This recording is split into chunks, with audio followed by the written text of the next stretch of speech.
Hey you. Yeah, you with the big thoughts and the tight chest who says, I'm fine, but probably isn't. Let's be real. Nobody sat us down and taught us how to feel. We learned how to multiply fractions, build resumes, maybe even write a persuasive essay. But no one taught us how to name the ache in our gut, the sting behind our smile, or that weird empty feeling that shows up on Sunday nights. This book, written and published by Mindful Literary. It's not therapy. It's not a self-help cliché wrapped in Instagram quotes. It's a toolkit, a flashlight, a permission slip. You'll find practical exercises, short stories, some awkward, some oddly comforting, and zero shame. Because you're not broken, you were just never taught. And now you're here, learning the language of emotions most people pretend to understand. So let's begin. Let's learn how to feel and make peace with everything that comes with it. Introduction. Welcome to the emotional jungle. Story. That moment when you feel something but don't know what it is or what to do with it. There was a time, not too long ago, when I found myself sitting quietly after a long day and suddenly feeling this odd sensation in my chest. It wasn't pain, exactly, but more like a flutter or a tug, something I couldn't quite identify or understand. At first, I brushed it off as fatigue or maybe just indigestion, but that feeling lingered and grew a bit more noticeable over the next few days. It was puzzling because I didn't immediately realize that I was experiencing something emotional. No dramatic event had just happened. It simply emerged unannounced, slipping into the edges of my awareness like a quiet visitor I wasn't prepared to welcome. This moment caught me off guard because I hadn't been paying close attention to what was going on inside me. Instead of labels or clear understanding, I was met with a jumble of vague sensations and thoughts that refused to clarify themselves. That's when I realized how confusing feelings can be, how they often arrive unannounced and leave us questioning what we're feeling or why. Learning to notice these moments of emotional uncertainty can be surprisingly powerful. It's in those instances that you start to recognize the subtle signals your body and mind send, hinting at deeper feelings that have been quietly building beneath the surface. That surprise, the awakening to your own internal world, can be both unsettling and oddly liberating, because it invites you to get curious about your own emotional life instead of dismissing it as just nothing. Feeling overwhelmed or unsure of what's happening inside is a slice of human experience almost everyone shares at some point. It's as if our internal landscape is constantly shifting. Emotions surge, fade, or rearrange themselves without warning. When life gets busy or stressful, those feelings can become even harder to identify clearly. Instead of distinct emotions, we might experience a general sense of discomfort, fogginess, or fatigue, which makes it tough to pinpoint what we're actually feeling. And yet, many of us tend to dismiss these sensations, thinking they're insignificant or just a normal part of life. But these moments are actually opportunities, clues from your inner self that something needs your attention. People tend to get caught in a loop of trying to suppress, ignore, or rationalize these feelings rather than acknowledging their presence. For example, feeling anxious but telling yourself you're just stressed or being sad, but insisting it's not a big deal, only creates more distance from what you're experiencing. The truth is, feeling overwhelmed is a common human response to the complex web of thoughts, expectations, and pressures we face daily. Recognizing this universal experience can be oddly reassuring because it reminds us that we are not alone in feeling uncertain or confused about our internal states. Instead of fighting those feelings or getting frustrated, allowing yourself to notice them without judgment can lead to a better understanding of yourself and can even open the door to resolving underlying issues. What often helps in these moments is adopting a simple practice. Pause and ask yourself honestly, what am I feeling right now? And then sit with that answer even if it feels uncomfortable. Over time, this habit can strengthen your emotional awareness, making it easier to recognize subtle shifts and give yourself compassionate space to feel and process what's happening. Remember, your feelings aren't just random noise, they're the language your body and mind use to communicate with you. Learning to listen carefully is a step toward greater self-understanding and emotional resilience. Why emotions confuse, overwhelm, or shut us down. When emotions hit us hard, it often feels like stepping into a storm we didn't see coming, chaotic, noisy, and impossible to control. What makes emotions so overwhelming is deeply rooted in our biology. Our brains are wired to process feelings rapidly, so we can respond quickly to threats or opportunities. For example, when we encounter something frightening, our amygdala, the emotional center of the brain, fires off signals that trigger a reflexive reaction, like panic or anger, often before our rational mind even has a chance to catch up. This speedy response system is very useful for survival, but it can also turn minor frustrations or worries into full-blown emotional avalanches. Beyond biology, our past experiences, especially the ones buried deep in memory, heavily influence how we experience emotions. Think of them as emotional baggage that colors every feeling we have.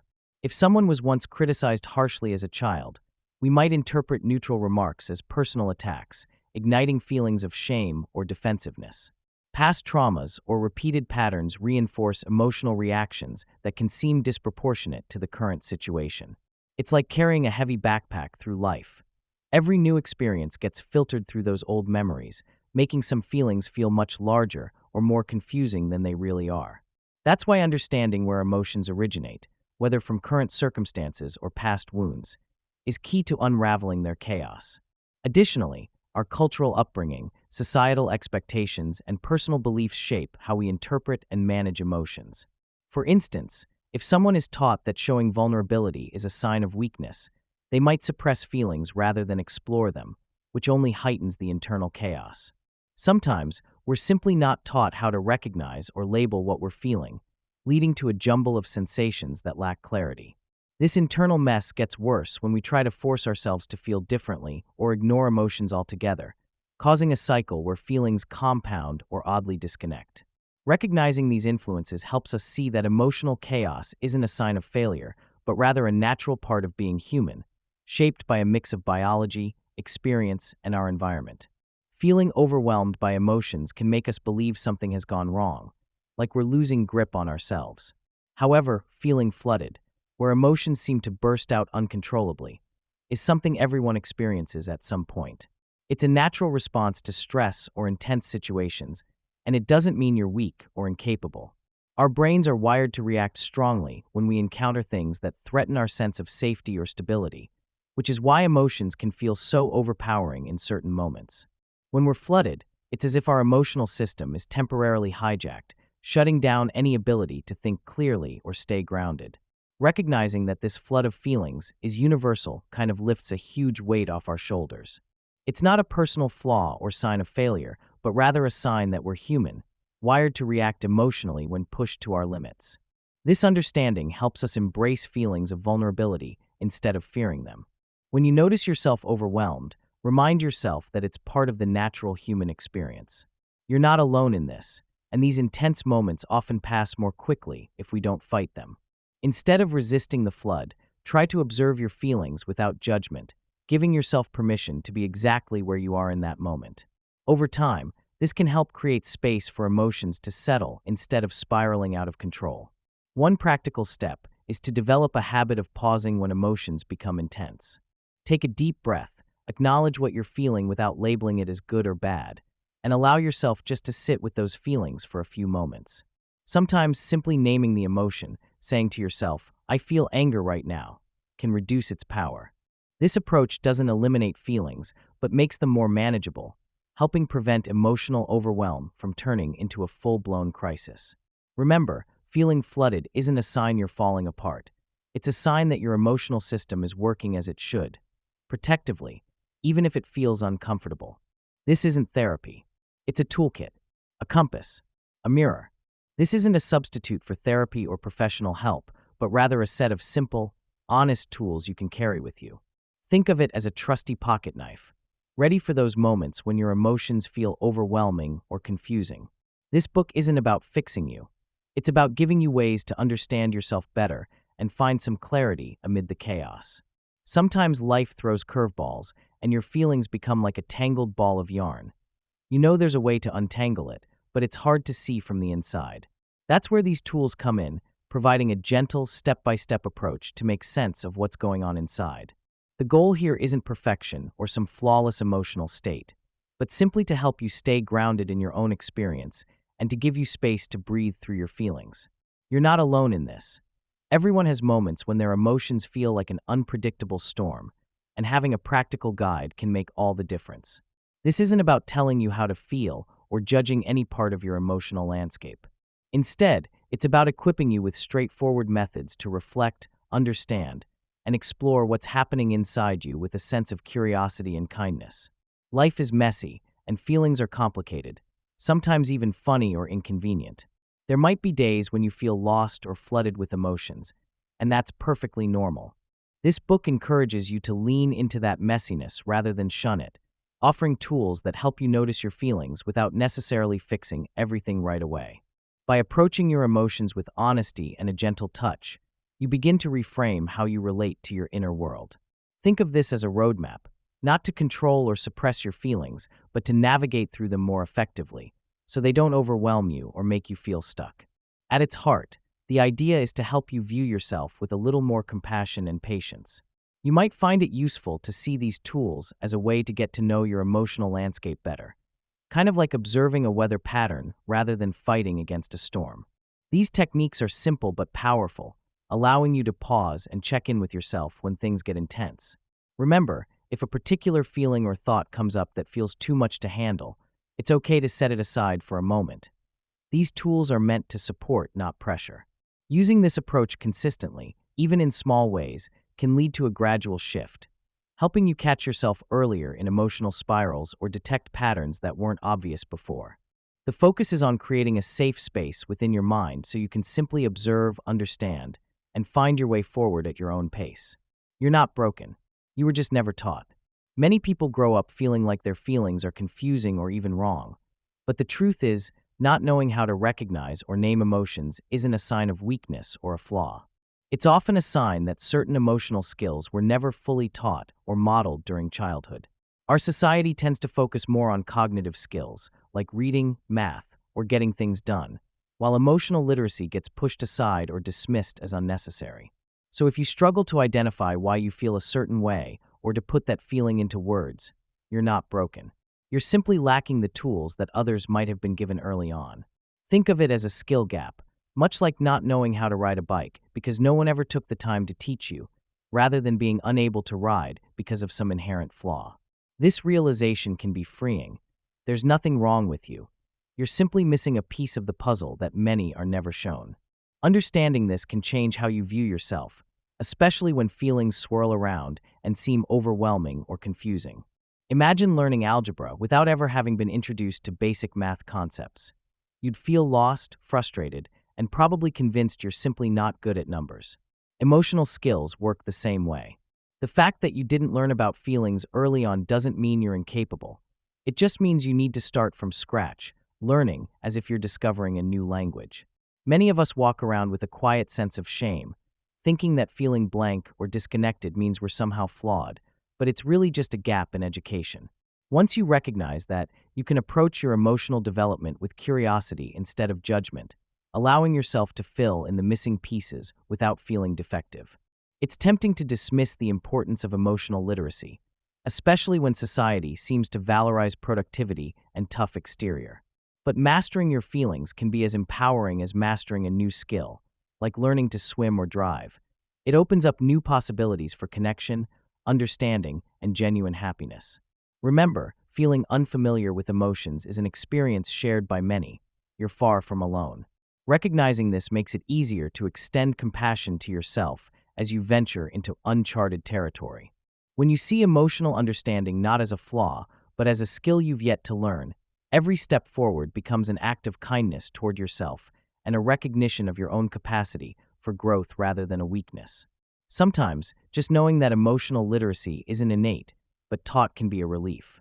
It removes the pressure of getting it right immediately and instead encourages a gentle, patient approach. As with any new skill, persistence and patience are key. When you encounter confusing feelings or find it difficult to articulate what you're experiencing, remind yourself it's normal. Building emotional intelligence takes time. Think of this as a journey of adding new words to a vocabulary you're gradually expanding.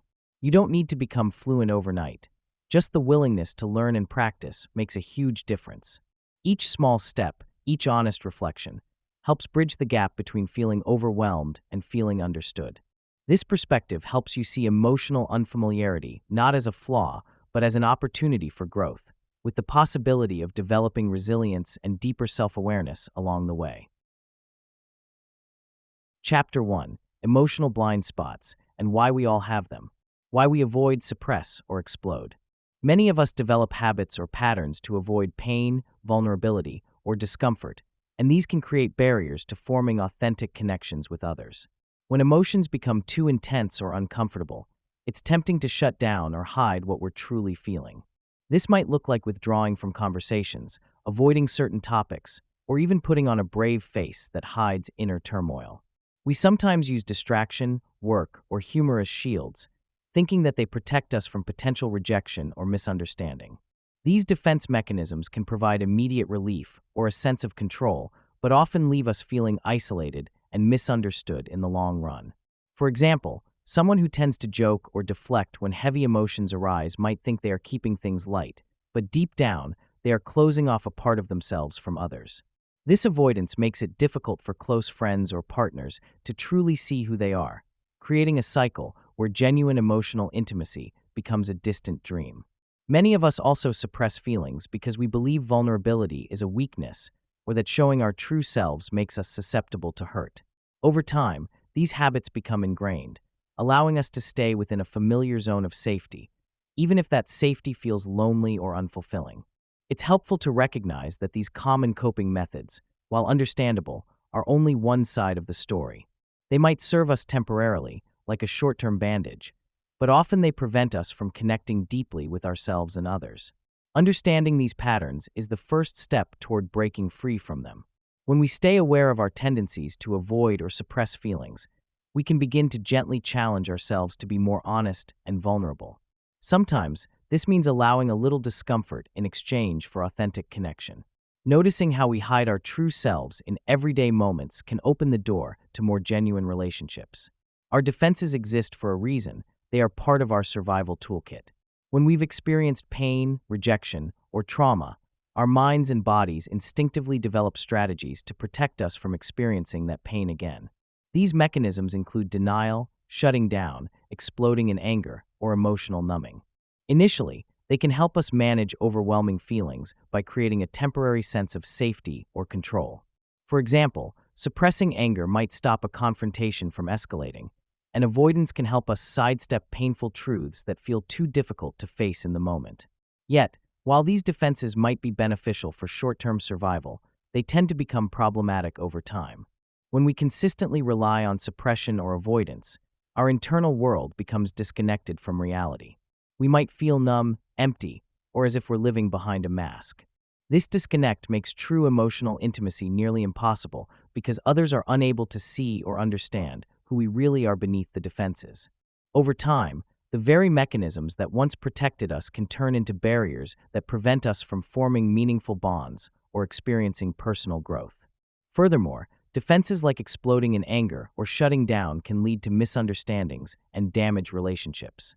For instance, lashing out might temporarily relieve frustration but can cause hurt feelings or resentment, creating a cycle of conflict. On the other hand, emotional suppression can lead to feelings of loneliness or depression as unexpressed feelings build up and remain unprocessed. Recognizing the ways in which our defenses serve us but also limit us is essential for change. When we understand their origins, we can start to develop healthier ways to cope, ways that allow us to process emotions without being overwhelmed or shutting down entirely. This process involves compassion for ourselves as we navigate the delicate balance of vulnerability and self-protection. Learning to gradually lower defenses without feeling exposed or unsafe can lead to richer, more authentic interactions and a greater sense of well-being. Childhood culture and the emotions are weakness myth. From the moment we're born, the messages we receive about emotions help shape how we view and manage our feelings. Parents, teachers, and the broader society send signals, sometimes clear, sometimes subtle, about whether certain emotions are acceptable or should be hidden away. For example, children who are told to be strong when they cry might interpret that tears are a sign of weakness, leading them to suppress vulnerability later in life.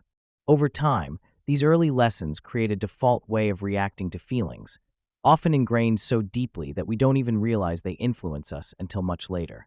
The environment we grow up in, including cultural norms and family beliefs, plays a significant role in shaping whether expressing emotions is welcomed or discouraged. In many cultures, feelings like sadness or fear are regarded as signs of fragility, while others prize stoicism as a mark of strength. These beliefs can be reinforced through stories, media, and conversations that tell us what's acceptable. For instance, boys might be told to toughen up, while girls might learn that their emotions are more easily dismissed or seen as overly sensitive. As children internalize these messages, they tend to develop emotional habits, such as bottling up feelings, dismissing vulnerability, or feeling ashamed of emotional expression, that follow them into adulthood. These ingrained habits shape how we handle vulnerability in relationships, cope with stress, and even how we see ourselves. Recognizing these early influences helps us understand why many of us carry emotional baggage that doesn't belong to our true nature, but is a reflection of the messages we accepted growing up. Understanding the roots of these habits gives us the chance to reevaluate what we've learned and challenge harmful stereotypes. By reflecting on the origins of our emotional responses, we can start to see patterns and urges that might not serve us anymore. For example, if you grew up believing that showing sadness was a sign of weakness, you might now instinctively hide your tears, suppress your grief, or avoid vulnerability at all costs. Recognizing these patterns allows us to question their validity. Are these beliefs still helpful?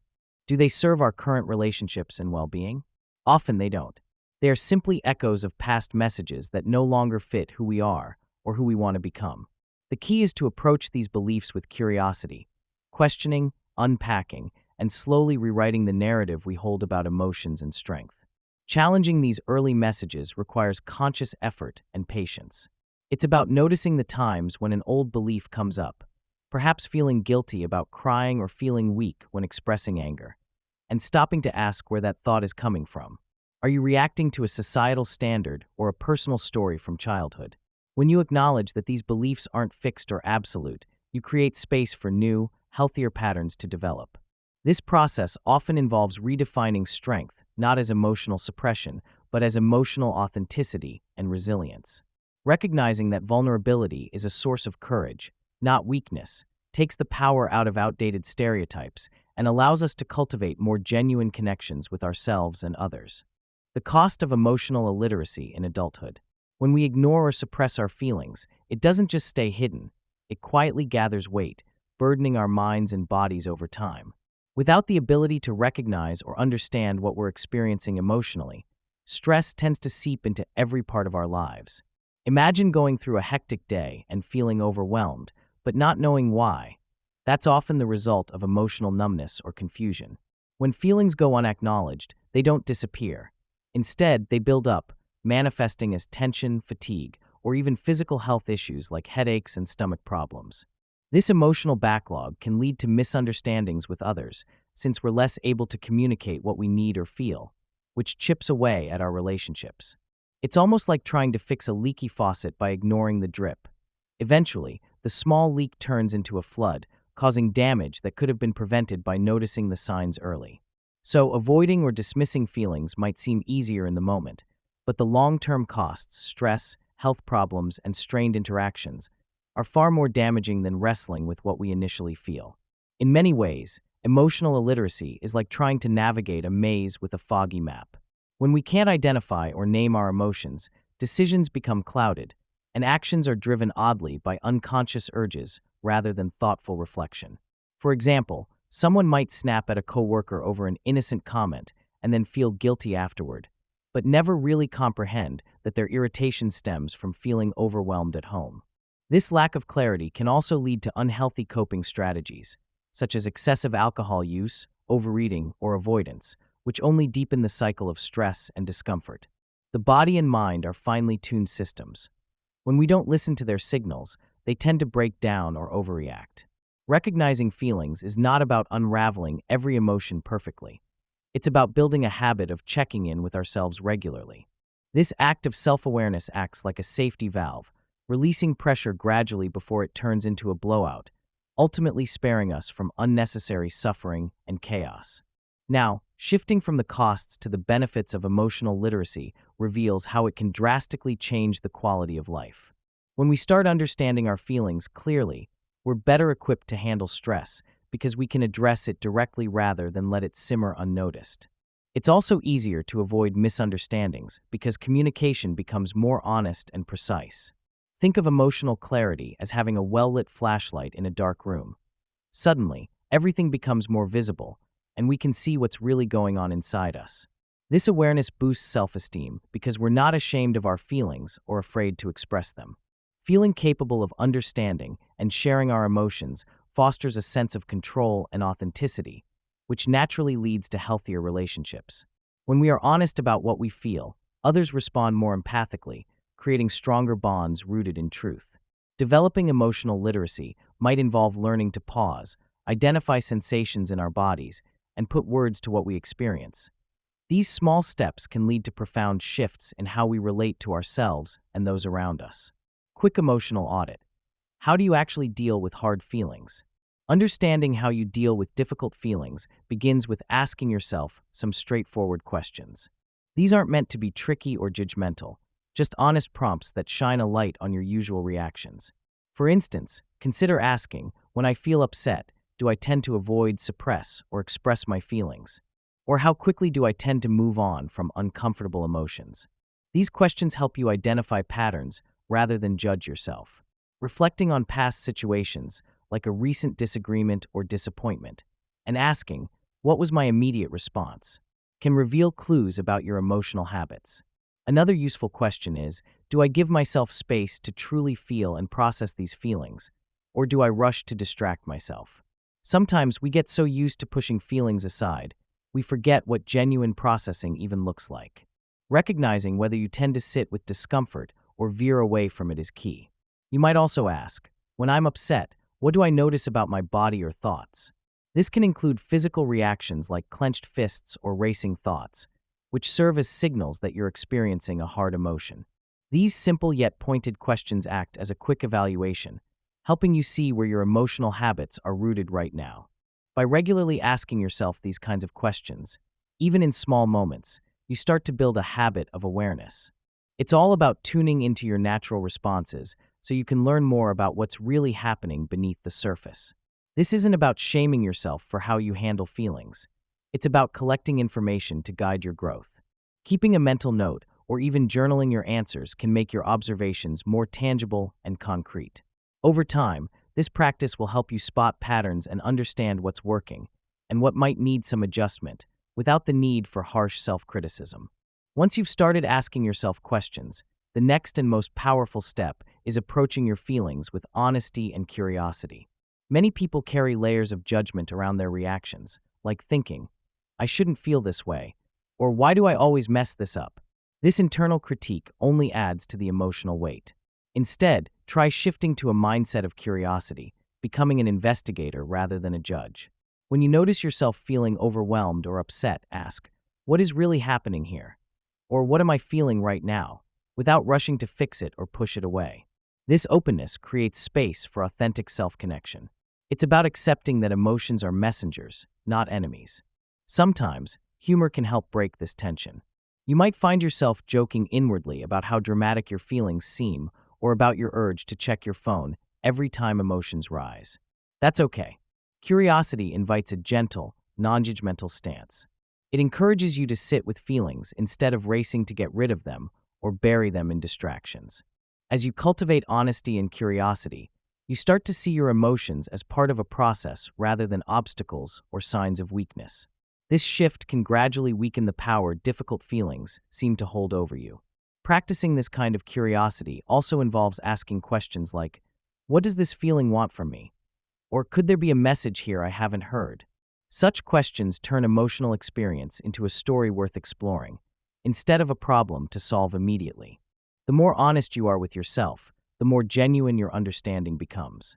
And the more curiosity you bring, the less likely you are to get caught up in shame or avoidance.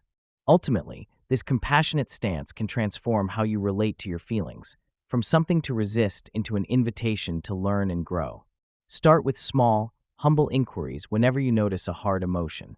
Giving yourself permission to be curious and honest fosters a kinder, more forgiving relationship with your internal world.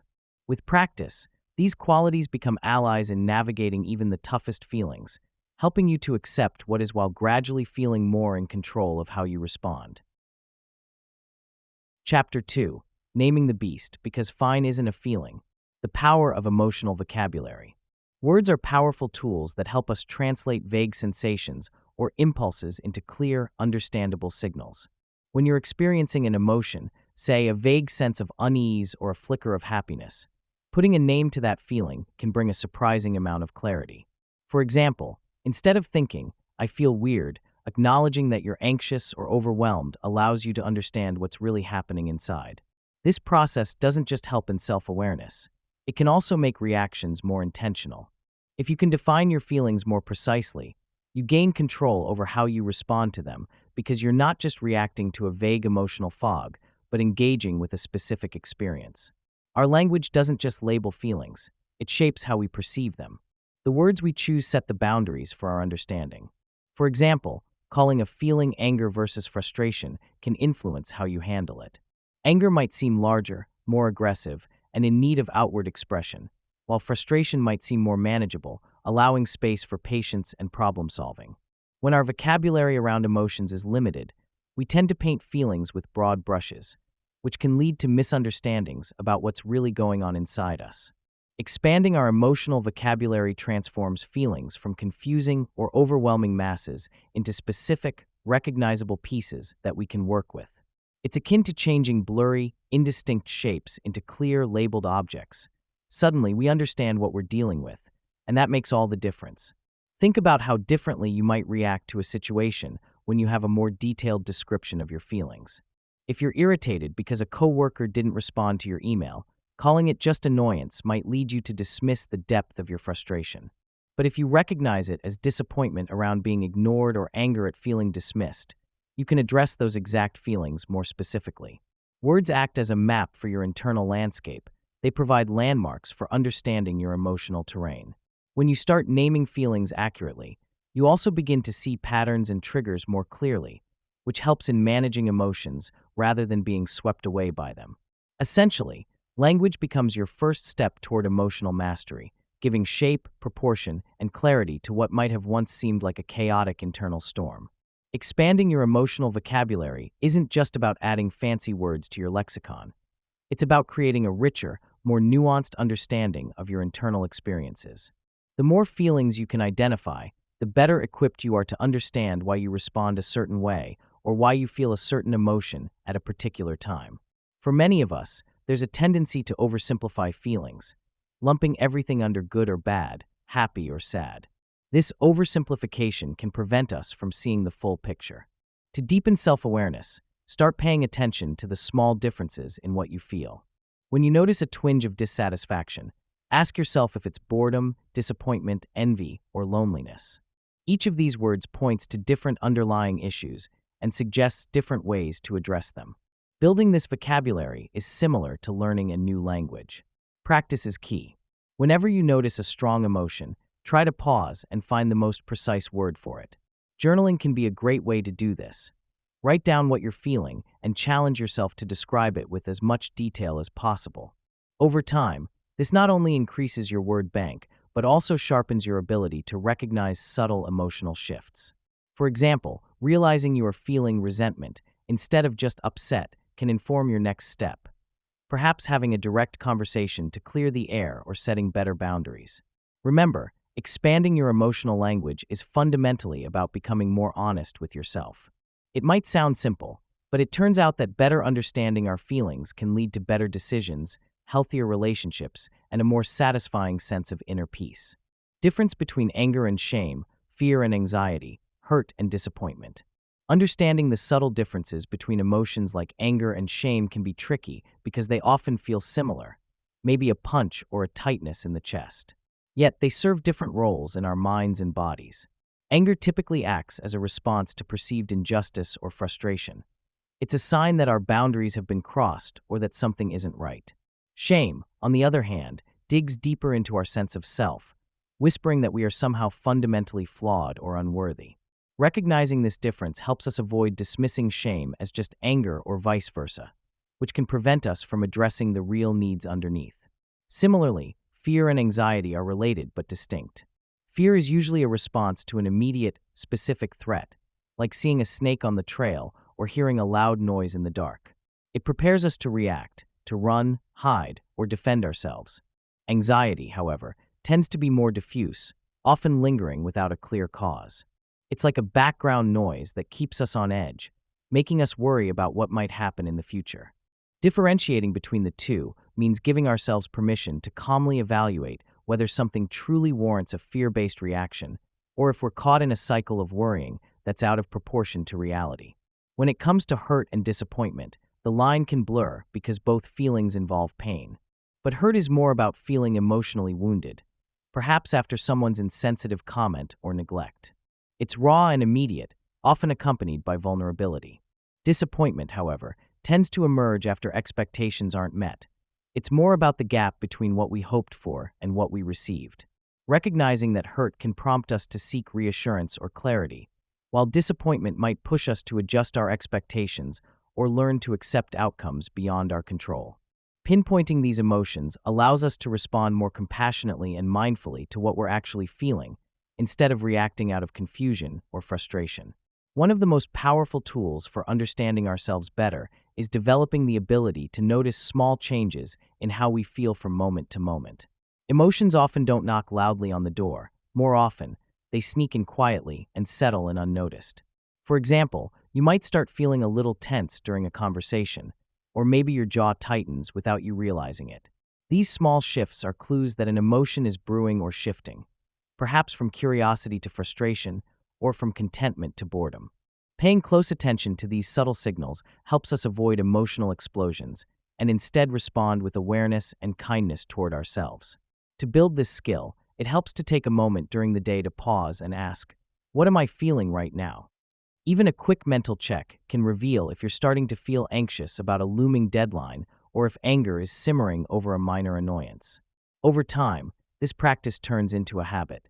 It also helps to keep a simple journal where you jot down these small emotional shifts. Seeing patterns emerge from your notes can give insight into triggers and help you develop healthier ways to manage your feelings. Remember, recognizing subtle changes isn't about overanalyzing every second, but about cultivating a compassionate awareness of what's happening inside. As you become more attuned, you'll notice specific physical sensations that accompany certain emotions.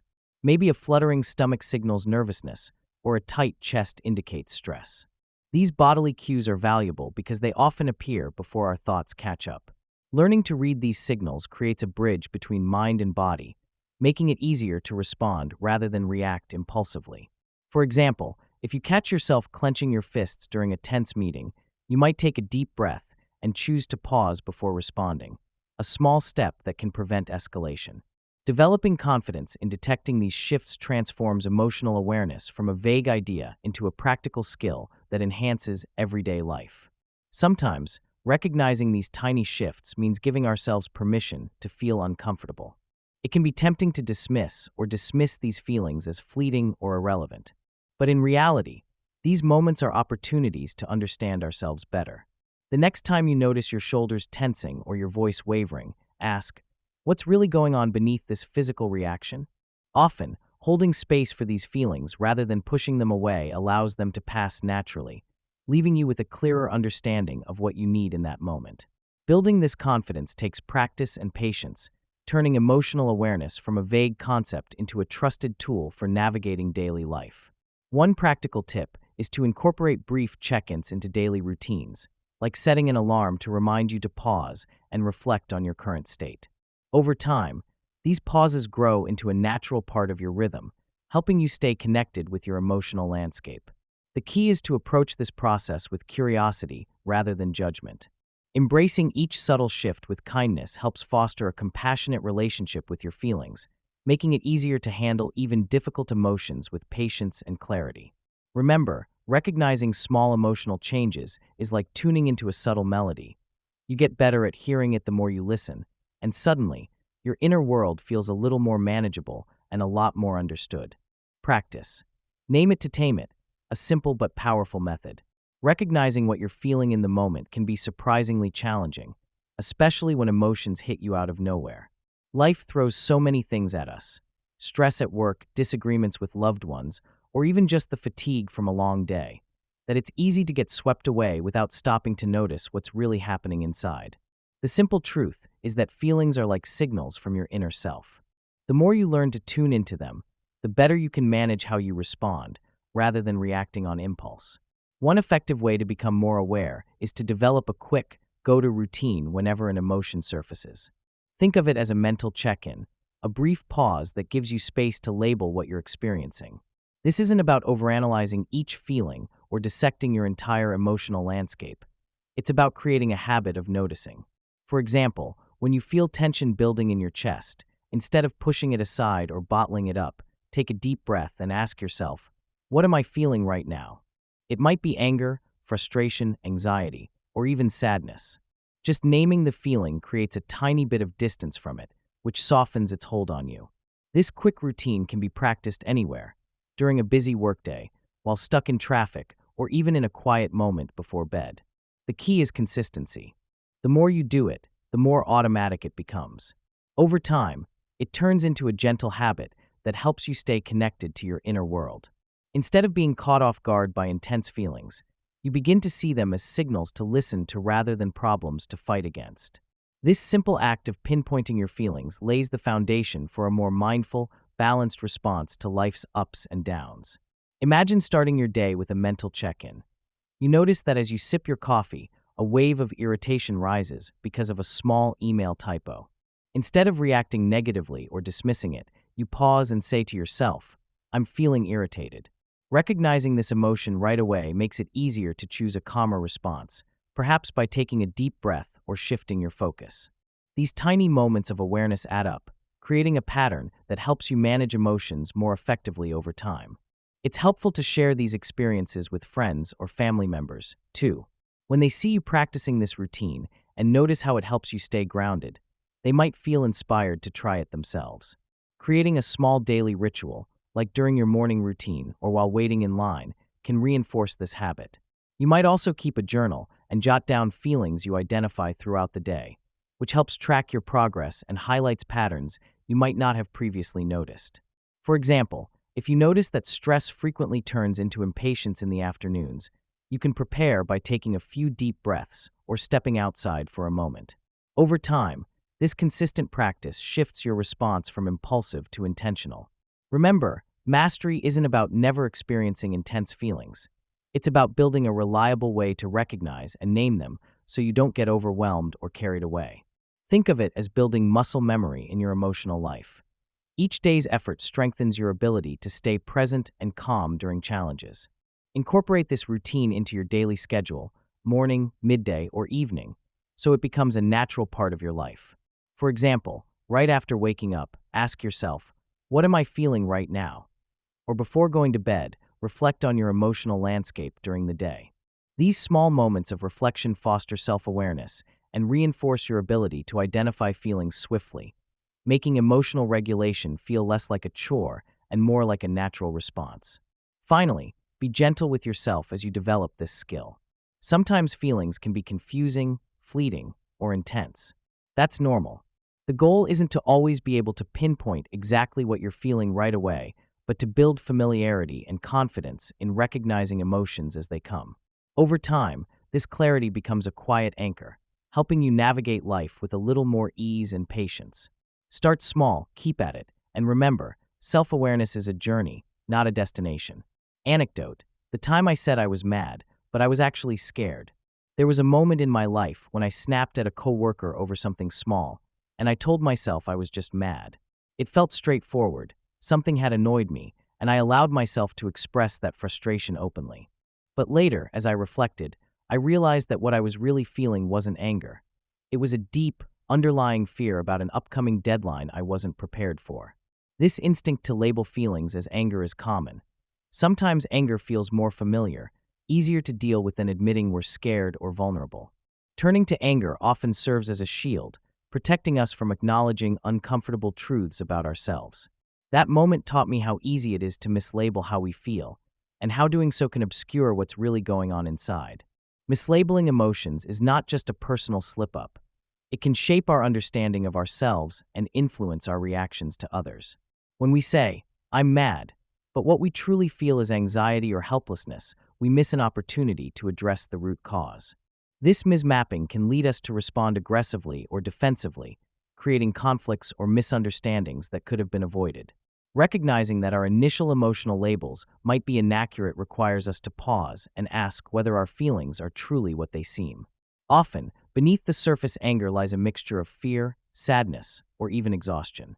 Catching that mismatch between feeling and label can help us respond more authentically and constructively, rather than just reacting on autopilot. Understanding that emotions are complex and layered is essential for building emotional clarity. It's a simple yet powerful step to become aware of how easily feelings can get tangled. A useful approach is to practice mindfulness, taking a moment to observe what's happening inside without rushing to categorize it. This involves gently asking ourselves questions like, am I really angry, or am I feeling overwhelmed? Or is this annoyance covering up a sense of vulnerability? Over time, cultivating this kind of honest self-assessment helps us develop a more nuanced view of our emotional landscape. When we can distinguish between feelings, we're better equipped to respond in ways that respect our true needs, rather than defaulting to habits shaped by assumptions or social pressures. Being honest with ourselves about how we feel can also open the door to more vulnerability, which is often where real growth begins. Instead of dismissing complex emotions as just anger, we can recognize it as a signal that something deeper needs our attention. For example, if you feel irritation rising during a disagreement, rather than doubling down on anger, you might pause and ask, am I hurt or misunderstood? This gentle curiosity creates space to process emotions more accurately and respond from an authentic place. It also helps prevent that frustrating cycle of misunderstanding, where we interpret every emotional twist as a personal attack or failure. A practical tip is to keep a simple journal of your emotional reactions at the end of each day, noting what you felt, how you labeled it, and whether that label felt accurate. Over time, this habit can uncover patterns and help you become more precise with your emotional self-awareness. Remember, emotions are messengers, not problems to be fixed or labels to be fixed upon. Giving ourselves permission to feel vulnerable, afraid, or uncertain without immediately assigning a reactive label can lead to clearer self-understanding. It's okay if you still sometimes call frustration anger, because it feels more manageable. The key is to stay curious and kind with yourself, recognizing that feelings are often more complicated than they appear at first glance. Each time we pause and check in, we strengthen our ability to see ourselves honestly. This ongoing practice of honest self-assessment allows us to navigate our inner world with more compassion and authenticity, ultimately leading to better relationships with ourselves and others. Knowing this, the next step is to learn to be gentle when exploring these feelings. Sometimes soft questions are all it takes to uncover what's really going on beneath the surface. Chapter 3: Emotional Reflexes. What you feel before you even know why. How emotions fire before logic arrives. Our nervous system is astonishingly efficient at responding to emotional triggers, sometimes faster than our conscious mind even has a chance to catch up. When you suddenly hear a loud noise or see something startling, you might feel a jolt of fear or surprise before you even fully process what's happening. This rapid response is thanks to a part of your brain called the amygdala, which acts like an early warning system for danger or emotional significance. It's designed to protect us by lighting up swiftly, bypassing the more deliberate, thoughtful parts of our brain that require time and effort. This mechanism is so quick that it's often called a shortcut to emotional reaction, allowing us to respond to threats or stimuli in a flash, which was vital for survival in early times when danger was more immediate. Think about a time when you accidentally touched something hot or sharp. Your hand jerks away long before your mind even registers what hurt you. That reflex and similar emotional responses are wired into our bodies through a network of fast pathways. These pathways connect sensory input directly to the nervous system's emergency circuits, activating responses that are sometimes out of our control. This is why anger, fear, or even excitement can feel overwhelming at first, before we've had a chance to think about what's happening or how to respond rationally. The body's reaction is essentially an automatic alarm, designed to keep us safe by ensuring immediate action, often leaving no room for hesitation or reflection. This rapid emotional response process isn't a flaw, but a feature evolved over millions of years. It prioritizes speed over precision because in our ancestors' world, hesitation could mean danger or death. Today, it still influences how we react. sometimes leading to moments where we feel we blurted out something hurtful or reacted in anger, long before we've consciously processed the situation. Recognizing that this quick reaction exists helps us understand that what we feel first isn't necessarily a well-thought-out judgment, but a knee-jerk, emotional flash. It's like a fire alarm going off before anyone has checked the fire's size or cause, alerting us to potential trouble, but not necessarily telling us what to do about it. When an emotional flash occurs, it feels immediate and all-consuming. Our feelings tend to arrive before our rational mind has had a chance to analyze the situation or consider alternatives. For example, if someone cuts you off in traffic, your initial response might be anger or irritation so strong that it feels justified and immediate. That feeling comes rushing in, demanding attention, while your logical brain might later realize that the other driver was likely in a hurry or distracted, making the anger seem disproportionate. This sequence, emotion first, logic second, is practically wired into how we experience daily life. Feelings act like signals that something has triggered a response, often bypassing the more thoughtful, reasoning part of the brain, which takes longer to operate. It's helpful to think of feelings as the body's way of saying, pay attention to this moment, even if the initial response isn't entirely accurate or helpful. Emotions are more visceral and immediate because they're designed to motivate action or alertness. For instance, the rush of adrenaline you experience when startled makes your heart race and your muscles tense, preparing you to either fight or flee. These reactions happen suddenly, before your analytical mind has a full overview of the situation, because the brain values speed over precision in moments of perceived threat or emotional importance. Recognizing this order allows us to see that initial feelings are just that, initial. They don't have to dictate how we ultimately respond, but serve as signals that something has caught our attention on an emotional level. This understanding opens up a practical approach for managing reactions. Instead of fighting the feelings or reacting impulsively, you can acknowledge that your emotions arrived first and are natural responses. Taking a breath or pausing allows your rational mind to catch up, giving you a moment to assess whether your emotional reaction aligns with reality. Over time, practicing this awareness helps you develop a habit of not letting feelings run the show, which can lead to healthier, more deliberate responses rather than impulsive ones. Remember, feelings might sprint ahead, but you can slow down the race, giving your thinking brain room to come alongside and guide your actions with more clarity. Triggers, reactions, and the nervous system. Many of us have experienced moments where a certain scent, a particular phrase, or a familiar setting suddenly stirs up a flood of emotions that feel out of proportion to the current situation. For example, catching a whiff of a childhood home's smell might bring back feelings of comfort or longing, while hearing a specific phrase like "we need to talk" could instantly evoke anxiety or dread. These reactions aren't random. They are deeply tied to how our brain and nervous system process sensory information and assign emotional significance to it. When a particular smell, word, or scene activates memories stored in our brain, especially those associated with strong emotions, our bodies respond accordingly, often before we even realize what's happening. Our nervous system has a remarkable role in this process. It consists of two main parts: the sympathetic nervous system, which is responsible for the fight or flight response, and the parasympathetic nervous system, which promotes relaxation and calm. When a trigger occurs, such as hearing an upsetting word or smelling something familiar yet emotionally charged, signals are sent to the brain and then back out to the body.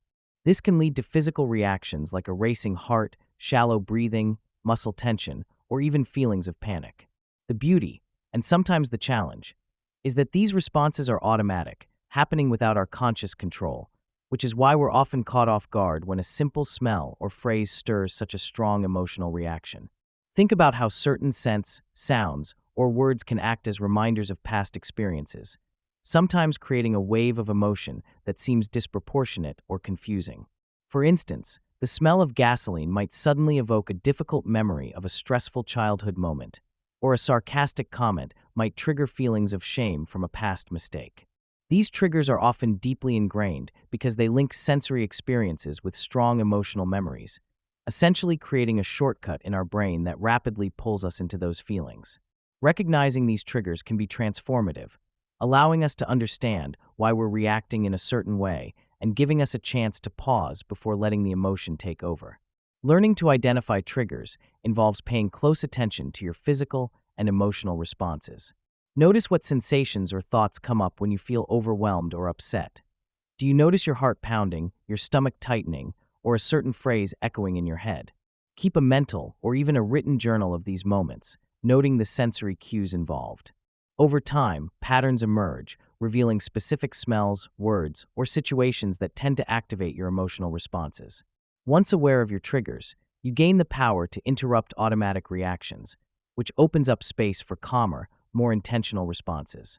Recognizing triggers isn't about avoiding them altogether, but about understanding how they affect you and preparing strategies to manage your reactions effectively. It's like becoming a detective of your own emotions, and with practice, the process becomes more natural and less intimidating.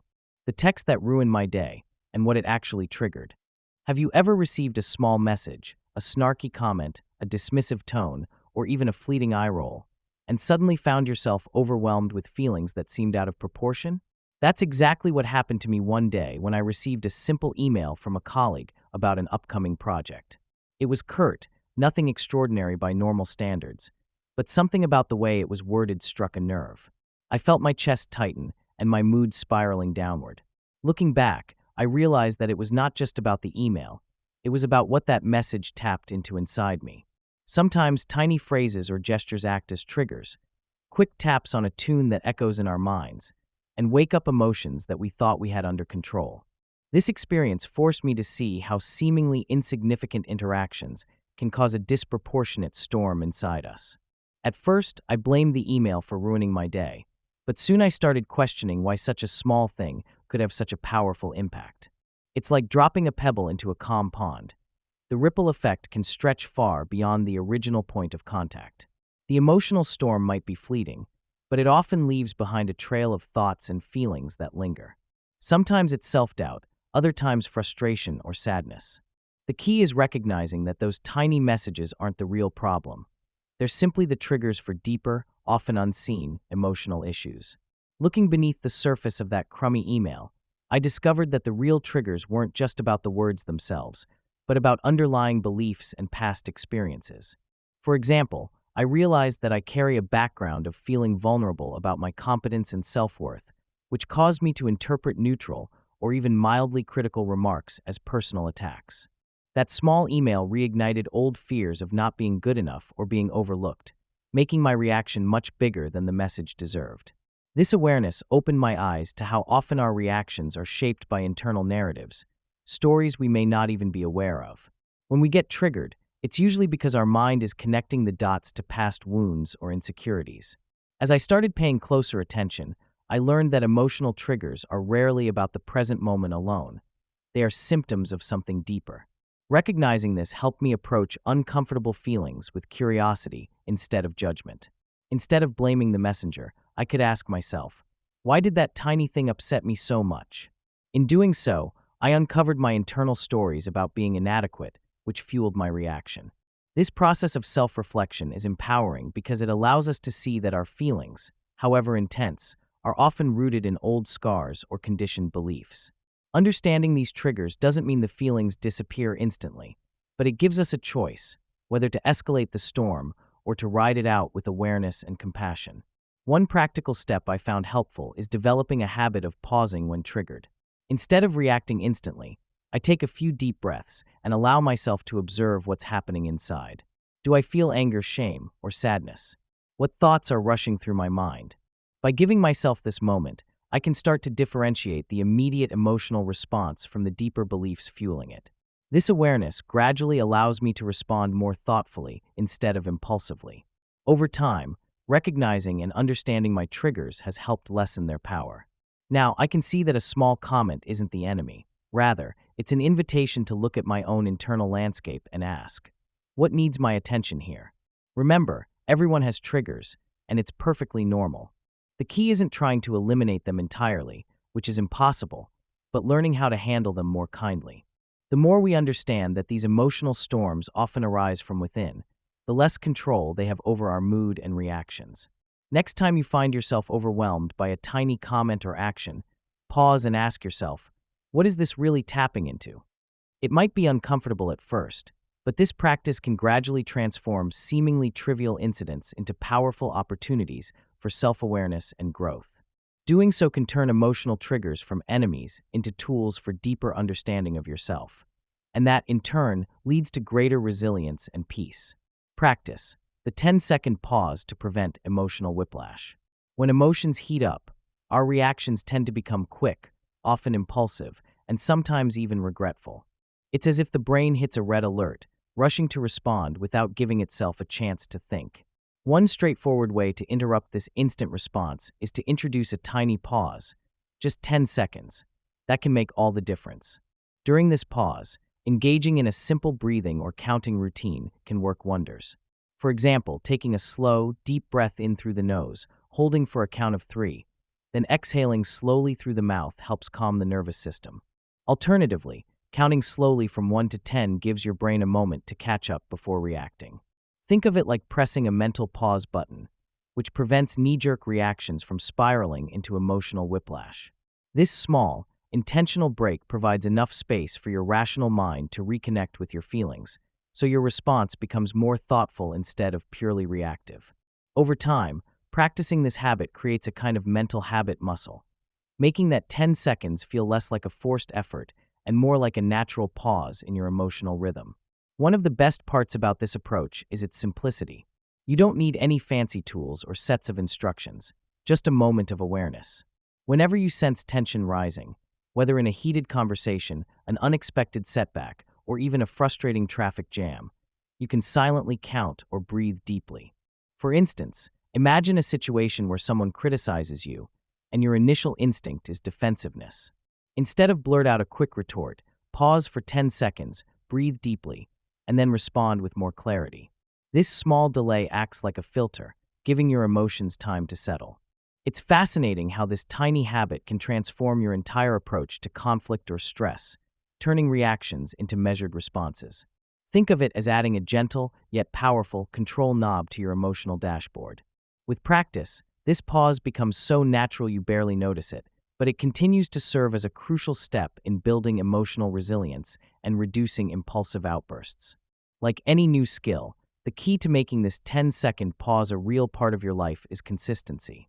The more often you remind yourself to slow down, whether in minor irritations or major crises, the more automatic it becomes. It's easy to forget about this little pause in the heat of the moment, especially if emotional reactions are deeply ingrained habit patterns. However, setting aside a few moments each day for intentional practice can reinforce this pause. This might mean creating a morning routine where you consciously pause, breathe, and count for 10 seconds, or using moments during the day when you notice rising tension as reminders. Over time, your brain rewires itself, making patience feel more natural. Imagine starting your day with a quick breathing ritual, then recognizing the signs of agitation at work or home through the lens of that calm moment you practiced. It's almost like building a muscle. Each repetition strengthens your ability to stay grounded when emotions threaten to hijack your reason. The goal isn't perfection but progress. Each time you succeed in pausing, you're quietly training your mind to be more resilient and less reactive. Developing emotional patience through this small, repetitive practice creates ripple effects in many areas of life.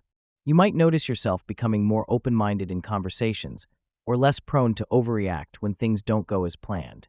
The beauty of this technique is that it doesn't demand hours of meditation or therapy sessions. It's accessible whenever you need it. To reinforce regular use, try associating the pause with everyday routines or triggers, like before responding to a text or before speaking in a meeting. Over time, this deliberate practice shifts your default reaction from rapid-fire impulsiveness to thoughtful, intentional responses. Think of each 10-second pause as planting a seed of patience. With enough watering and caring, these moments can blossom into a kinder way of relating to yourself and others. Remember, emotional patience isn't about suppressing feelings but creating space for them, giving yourself room to choose how to respond rather than reacting out of habit or knee-jerk emotion. Chapter 4. You were taught to think, not to feel. Why school, work, and society reward control over expression. Throughout our lives, the systems we interact with, whether at school, in the workplace, or within society, tend to reward clarity, predictability, and control. These environments are designed around rules, routines, and measurable outcomes. They prioritize logical thinking because it's easier to assess, organize, and manage actions based on tangible criteria. Think about how schools grade students not by the depth of their feeling, but by their ability to memorize and regurgitate facts. Or how workplaces reward employees who follow procedures perfectly rather than those who might challenge the system or express vulnerability. These systems have a natural inclination to favor what can be easily quantified and controlled, pushing us to suppress parts of ourselves that don't fit into this structured mold. Control becomes the currency, whether it's controlling your emotions, your reactions, or even how you present yourself, because it makes navigating these environments more straightforward. When we're encouraged to think logically, we start to believe that feelings and raw expression are somehow less valuable or even inconvenient. Over time, many learn to silence their emotional voices, considering them distractions or liabilities. This suppression becomes a survival skill, but it also cuts us off from parts of ourselves that are essential for genuine connection and creativity. The problem is that these external systems are often blind to the richness of human experience that doesn't fit neatly into their boxes. They overlook the beauty of vulnerability, the insight of intuition, and the power of authentic expression, favoring instead behaviors that keep everything predictable and under control. As this pattern continues, individuals internalize the notion that control is necessary for acceptance and success. We learn that showing emotion or expressing ourselves freely might make us seem weak or unprofessional. This mindset creates a sort of invisible cage, which many don't even realize they're living inside. It's easy to get caught in a cycle where we perpetually seek approval based on how well we conform to external expectations. Our society's emphasis on logic and order often belittles or dismisses the need to connect with our inner feelings, making suppression feel like the safest or even the only option available. From a young age, we're subtly taught that achievement and success come from relentless focus on goals, getting good grades, climbing the career ladder, accumulating possessions, rather than from understanding ourselves or nurturing our emotional well-being. Society hands us messages that tell us to keep our eyes on the prize, and that the heart is secondary at best. Advertisements often depict happiness as a shiny object, like a fancy car or perfect body, implying that these possessions will bring fulfillment. Schools reward students who excel in tests and penalize those who lag behind, encouraging a mindset that values results over feelings. This obsession with outcomes fosters a tendency to prioritize external validation at the expense of authentic self-expression. Media and cultural norms reinforce these messages constantly, portraying emotionally expressive individuals as overly sensitive or unprofessional. We're conditioned to believe that our worth is tied to our achievements, not to our capacity for empathy or understanding. This creates an environment where emotional expression is seen as a distraction or even a flaw. Many people grow up feeling like they must suppress their true selves to be accepted or successful, leading to a disconnect from their innermost feelings. Over time, this internalization can cause frustration, loneliness, and even a sense that their authentic selves are somehow wrong or inconvenient. This ongoing emphasis on achievement over genuine expression shapes how we see ourselves and interact with others. It teaches us that control over our emotions, our appearances, and our actions is the key to fitting in or climbing higher. The irony is that this kind of control often leads to burnout and emotional exhaustion, because pretending to be something we're not is draining. Real change begins with recognizing these ingrained messages and questioning their validity. When we start to see that the stories we've been told about what matters are often incomplete, we open the door to embracing more of our true selves. A simple but powerful step is giving ourselves permission to feel deeply and to express those feelings without judgment, even in environments that seem to reward the opposite. The think your way out of it trap. When we find ourselves stuck in a difficult situation, it's common to reach for mental tactics to think our way out of the problem. We might tell ourselves to analyze, strategize, or stay logically detached, believing that a clear, rational plan will solve everything. But here's the catch. These mental strategies often ignore a deeper layer, that emotional roots beneath the surface. Emotions like fear, shame, frustration, or sadness tend to be the real culprits that keep us spinning in circles. For example, a person might logically know they need to confront someone, but underneath, there's a wave of vulnerability or dread that makes the task seem impossible. Without acknowledging those feelings, mental plans can fall flat because they fail to address what's truly fueling the problem.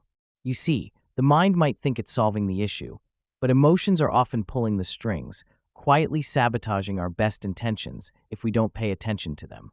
Many of us tend to dismiss feelings as unreliable or as obstacles to be bypassed. We adopt the mindset that if we just think harder or more logically, we can fix anything. However, this approach often leaves us unaware of the emotional pain, past wounds, or unexpressed fears that are at the core of our struggles. These emotional roots shape how we respond, sometimes in ways that are subconscious and automatic. For instance, a person who constantly second-guesses their decisions might think they just need more information or to weigh things more carefully. But really, there might be a fear of failure rooted in childhood experiences, a fear that makes them freeze in decision-making. Ignoring this emotional layer is like trying to fix a leak by tightening a screw without knowing where the water is coming from. You're just treating the surface symptoms, not the cause. Understanding this disconnect is crucial because it means recognizing the limits of rational thinking alone. When our emotional wounds stay hidden or unacknowledged, they can create resistance to change, sabotage our efforts, or intensify feelings of helplessness. Taking the time to identify and validate these feelings often reveals the real barriers. For example, if you're feeling overwhelmed by a situation, instead of pushing through with logic, pause and ask yourself, what am I really feeling right now? Maybe it's fear or shame, and once you admit to those feelings, it becomes easier to find a gentle, effective way forward. The key is to see feelings not as problems to be solved, but as signals guiding us toward understanding what needs healing or attention beneath the surface of our thoughts. Instead of trying to suppress or bypass emotions when facing challenges, it's more helpful to invite them in as allies. Recognizing feelings as valid parts of the human experience doesn't mean letting them control us, but rather acknowledging them as signals that can shed light on what's really going on inside. For example, feeling angry about a situation might mask deeper feelings of betrayal or fear. When you allow yourself to sit with that anger without judgment, you often uncover the real issues beneath it. This process can be uncomfortable at first. You might feel vulnerable or uncertain about how to handle intense feelings, but over time, it becomes a powerful tool to clarify your needs and goals. Practice in embracing feelings involves developing curiosity rather than judgment. Instead of saying, I shouldn't feel this way, try asking, what is this emotion telling me? For instance, if you're anxious about a confrontation, consider what the anxiety is guarding you against. Is it fear of rejection? Fear of losing control? Naming the emotion reduces its power because it takes away the charge of unidentifiability. Once you have a clearer picture, you can respond more intentionally, whether that's seeking support, setting boundaries, or simply giving yourself permission to feel without shame. Incorporating feelings into your problem-solving process often produces better results because it addresses the root causes rather than just temporary symptoms. It's like tending to a garden. If weeds grow underground, pulling at the visible leaves doesn't solve the problem. Instead, understanding the emotional soil, the fears, hopes, and beliefs, helps you nurture healthier mental and emotional patterns. This approach fosters compassion for yourself, reduces internal resistance, and opens the door to genuine change. Remember, feelings are messengers, not enemies, and giving them space to be heard can transform a frustrating cycle into a meaningful journey of growth and understanding. A simple but effective tip is to periodically pause during problem solving and check in with yourself about your emotional state. Ask yourself, what am I feeling right now? And where might this feeling be coming from? Writing these insights down can deepen your understanding over time and help you develop a more compassionate, balanced approach to life's challenges. When you stop fighting your feelings and instead learn to work with them, your inner clarity and resilience tend to grow stronger, making it easier to navigate even the toughest situations without losing yourself in endless mental struggles. Emotional suppression and physical symptoms. Many of us experience physical symptoms like persistent headaches, chronic fatigue, muscle tension, or stomach aches, and often, these symptoms are dismissed as just part of a busy life or minor health issues. However, these bodily signals can be messengers revealing something more profound, unresolved emotional feelings that we haven't consciously acknowledged or dealt with. When emotions such as stress, sadness, anger, or fear are pushed aside instead of processed, they don't simply vanish. Instead, they tend to get stored in our body, creating tension and physical discomfort over time. Think of it like holding onto a jar filled with unresolved issues. Each unspoken word or suppressed feeling adds weight, until one day, the jar overflows in the form of a headache or unexplained fatigue. Recognizing this connection can be eye-opening because it shifts the focus from treating only the symptoms to addressing the root cause, emotional backlogs. Many people find that once they start exploring what emotions might be tucked away, perhaps feelings of hurt, frustration, or guilt, they begin to see their physical pain decrease or even disappear. It's a gentle but powerful reminder that our emotional well-being directly influences how our bodies function. So, imagining your physical symptoms as a form of communication from your inner self can be the first step toward healing. Instead of dismissing that nagging headache, ask yourself if there's something bothering you beneath the surface, perhaps a strained relationship, a lingering disappointment, or a fear that you're not fully expressing. By paying attention, you can start to decode what your body is trying to say and take steps toward emotional clarity and ultimately better health. Our physical complaints often act as a kind of alarm system, alerting us that something in our emotional landscape needs attention. The link between unresolved feelings and physical health isn't just theory. Many studies have shown how chronic emotional stress can weaken the immune system, increase inflammation, and compromise overall vitality. For example, individuals who hold in anger or resentment may be more prone to hypertension or heart problems, while those who suppress sadness might find themselves battling ongoing fatigue. The challenge is that many of us have learned to ignore these internal signals, dismissing them as mere inconveniences or signs of aging. Yet, understanding that emotional suppression contributes to physical discomfort opens a new door to healing. When you start to observe patterns, say, your headaches worsen when you're feeling overwhelmed or your stomach aches when you're anxious, you begin to see how deeply intertwined your emotional world is with your physical health. Recognizing these links doesn't mean blaming yourself. Rather, it provides an opportunity to address what's beneath the surface. Becoming aware of your emotional state and allowing yourself to feel honest feelings, rather than dismissing or avoiding them, can significantly reduce the physical symptoms that once felt so inexplicable. The process invites us to listen more closely to our body's whispers before they turn into louder, more persistent cries for attention. Practically speaking, paying attention to unresolved feelings requires intentional effort and gentle honesty. It's not about diving into deep therapy overnight, but rather about tuning into your body's signals and asking simple questions. What am I feeling right now? Am I holding tension somewhere? What might I be avoiding? Sometimes, just creating moments of pause during the day, taking a few deep breaths or noting sensations in your body, can help you become more aware of emotional states lurking underneath physical discomfort. Keeping a journal can also be useful. Jot down when specific symptoms arise and what was happening emotionally at that moment. Over time, you might notice patterns. Certain emotions consistently align with certain physical complaints.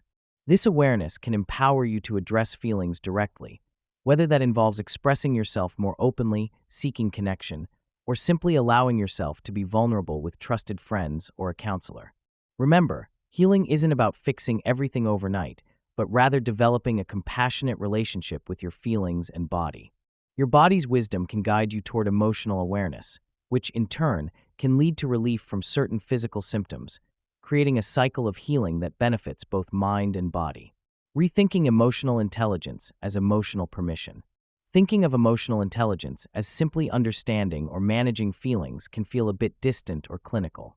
But what if we shifted that perspective to see it as granting ourselves permission to experience whatever emotions come up?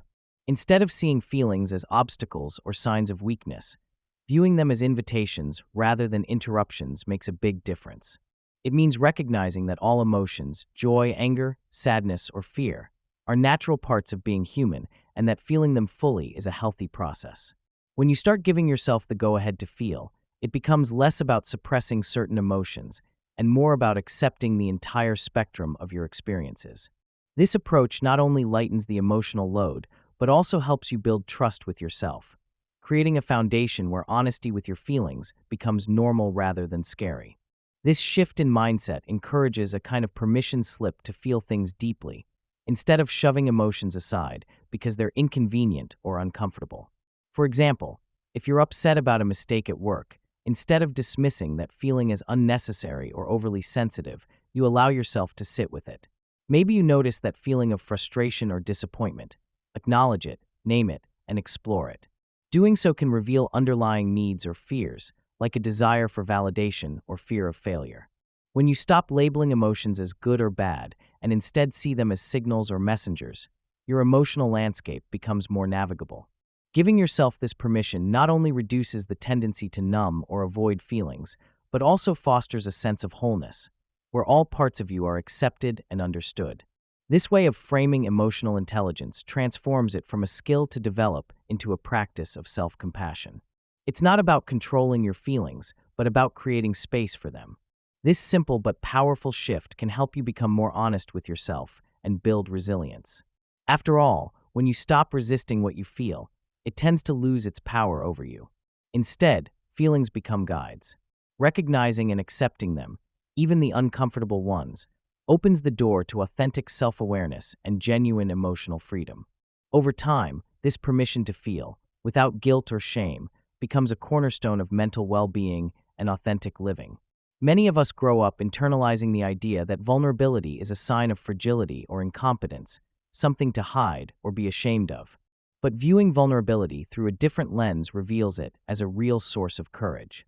When you allow yourself to show your true feelings, admit your struggles, or ask for help, you're practicing bravery rather than weakness. Vulnerability, in essence, means exposing parts of yourself that are often hidden, your fears, doubts, or imperfections, because it takes real strength to be real. This openness not only deepens your relationships, but also fosters a sense of authenticity that's hard to find otherwise. Maybe you've had moments where you hesitated to share your feelings because you feared judgment or rejection. The truth is, most people respect vulnerability more than they realize because it's an act of trust. It signals that you're human and that you're willing to be seen beyond a polished exterior.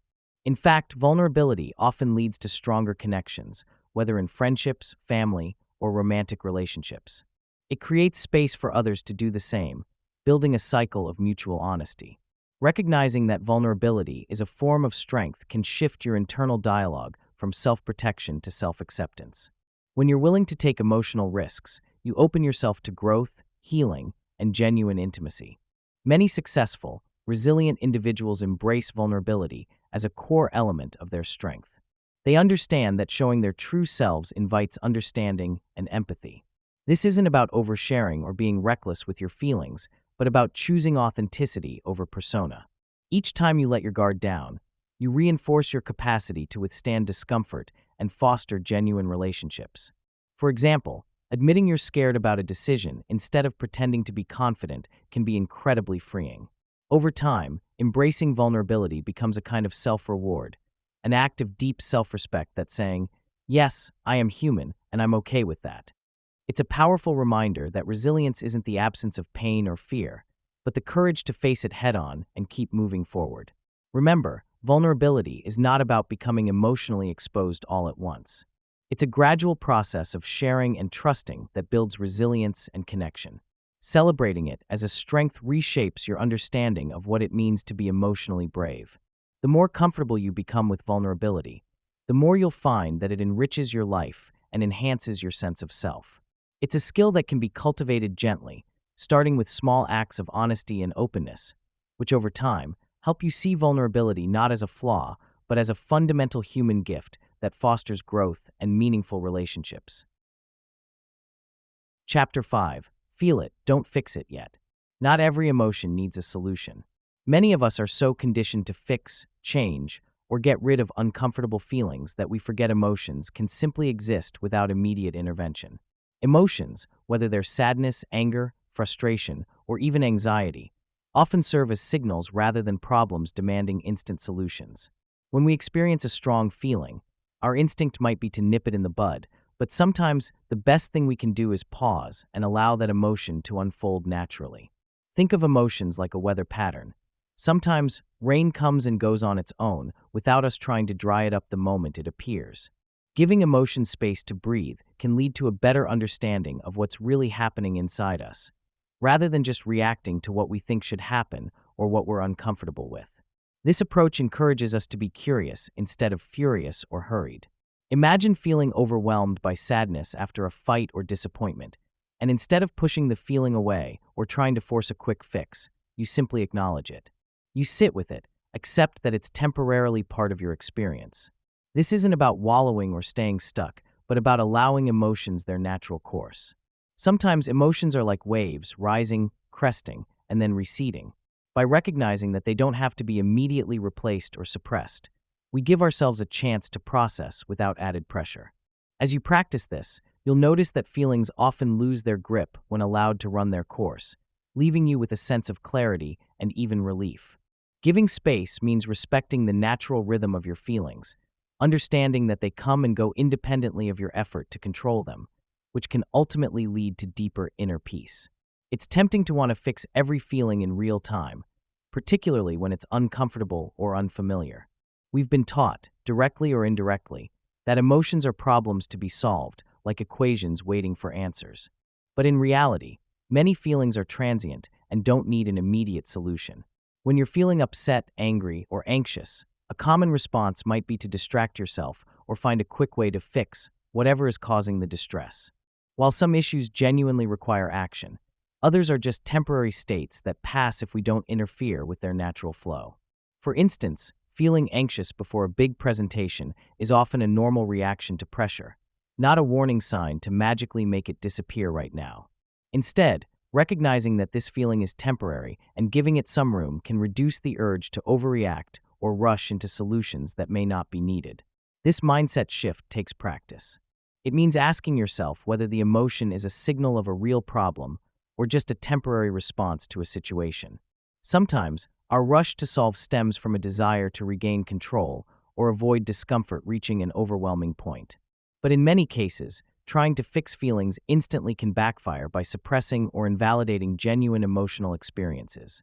Instead, consider allowing the feeling to be present without judgment. Notice how it changes over time. Does it intensify, subside, or transform into something else?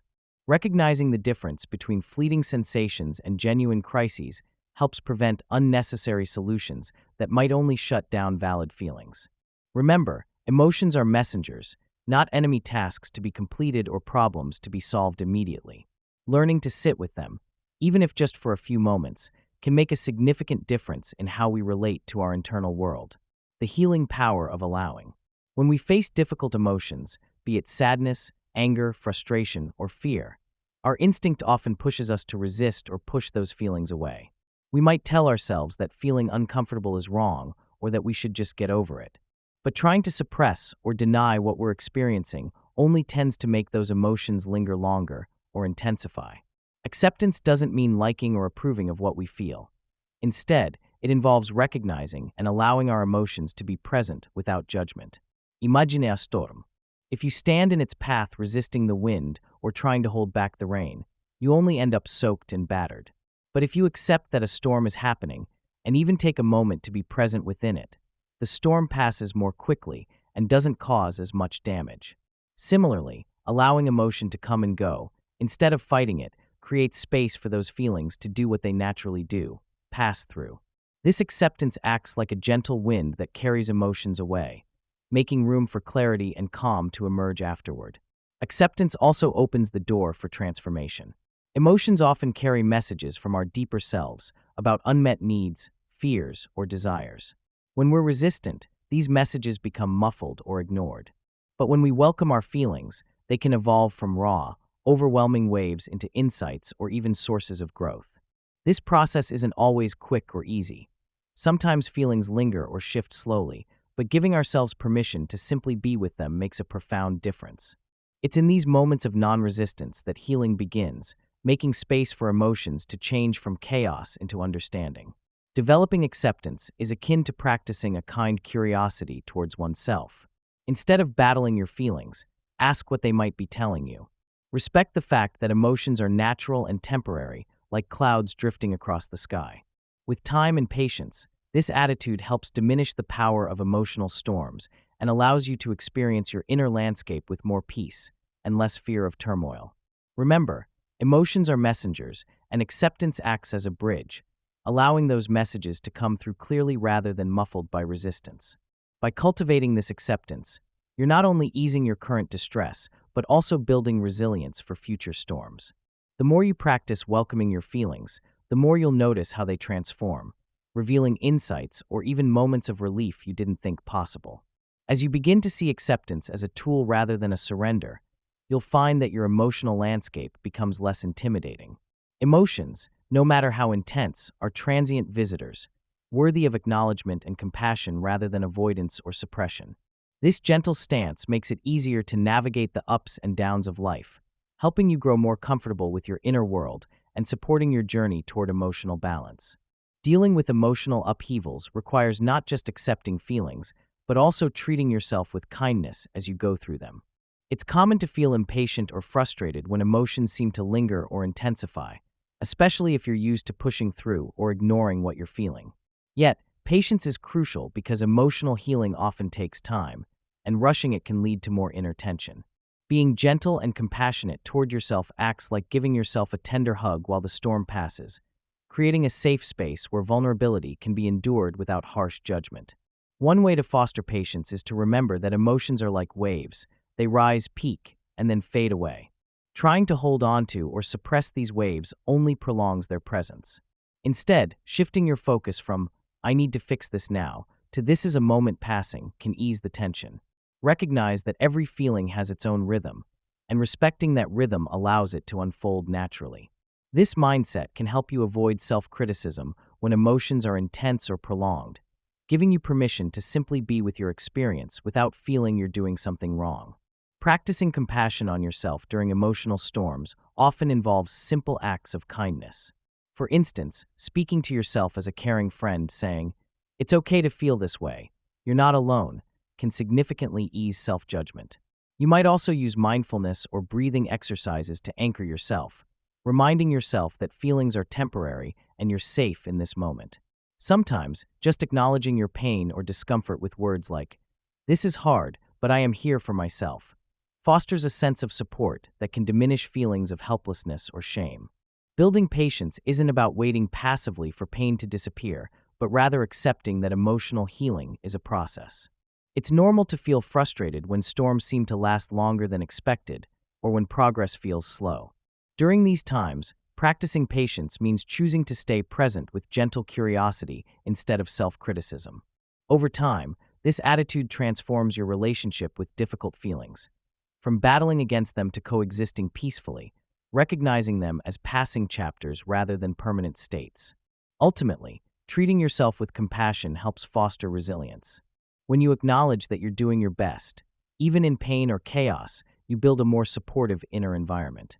This creates space not only for the emotions to pass, but also for kindness and self-understanding to grow. Remember, emotional storms are part of being human. Your willingness to stay patient and caring turns these moments into opportunities for learning, healing, and deepening your sense of self-trust. Keep foregrounding kindness. It's the secret ingredient that softens storms and nurtures your ability to weather them more gracefully. Grief, sadness, anger, they have jobs. Emotions like grief, sadness, and anger aren't random or petty feelings that appear out of nowhere. They constantly work behind the scenes to signal something important in our lives. Sometimes they signal that we've experienced a loss, whether it's the death of someone close, the end of a relationship, or even a significant change in our circumstances. Other times, emotions point to a sense of injustice or unmet needs that have been ignored or overshadowed. For example, feeling anger after being wronged or sadness after a betrayal indicates that something essential to our sense of safety or trust has been disrupted.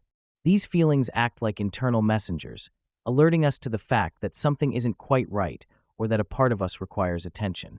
Instead of dismissing them or pushing them aside, recognizing their purpose helps us understand ourselves better. Emotions help us acknowledge what matters most and can even motivate action, whether it's seeking support, setting boundaries, or making changes. Think of grief as a signal that a valuable part of your life has been lost, or anger as a warning that your boundaries have been crossed. Recognizing these signals allows us to respond with kindness and clarity rather than reaction and regret. Understanding the purpose of these intense feelings also clears the way for a more compassionate view of ourselves. When you see sadness not as a weakness, but as a response to genuine loss, or anger not as a flaw, but as a message that your limits have been tested, you start to treat yourself with more care. Emotions may feel uncomfortable or intense, but they serve as guides, pointing to areas of our lives that need attention, healing, or change. Viewing these feelings through this lens makes it easier to accept them rather than fight them, creating space for growth and understanding rather than shame or judgment. Listening to emotions is like having a conversation with your inner self. It's easy to dismiss feelings when they're inconvenient or uncomfortable, but by tuning in, you gain insight into what's truly going on beneath the surface. Start by giving yourself permission to feel whatever is present without trying to fix or change it right away. Notice where in your body you feel these emotions, like a tight chest when anger surfaces or an aching in your stomach during sadness. These physical cues are useful anchors that help you stay present and connected to what's happening inside. Once you tune into your emotions, ask yourself gentle questions. What is this feeling trying to tell me? What need isn't being met? What loss or injustice is at the root? For example, if you're feeling angry after a disagreement, rather than immediately blaming the other person, explore whether your anger masks feelings of vulnerability or fear of abandonment. If sadness lingers after losing a job, allow yourself to acknowledge the disappointment and grief, recognizing that these feelings point toward unmet needs for security or purpose.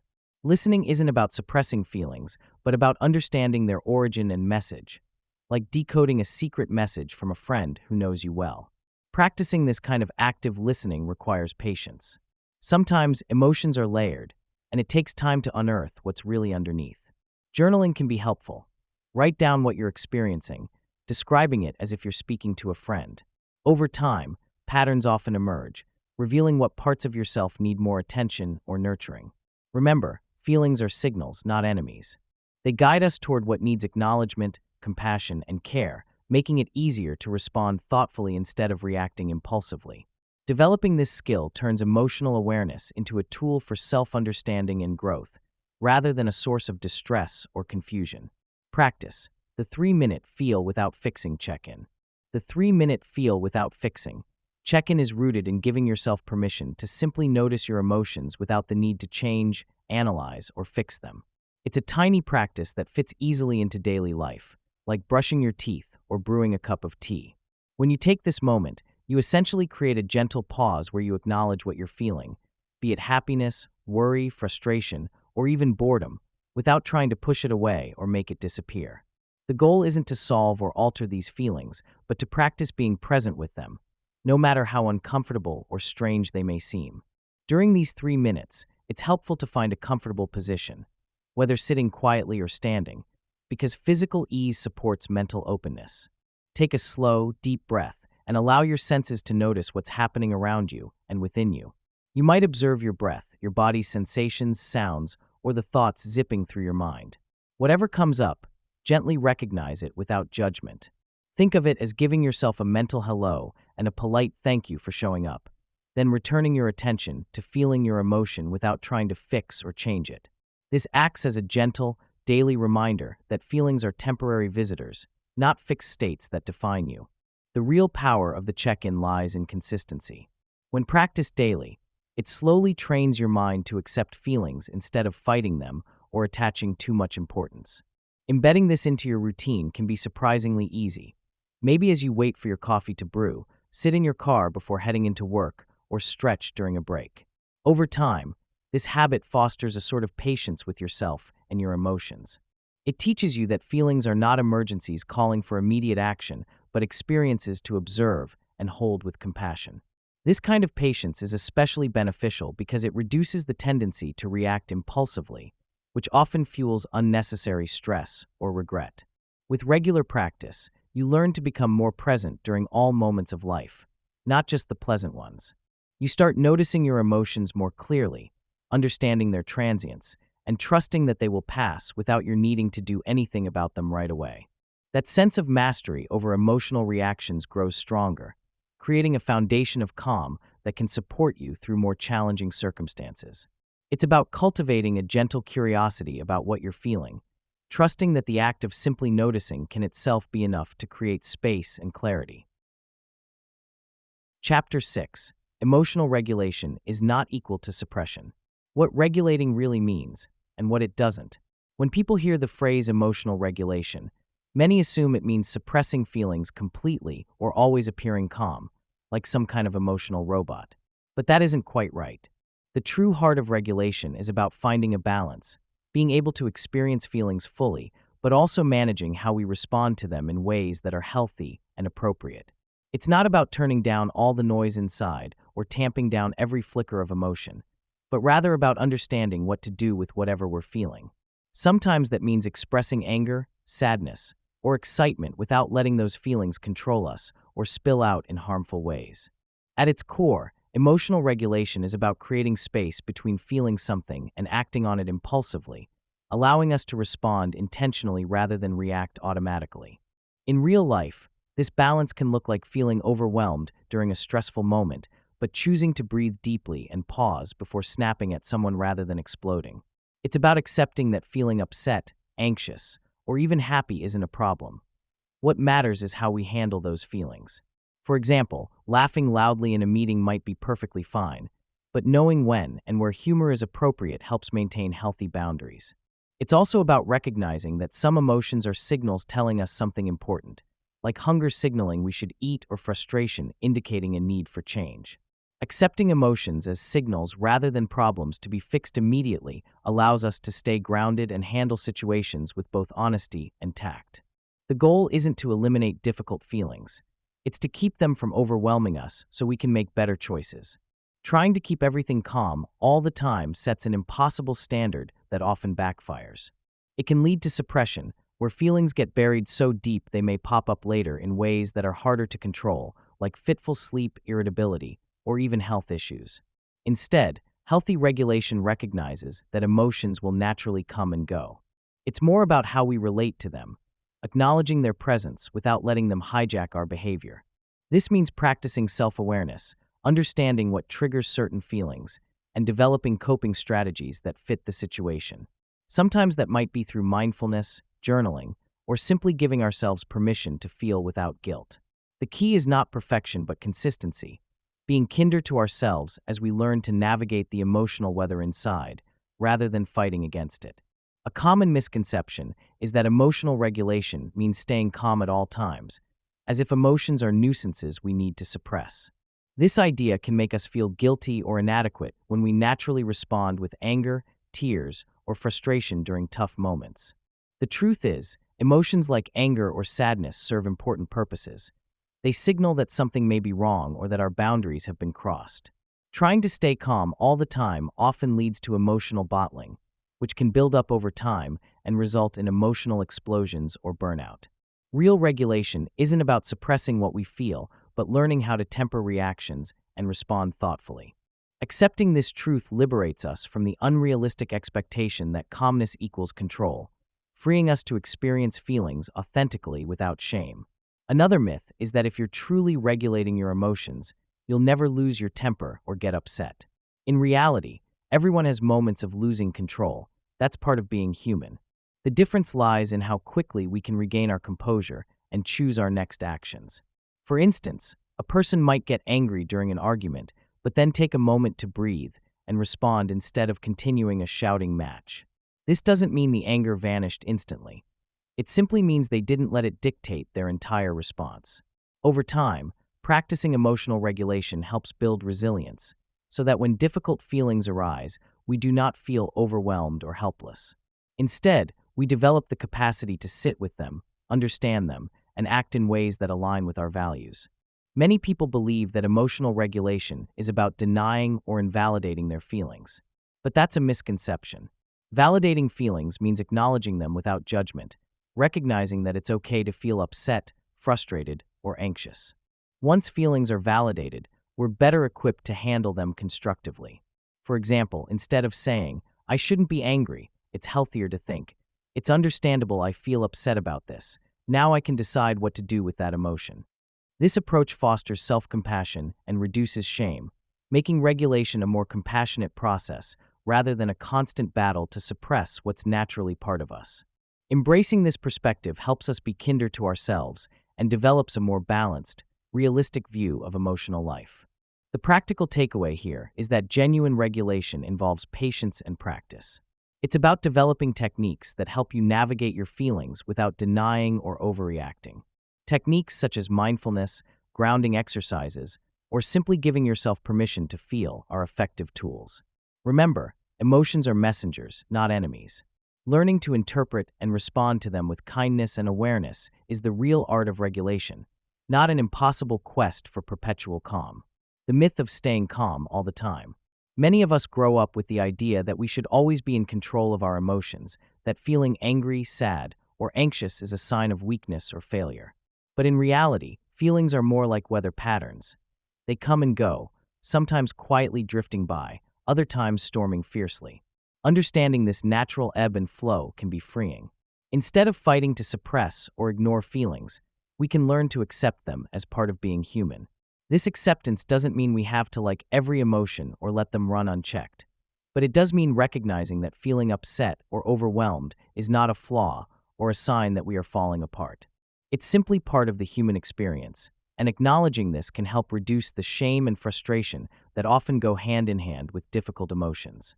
Think about times when feelings seem to hit out of nowhere.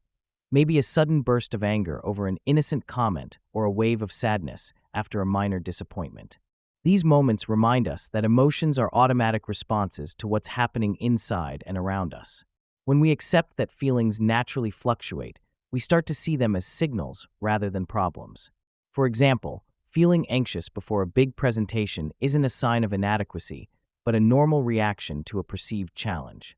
Wrapping ourselves in the misconception that we should stay calm all the time only adds extra pressure, which can intensify those very feelings we wish to avoid. The truth is, emotions can be messy, sometimes intensely so. But that messiness is part of what makes us human, reinforcing that feelings, even uncomfortable ones, are valid and temporary. Once we understand that emotions are fleeting and fluctuate naturally, the next step is to learn how to navigate those waves instead of fighting against them. It's like learning to surf. Rather than resisting the force of the ocean, you learn to move with it, riding the crest and easing down the troughs. When you're overwhelmed by intense feelings, instead of trying to suppress them or push them away, you can practice observing them as if they're passing clouds. This gentle acknowledgement helps you create space between yourself and the emotion, reducing the tendency to be swept away or controlled by it. For example, if anger starts to bubble, instead of lashing out or shutting down, take a few deep breaths and remind yourself that this feeling will pass, just like a storm passing through the sky. Riding these emotional waves involves a combination of mindfulness, self-compassion, and patience. It's recognizing the sensation, naming it, and allowing it to exist without judgment. If sadness visits, acknowledge it as a natural response, perhaps even giving it a quiet moment of attention. Over time, this practice helps build resilience, making emotions less intimidating and more manageable. Think of it as developing a kind of emotional agility, being flexible and adaptable when feelings surge or settle. It's also helpful to remember that waves of emotion can serve a purpose. They point to what matters to us or what needs attention. By learning to stay afloat and move through feelings rather than drowning in them, we foster a healthier relationship with our emotional landscape. This approach doesn't mean feeling nothing, but rather feeling everything fully and compassionately, which ultimately makes us stronger and more balanced. Practicing this emotional riding isn't about perfection. It's about persistence and patience. Sometimes, just reminding yourself that emotions are temporary can be enough to help you hold steady. Other times, employing grounding techniques or engaging in calming activities like gentle movement or deep breathing can keep you afloat during a storm. The key is to see feelings as waves, inevitable and passing, and to trust that with time, each one will ebb away, leaving you more connected to your true self and less overwhelmed by the fluctuating tides of emotion. Remember, mastering your emotions isn't about eliminating them, but learning how to flow with them, giving yourself permission to feel everything without guilt or shame. That is where real strength lies, in the ability to stay present with whatever comes your way. Emotional waves. Ride them, don't drown in them. Emotions are like waves in the ocean. They rise, crest, and then fall back. Sometimes the waves crash loudly, pulling you into a storm of feelings, and other times they're barely noticeable, just a gentle ripple on the surface. Instead of fighting against these waves or trying to hold them back, it's more helpful to see them as natural parts of your internal landscape.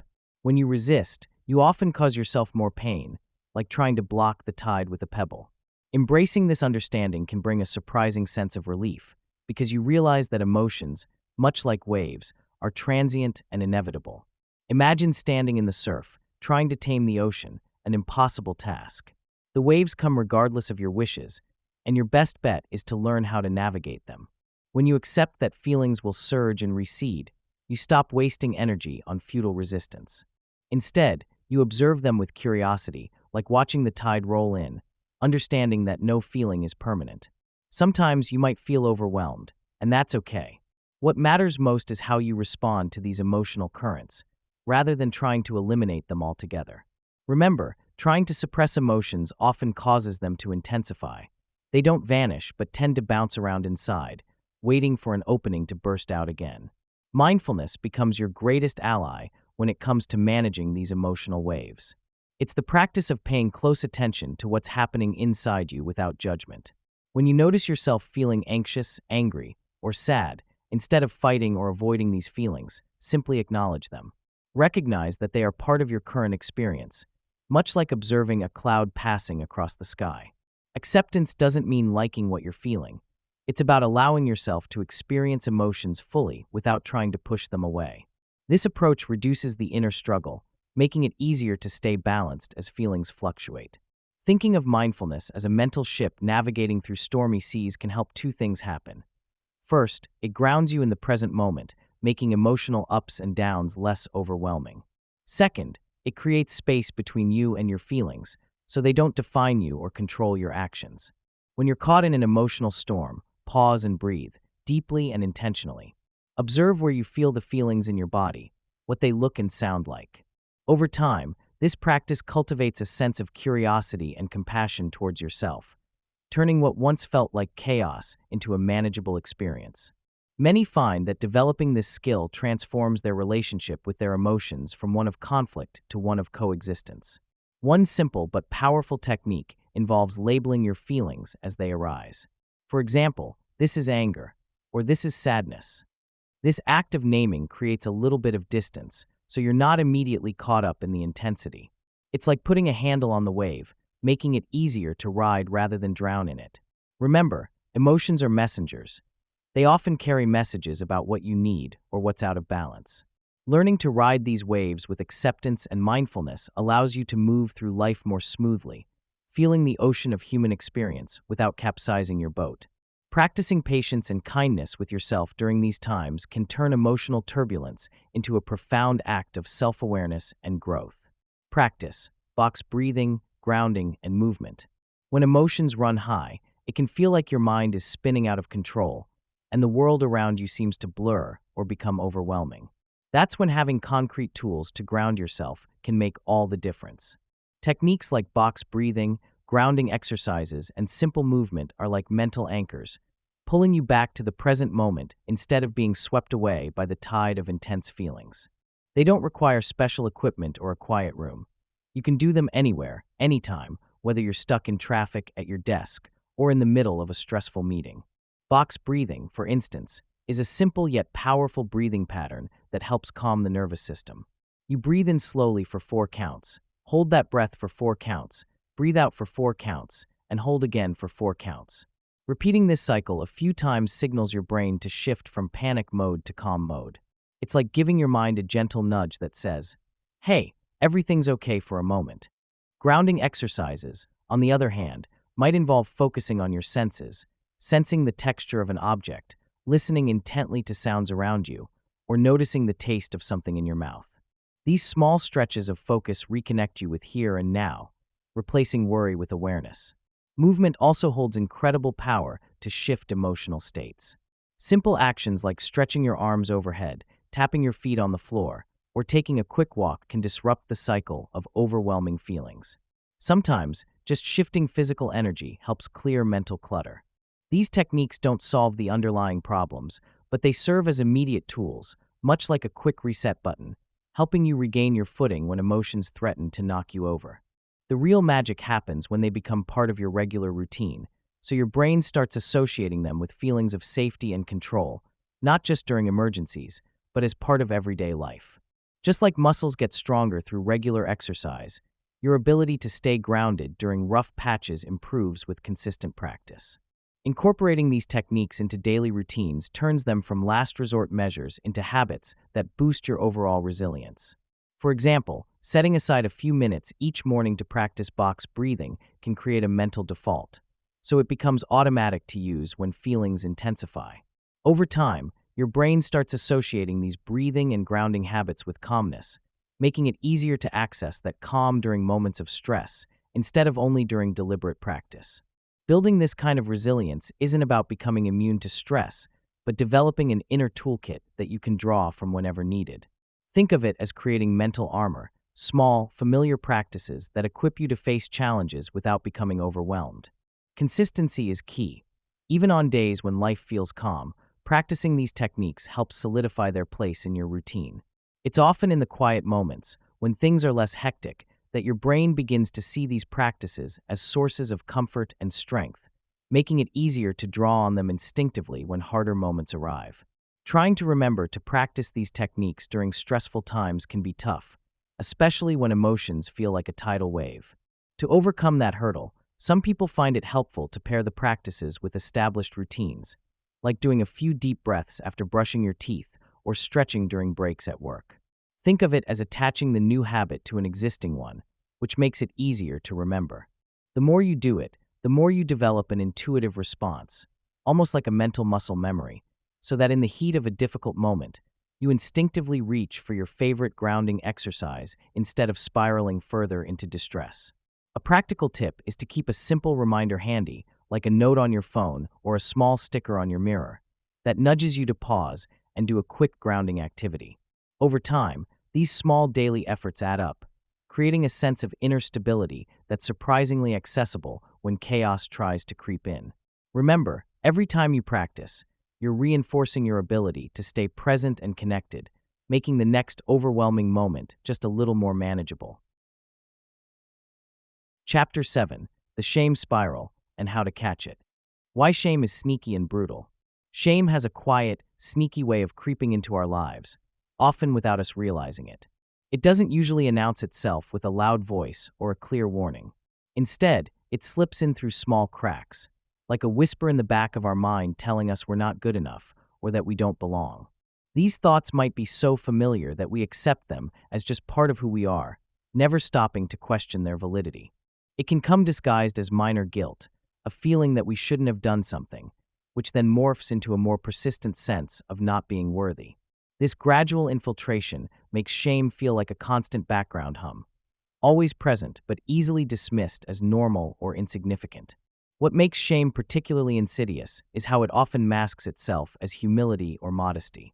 We might tell ourselves that feeling bad about ourselves keeps us grounded, like a safety net preventing arrogance. But beneath that, shame can distort our self-view, convincing us that there's something fundamentally wrong with us. It fuels our doubts and whispers that we are unlovable, unworthy, or defective, often based on minor mistakes or perceived flaws. It lurks quietly, weaving itself into everyday thoughts until it becomes a default setting. The danger lies in how seamlessly it blends into our mental landscape, making it hard to distinguish shame from genuine self-awareness or concern.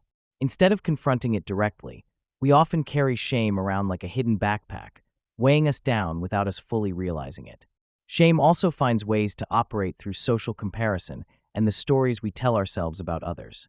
For example, catching ourselves scrolling through social media and feeling that pang of inadequacy is a common subtle entry point for shame. We see others' curated lives and judge ourselves as lacking, which reinforces feelings of shame and unworthiness.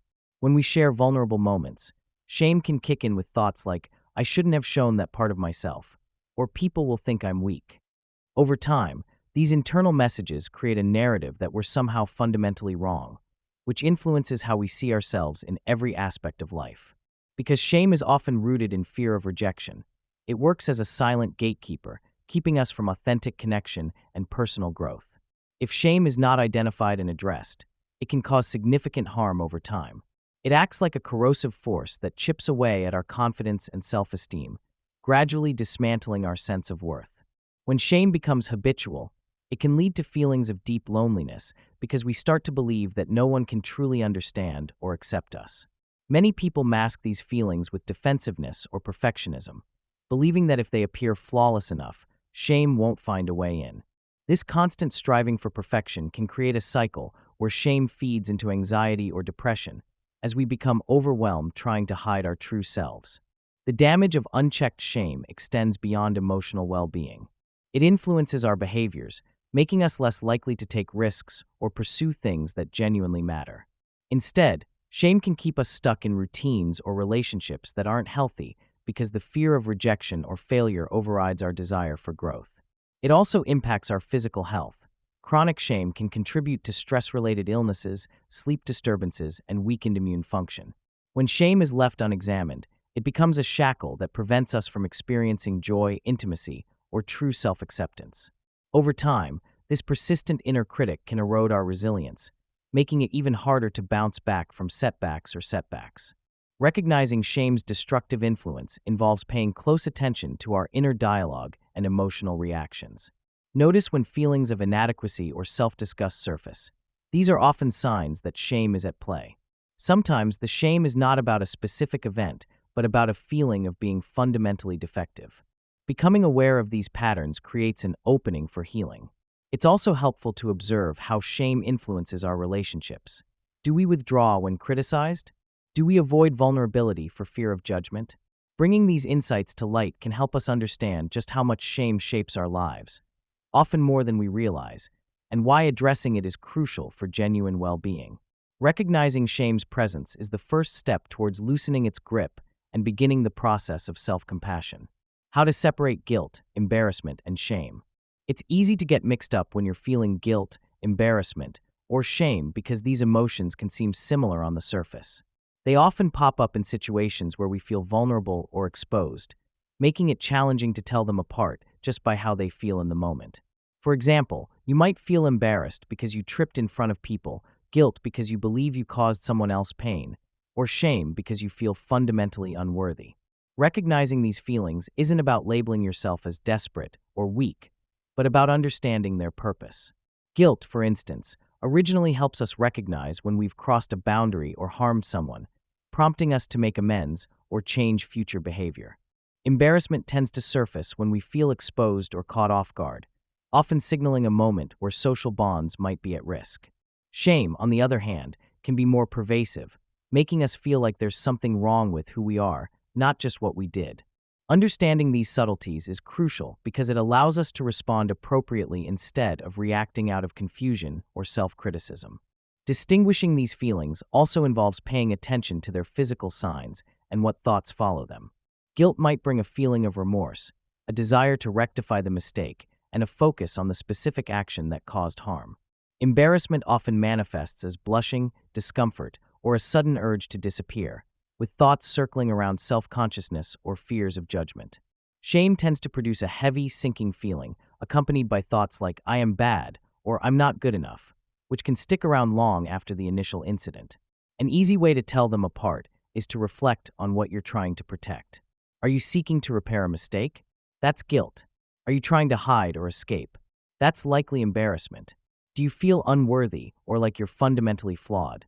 That's shame. Recognizing these differences isn't a fixed skill.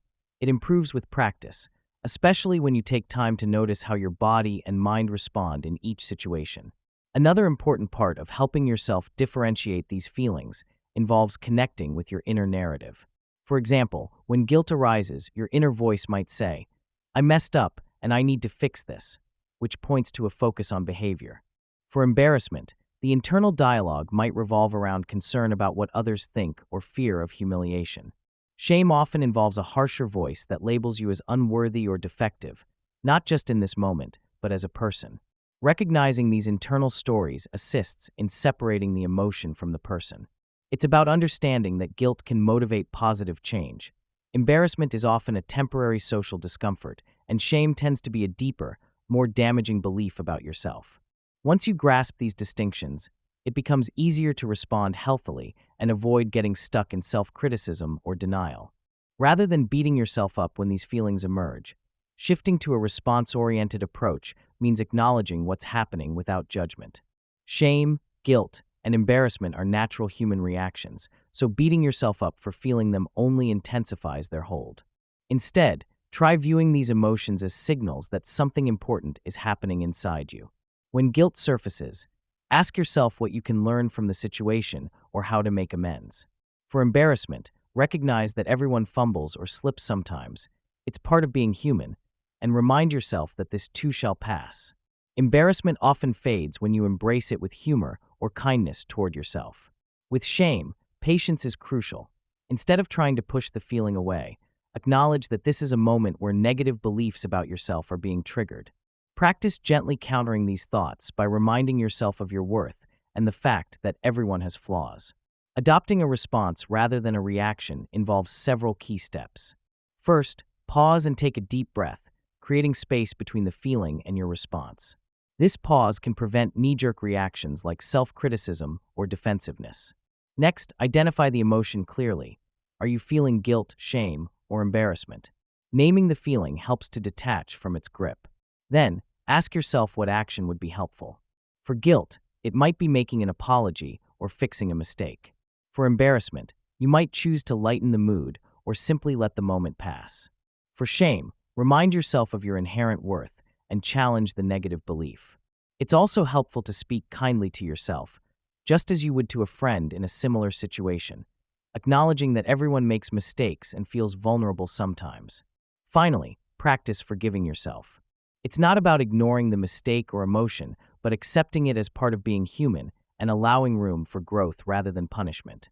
That one time I ghosted someone, and ghosted myself. There was a time not so long ago when I found myself completely avoiding a person I once cared deeply about. I had met her during a tough phase in my life, and we connected quickly, sharing stories and laughter.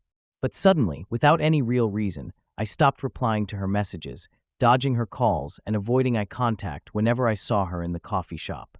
At first, I told myself it was just a busy period, that I didn't want to bother her or face the awkwardness. Yet, beneath that excuse was a quiet feeling gnawing at me, a sense of shame that I didn't fully understand at the time. Shame that I wasn't brave enough to admit I was hurt or uncomfortable, so I chose the easier route of avoidance.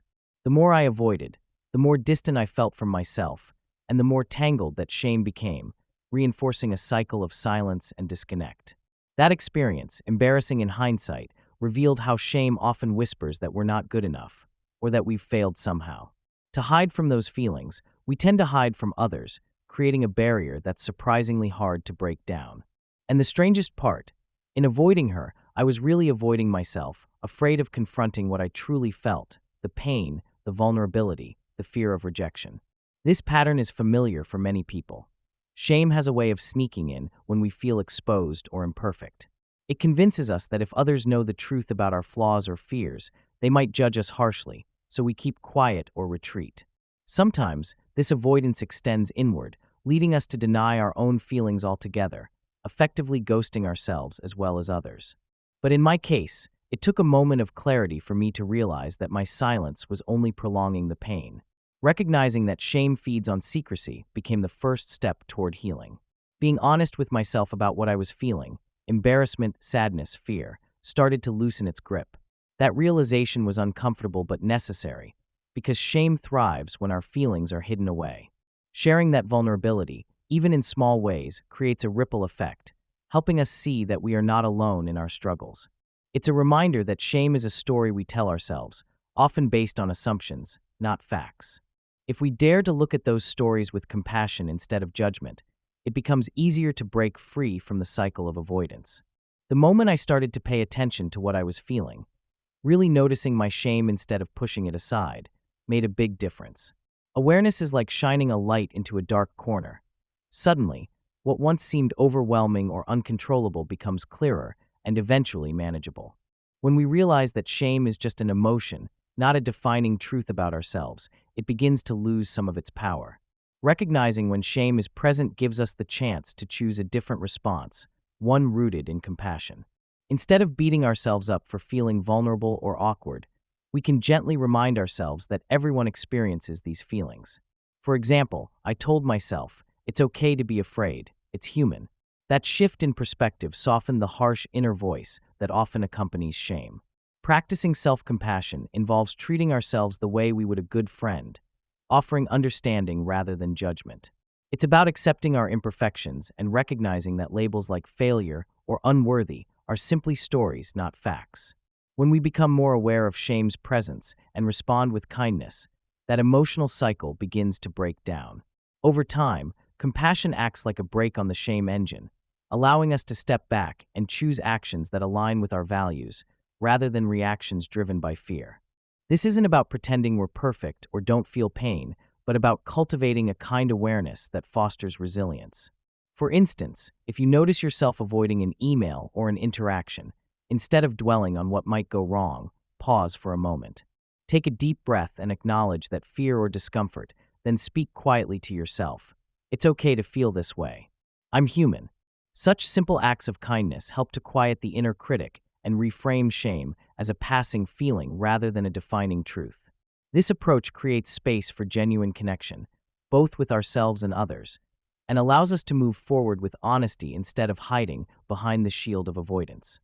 The more often we practice this, the more natural it becomes to respond with understanding rather than shame. Ultimately, awareness and compassion are powerful tools that can transform the way we relate to our emotions, leading us toward a healthier, more accepting relationship with ourselves and those around us. Keep in mind that change is a gradual process, and it's perfectly normal to stumble along the way. When you notice yourself slipping into old patterns of avoidance, pause and just observe. Offer yourself a moment of kindness for being human. Sometimes, even small steps, like writing a brief message to someone you've been avoiding or simply naming your feelings, can make a significant difference. It's not about perfection, but about progress and self-acceptance. Over time, these gentle practices build emotional resilience, making it easier to face difficult feelings with a compassionate heart instead of retreating from them. Remember, the courage to face shame begins with awareness and is sustained by gentle, ongoing kindness toward oneself. Practice the shame pattern interrupt. Sometimes, shame can feel like that unwelcome guest who barges into your mind and refuses to leave. It starts with a small thought, maybe a mistake you made or an embarrassing moment. But before you know it, you're caught in a whirlpool of self-criticism and negative feelings. The key is recognizing those early signs and using a quick, simple method to cut the shame off at the pass. Think of it as placing a traffic barrier in front of a runaway vehicle, preventing it from crashing into destructive patterns. This technique involves a moment of conscious awareness combined with a deliberate action that interrupts shame's momentum. It doesn't require a complicated ritual or deep therapy sessions. Instead, it's about developing a habit of catching shame as it emerges and putting an immediate stop sign in its path. Once you identify shame's whisperings, such as self-doubt, guilt, or unworthiness, you can implement this small but powerful intervention to regain control. The idea is to create a pause, an opportunity to choose a healthier response instead of spiraling further into negativity. Imagine each shame spiral as a balloon that tends to burst at the slightest prick. This method is the tiny pin that prevents it from going everywhere. Over time, practicing this consistently helps lessen the power shame holds over you, making those spirals shorter, less intense, and easier to manage. Encouraging mindfulness and self-talk to break shame's hold is equally important. When shame strikes, it often comes wrapped in a blanket of harsh judgments about ourselves. To counter that, we need to become more aware of our inner dialogue, what we are telling ourselves in those vulnerable moments. Mindfulness involves paying close attention to what's happening inside and outside without judgment, like gently observing your thoughts rather than getting lost in them.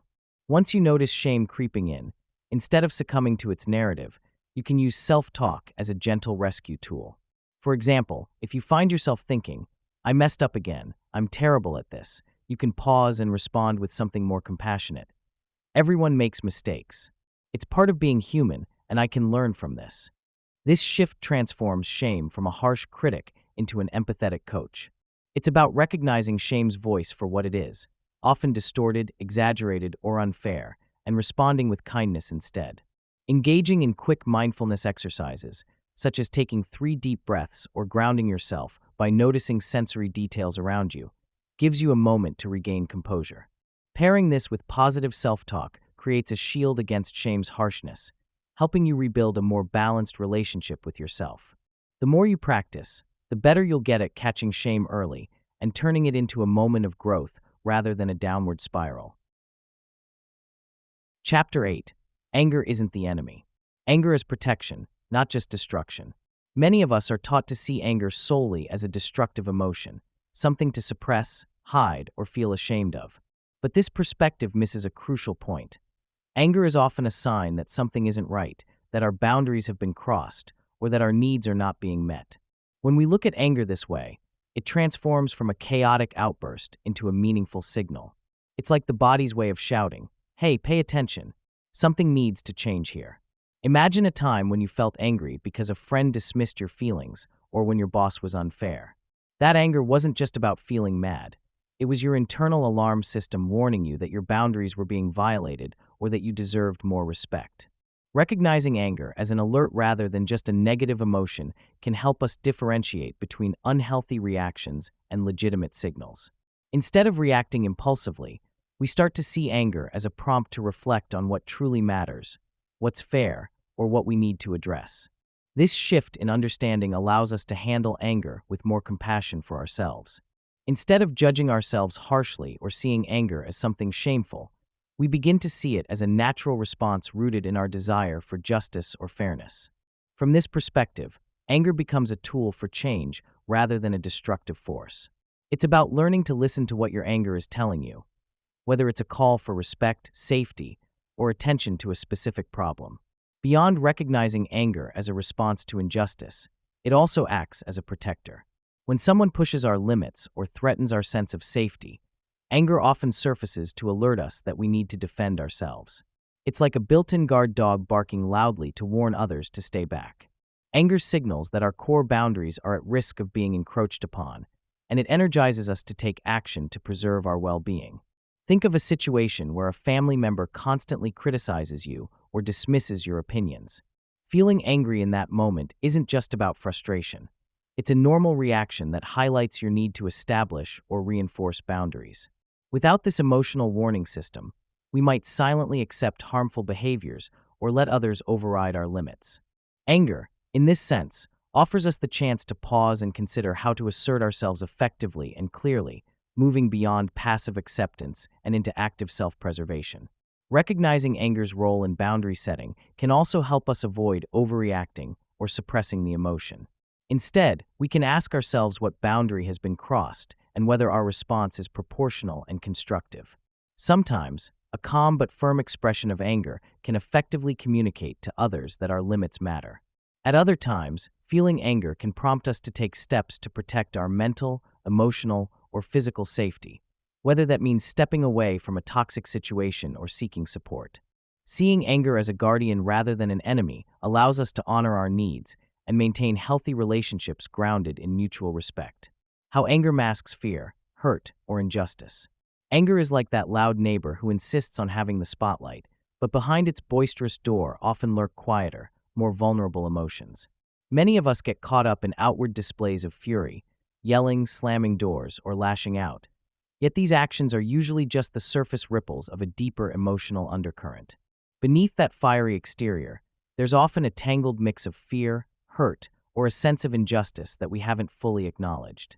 Sometimes anger surfaces as a protective shield, a way to shield ourselves from feeling exposed or weak. Recognizing this means paying close attention to what's really happening inside, because if we only focus on the storm's aftermath, we miss the storm's true cause. For example, if you find yourself snapping at a coworker over something minor, it may not be really about that task or comment, but rather about a deeper worry about losing your job or feeling undervalued. If your partner's criticism makes you want to scream, it might stem from a hurt ego or feelings of inadequacy rather than the actual comment. Often, these underlying feelings are hidden because they seem too fragile or uncomfortable to face directly, so they get buried beneath layers of anger that feel more manageable. Catching those moments when anger flares up can be insightful. Asking yourself questions like, what am I really afraid of right now? Or what, after all, am I upset about? Can reveal painful truths we're avoiding. Understanding these core emotions takes patience, but it's a step toward breaking free from reactions rooted in insecurity or trauma. Identifying what lies beneath anger isn't just about mental clarity. It's also about emotional survival. When we ignore these inner truths, we tend to lash out at people around us or become emotionally numb. But when we start to see anger for what it might be hiding, fear of abandonment, feelings of betrayal, or deep sadness, we can begin to treat those emotions with kindness instead of pushing them aside. This process often involves paying attention to physical sensations as well, like a clenched jaw, tight chest, or fluttering stomach, because our bodies often reveal what our minds are neglecting. Recognizing these signs gives us clues about what we're really feeling, clearing the way for genuine healing and understanding. Being honest about anger takes guts. It's easier to blame others or justify our rages than to admit that we're hurt, scared, or feeling powerless. But honesty begins with slowing down long enough to ask ourselves the tough questions. What am I truly upset about? Why does this particular situation trigger such a strong reaction? Sometimes we build emotional walls to hide the pain, but those walls only serve to deepen our confusion and loneliness. When you notice yourself getting angry, try to pause and acknowledge that your feelings might be masking something more vulnerable. Giving yourself permission to be vulnerable is not a weakness. It's an act of courage that opens the door to genuine connection with yourself and others. For instance, if you're furious about a friend canceling plans at the last minute, instead of immediately feeling irritation or disappointment, ask yourself what that cancellation really means to you. Does it remind you of feeling abandoned or not valued? Are you afraid that this slight reflects a broader pattern of disregard? When you stop to interrogate your emotions honestly, you might realize that your anger is actually a way of signaling deeper needs, like craving companionship or feeling appreciated. This honesty doesn't come easily, especially if you're used to suppressing pain or fear. But it's essential if you want to break free from the cycle of reactive anger. Only when you admit the truth to yourself can you start addressing the core issues that trigger your emotional responses. Learning to be truthful with yourself about your feelings can be challenging. It often means facing uncomfortable truths about your insecurities or past wounds that you'd rather forget. Still, this transparency allows you to observe your reactions rather than be controlled by them. Practice this by journaling after moments of anger, asking open-ended questions like, "What was I feeling just before I lost my temper?" Or, "What do I need right now to feel safe or understood?" Over time, this honest self-reflection becomes easier, helping you discern whether your anger is justified or if it's a misdirected plea for attention, love, or respect. Remember, honesty with oneself isn't about self-criticism. It's about creating space for compassion, both for what you're experiencing and for what you might need to feel truly heard and valued. Practice journaling anger without judgment. When it comes to writing about anger, the right prompts can act as gentle guides that help you explore your feelings without feeling overwhelmed or judged. Instead of forcing yourself to dissect anger right away, think of prompts as invitations to sit with your emotions. For example, you might write, "I feel angry when," or "the last time I felt this way was." These prompts encourage honest expression while keeping you grounded. Sometimes, simply describing what's happening in the moment, without trying to solve it or make sense of it, can release a lot of tension. Remember, this isn't about finding solutions or fixing things. It's about giving yourself a safe space to just be angry without guilt. Writing prompts serve as a bridge between your raw feelings and understanding them, helping you create a gentle separation from the emotion itself and the stories you tell about it. Using prompts like describe a sound, smell, or sight that triggers your anger helps anchor your feelings in sensory experiences, making it easier to access and express emotions honestly. For instance, noting the feeling of tightness in your chest or the heat rising in your face can validate your experience rather than push it aside. Incorporating prompts like write a letter to your anger, without intending to send it, allows you to give voice to your frustrations in a non-judgmental way. The key is to keep the focus on the feelings, not on fixing what caused them. Over time, these prompts can help you develop a habit of recognizing angry feelings early, making it easier to process them before they escalate. They also serve as a mirror that reflects your true self, showing you how anger manifests physically, emotionally, and mentally. It's helpful to keep your writing environment comfortable and private, somewhere you feel safe to unload. Using a journal or a digital note can work, but the goal is to create a routine where writing becomes an unhurried, sacred space for your emotions. When a prompt sparks a strong feeling, resist the urge to judge what you're writing or to correct yourself. Instead, focus on letting your thoughts flow freely, even if they're messy or uncomfortable. This practice reinforces that anger is a normal part of being human, and that expressing it doesn't make you bad or unkind. It makes you real. With consistent use, these prompts can serve as a gentle reminder that your feelings are valid, and that sometimes the best way to move forward is to simply sit with what's inside, without trying to change it immediately. Many of us grow up hearing that anger is something to be feared or hidden. We tend to see it as a flaw or a sign of weakness, which can lead us to suppress or deny this emotion altogether. But understanding that anger is actually a natural, protective response helps to reframe the way we relate to it. Anger often signals that our boundaries have been crossed, or that we need to pay attention to unmet needs or unresolved issues. When you approach anger with curiosity rather than judgment, it becomes easier to accept it as part of your human experience. Recognizing anger as a signal rather than a problem shifts your perspective, making space for healing rather than shame. This acceptance opens the door to exploring what lies beneath anger, the fears, hurts, or frustrations that fuel it, without feeling overwhelmed or shameful about having those feelings. Understanding that anger can serve a positive purpose deepens your relationship with yourself. For instance, anger can motivate you to make necessary changes or stand up for yourself in situations where you might otherwise remain silent. It can also serve as a catalyst for deeper self-awareness, prompting questions like, "What is really bothering me?" or "What boundary has been crossed?" When you accept anger as a healthy emotion, it can become a tool for growth rather than a source of shame or fear. Writing about anger in a non-judgmental way helps reinforce this idea.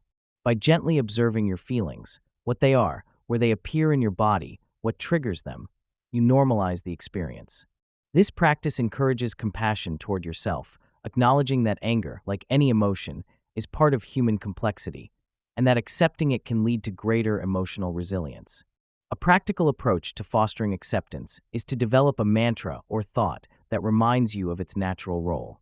Something as simple as anger is a messenger, or feeling angry means I care can serve as a guiding principle. Over time, these affirmations help you detach from shame or self-judgment, allowing anger to flow through you without becoming overwhelming. When you write about anger, focus on observing, describing, and understanding rather than fixing or dismissing. This process nurtures patience and compassion, guiding you toward a more integrated and accepting relationship with your feelings. If we can see anger not as the enemy, but as a vital part of our emotional landscape, we really empower ourselves to handle life's challenges with more clarity and less fear. How to express anger without losing trust or self-respect. Balancing honesty with respect for others and yourself requires real self-awareness and a gentle honesty that considers the feelings involved. It's about being truthful without being brutally blunt or dismissive. When you're upset, it might be tempting to say everything on your mind without filtering, but that can lead to regret or damage relationships. Instead, try to pause and reflect on what's really bothering you and what outcome you want from the conversation. For example, if your roommate borrowed your favorite book without returning it, rather than accusing or yelling, you could say, "I felt disappointed when I saw my book wasn't there because I was looking forward to reading it."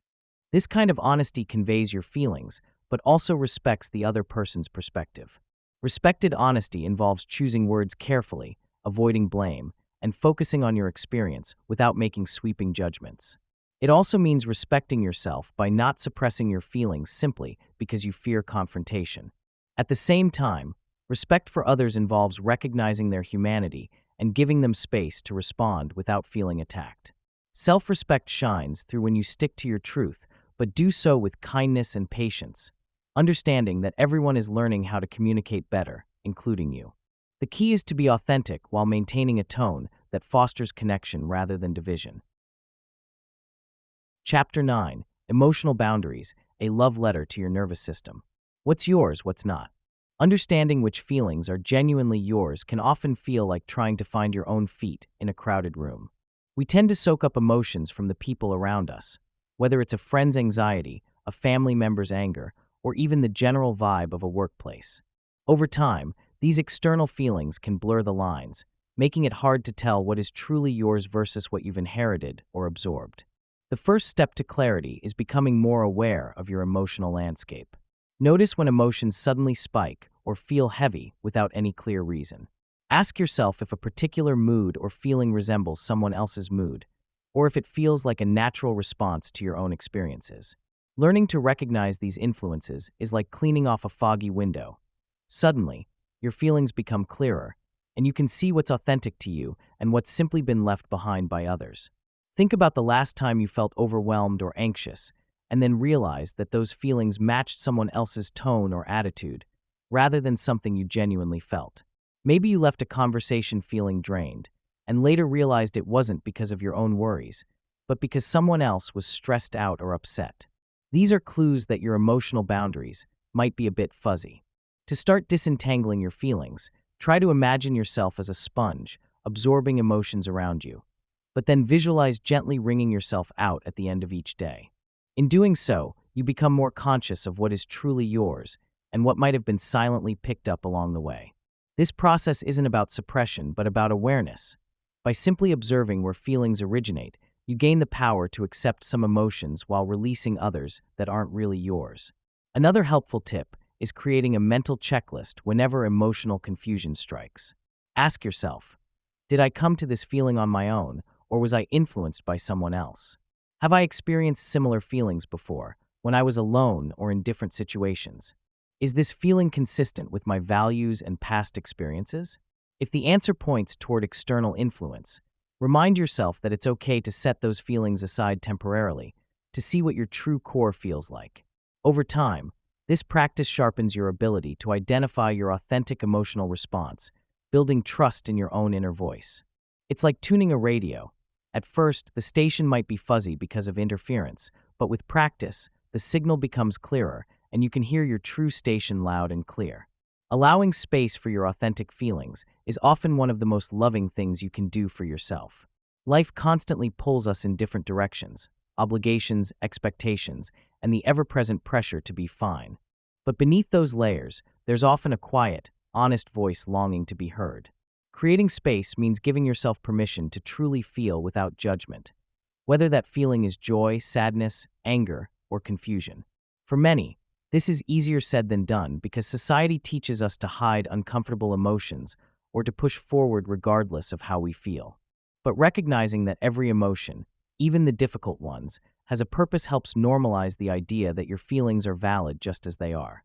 Once you accept your emotional truth, it becomes easier to be honest with yourself and others, which can lead to more genuine relationships and a deeper connection to your own needs. Finding space for your feelings also involves being gentle with yourself during moments of vulnerability. Sometimes, simply sitting with an uncomfortable emotion for a few minutes, without trying to fix or dismiss it, can be revealing. For example, when feeling sad or upset, instead of brushing it aside with distraction or reassurance, practice naming the emotion. Say to yourself, "This is sadness," or "This is frustration," and allow it to exist without expectation.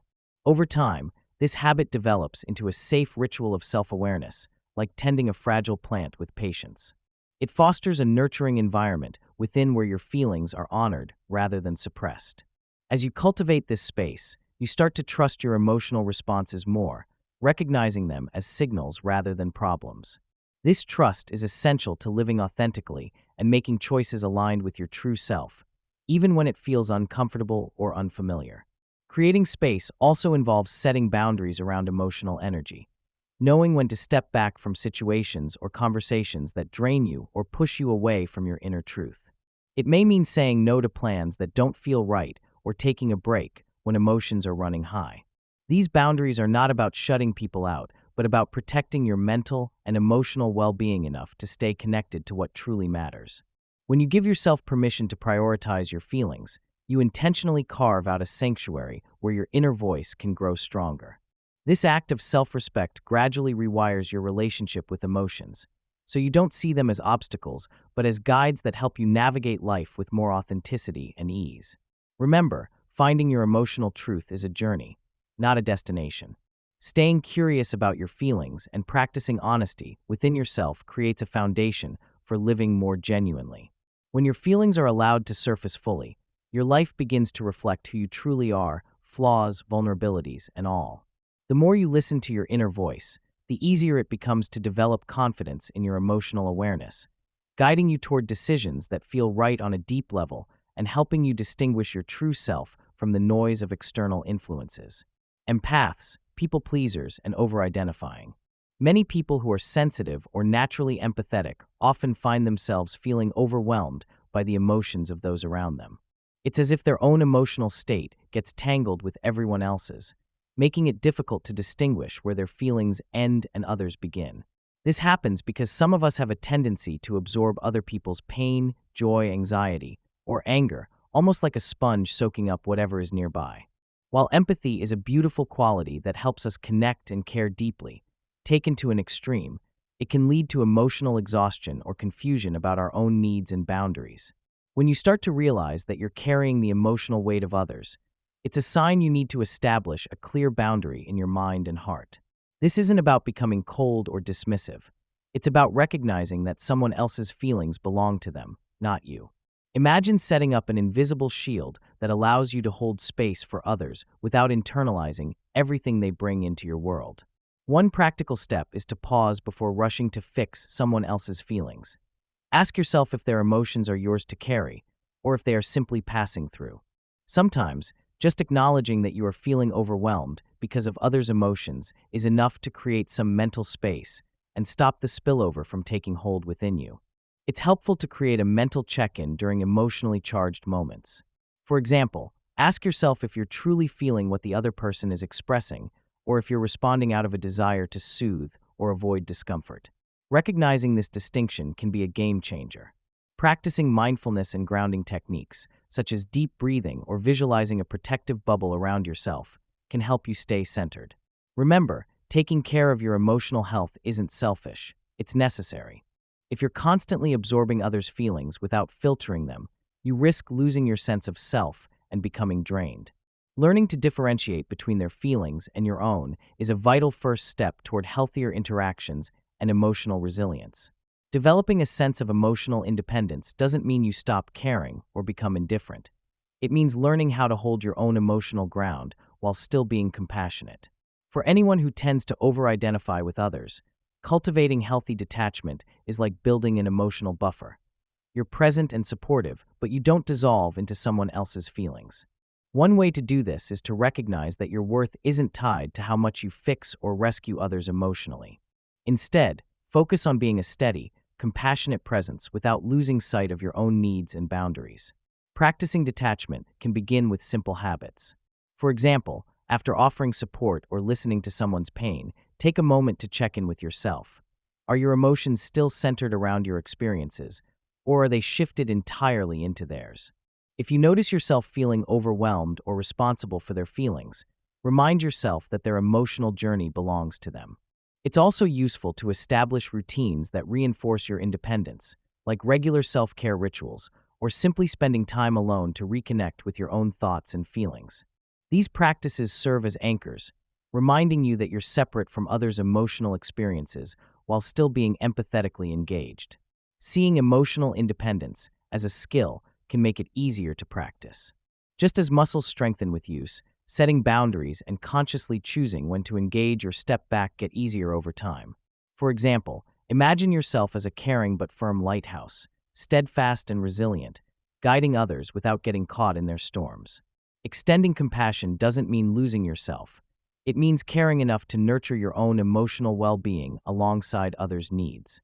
By doing so, you create healthier relationships based on mutual respect and understanding, where both individuals are free to feel and heal without enmeshment or guilt. Saying, "This isn't mine to carry," without guilt.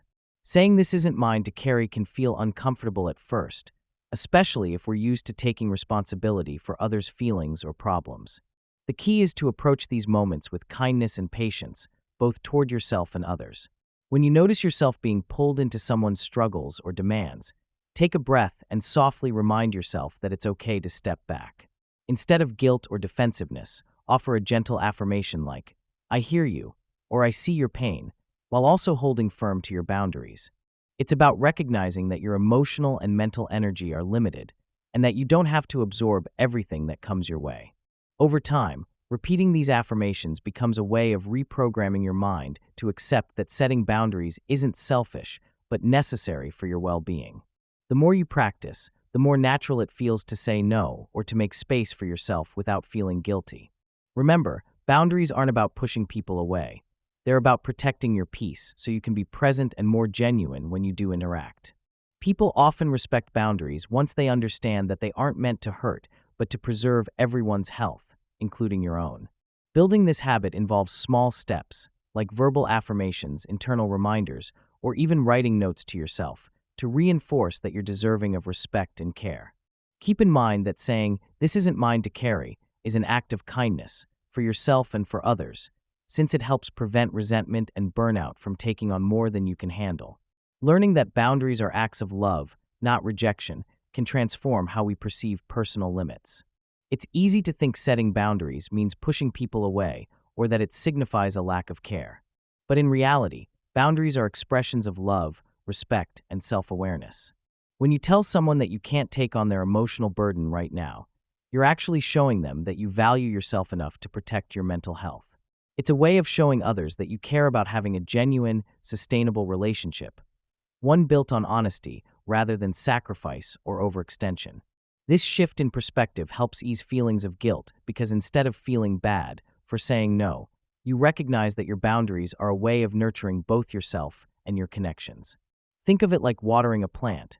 By giving it the right amount of space and care, it grows healthier and stronger. People often appreciate honesty more than they realize. They need to see that boundaries are not about rejection, but about keeping relationships healthy. When you practice this, you're fostering trust and honesty. You're demonstrating that love includes honoring your limits, which ultimately makes your relationships more resilient and genuine. Sometimes, it's the simple act of reminding yourself that boundaries aren't a sign of failure, but a form of self-love that helps ease feelings of guilt. Every time you set a boundary with kindness and clarity, you're planting a seed for healthier interactions long-term. Practice the boundary rehearsal script. One of the most effective ways to start claiming your boundaries is through deliberate language practice. When you're talking about your limits, it's easy to fall into vague or uncertain phrases like, "I guess I don't mind," or "it's okay if you," which actually weaken your position. Instead, practice speaking with clarity and conviction. For example, replace hesitant statements with direct, respectful language such as "I need" or "I prefer," followed by your specific boundary. It's worth rehearsing these phrases in a safe space, maybe even aloud in front of a mirror or with a trusted friend, to build confidence in saying them naturally when the moment arises.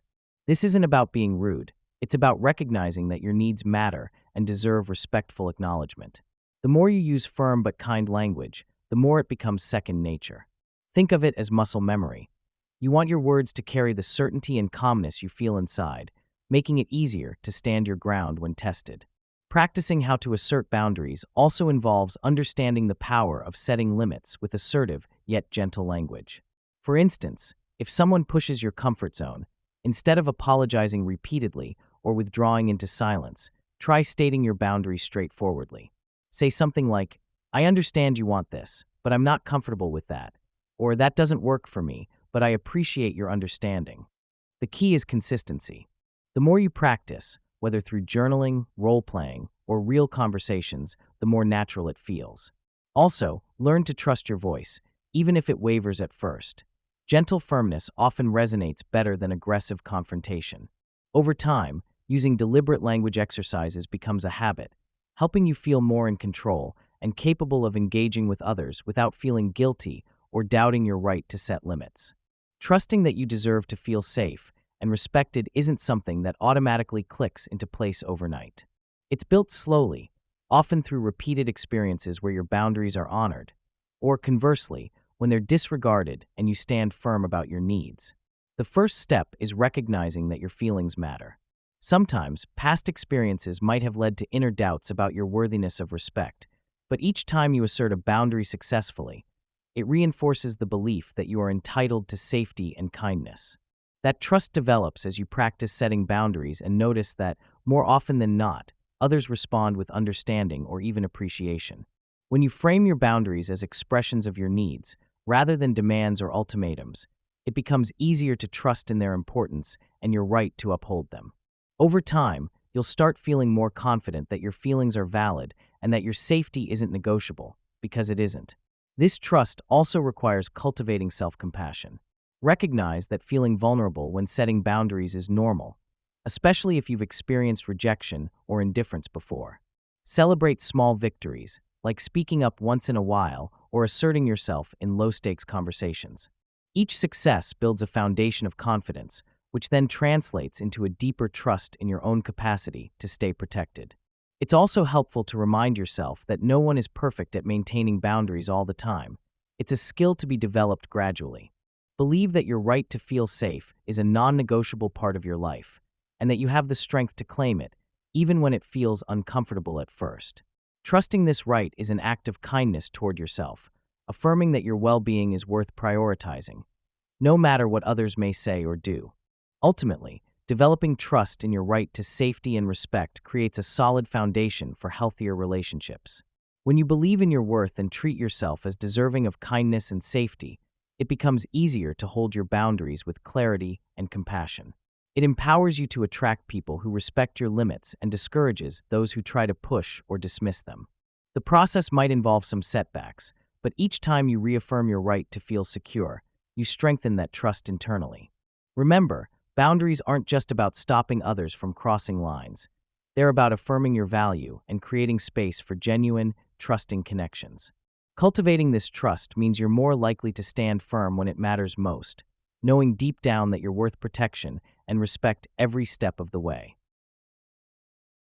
Chapter 10. Relationships are emotional mirrors. You feel most intensely in connection. When we open ourselves up to another person, whether through a heartfelt conversation or physical closeness, our emotional landscape often shifts in powerful ways. Intimacy acts like a magnifying glass, making feelings feel brighter, deeper, and more tangible. For some, this heightened emotional awareness can be exhilarating, filling the soul with joy and connection. For others, it might bring waves of vulnerability that are uncomfortable but necessary for true closeness. Recognizing that intimacy does not just deepen connection, but also intensifies our emotional responses, allows us to navigate these moments with a bit more grace. It's helpful to understand that feeling more intensely isn't a sign of weakness or overreaction. It's a natural response when genuine connection begins to crack open our emotional world. Embracing this heightened sensitivity can help us to be more present during moments of closeness, allowing ourselves to experience life more fully rather than suppressing the feelings that come up. Often, people shy away from intimacy because they worry about being overwhelmed or judged for their emotional reactions. But in reality, these intensified feelings serve as a mirror, reflecting what truly matters most to us. When you feel an emotional surge, be it happiness, fear, or longing, know that it's a sign of how deeply you care and how much your heart is engaged. Instead of trying to dampen these feelings or hide them, acknowledging their presence helps us develop emotional maturity. It's like tuning into a radio station louder than before. The signal is clearer and more vibrant, giving us better insight into our desires and fears. This awareness can foster stronger relationships because it encourages honesty, both with ourselves and others, about what we truly feel, making the bonds we forge more authentic and resilient. Many people tend to see vulnerability as a weakness or a flaw to be overcome, but in truth, it's a clear sign of trust and openness. When we allow ourselves to be vulnerable, we're essentially showing others that we trust them enough to reveal our true selves, flaws, fears, dreams, and insecurities included. This kind of honesty requires courage, especially given how much society often labels vulnerability as something shameful or undesirable. But understanding that vulnerability is a fundamental aspect of genuine connection helps shift perspectives. It's not about being perfect or invulnerable. It's about embracing our imperfect, authentic selves and recognizing that this openness invites deeper bonds. Vulnerability signals that we're ready to share our inner world, with all its messiness, in exchange for connection and understanding. Accepting vulnerability as a positive sign rather than a flaw opens the door to richer relationships and greater self-awareness. Think about moments when you felt most seen and understood. These often involve times when you allowed yourself to be vulnerable. That's not a weakness but a strength because it demonstrates your willingness to be real, even when it's uncomfortable. Opening up can feel risky, but it's a crucial step in creating bonds that aren't superficial. It's like planting seeds in fertile soil. The deeper your roots go, the sturdier the tree becomes. Being vulnerable also teaches us resilience. When we share our fears and insecurities, we learn that others often respond with kindness or understanding, not judgment. Over time, this helps us to view vulnerability not as a liability, but as a sign of growth, an indication that we're willing to take emotional risks for the sake of connection and self-discovery. Remember, everyone carries some level of vulnerability. Hiding it only isolates us further. Instead, wear it as a badge of authenticity that draws others in. How we project, absorb, and relive old wounds. Many of us carry what might seem like emotional baggage from past experiences, especially those rooted in close relationships. When someone we care about says or does something, our reactions often aren't just about the present moment. They're shaped by a history of wounds, misunderstandings, or unmet needs. These reactions can be intense, disproportionate, or seemingly out of nowhere, and recognizing why this happens can be a game changer. It's like having a radar for emotional triggers. Once you notice that you tend to get defensive, overly hurt, or upset in certain situations, you start to see a pattern emerge. This awareness isn't about blaming yourself, but about understanding that your emotional responses are often echoes of old wounds we haven't fully healed or acknowledged. Often, these patterns develop slowly over years and become the default way we interact, making it feel like we're stuck in a loop. The key lies in observing these reactions, noting when they tend to emerge, and asking yourself whether they are responses to the current situation or echoes from the past. For example, you might notice that every time your partner suggests a change in your routine, you feel defensively attacked, even if their tone was neutral. This isn't just about the suggestion. It's about a deeper feeling of being controlled or judged that might stem from childhood experiences or previous relationships. Recognizing these patterns helps us see that our emotional reactivity is often less about what is happening now and more about unresolved feelings from before. Once we start observing these reactions without judgment, we gain a clearer sense of how past wounds are still influencing our present. This understanding isn't about blaming ourselves or others, but about creating space for new, healthier responses. It's like noticing a recurring theme in a song. We begin to hear and understand it, giving us the power to change the tune if we choose. Over time, this self-awareness can soften our reactions and help us engage more calmly and thoughtfully with loved ones. A common hurdle in close relationships is mistaking our feelings for the reality of others' actions. When someone disappoints us, criticizes us, or even simply acts differently than we'd like, it's easy to interpret their behavior as a personal attack or proof of their disapproval. But often, behind those reactions are their own struggles, fears, and perspectives, which have nothing to do with us directly.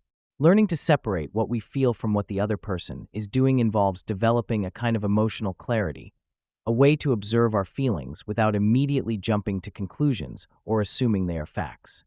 For example, if you feel hurt because your partner forgot your birthday, it's natural to feel upset. But asking yourself whether the hurt comes from their forgetfulness alone or from a deeper sense of not being appreciated can help clarify what's really going on. Sometimes, our feelings are shaped by our own vulnerabilities. Other times, they're amplified by stories we tell ourselves about being unworthy or invisible. To practice this separation, it helps to pause and reflect when emotions run high. Asking questions like, is this feeling about what just happened, or is it triggered by something else? Or would I feel differently if I didn't have this old wound from the past? Creates space between reaction and response. This isn't about denying our feelings, but about acknowledging them without letting them dictate our actions. It's about recognizing that feelings are messengers, not the full story. For instance, feeling angry because your friend canceled plans may be rooted in fear of abandonment rather than just frustration over the inconvenience.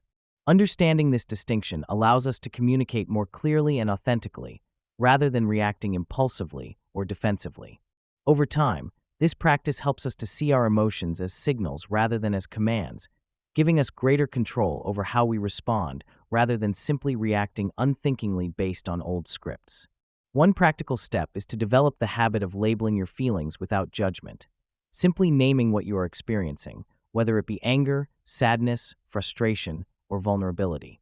Then, consider whether these feelings are rooted in the current circumstances or in something else entirely. This approach can soften reactivity, prevent unnecessary conflicts, and foster more meaningful connections. Remember, it's not about suppressing feelings, but about understanding their origins, so you can choose how to respond, rather than be driven by unresolved pain or assumptions.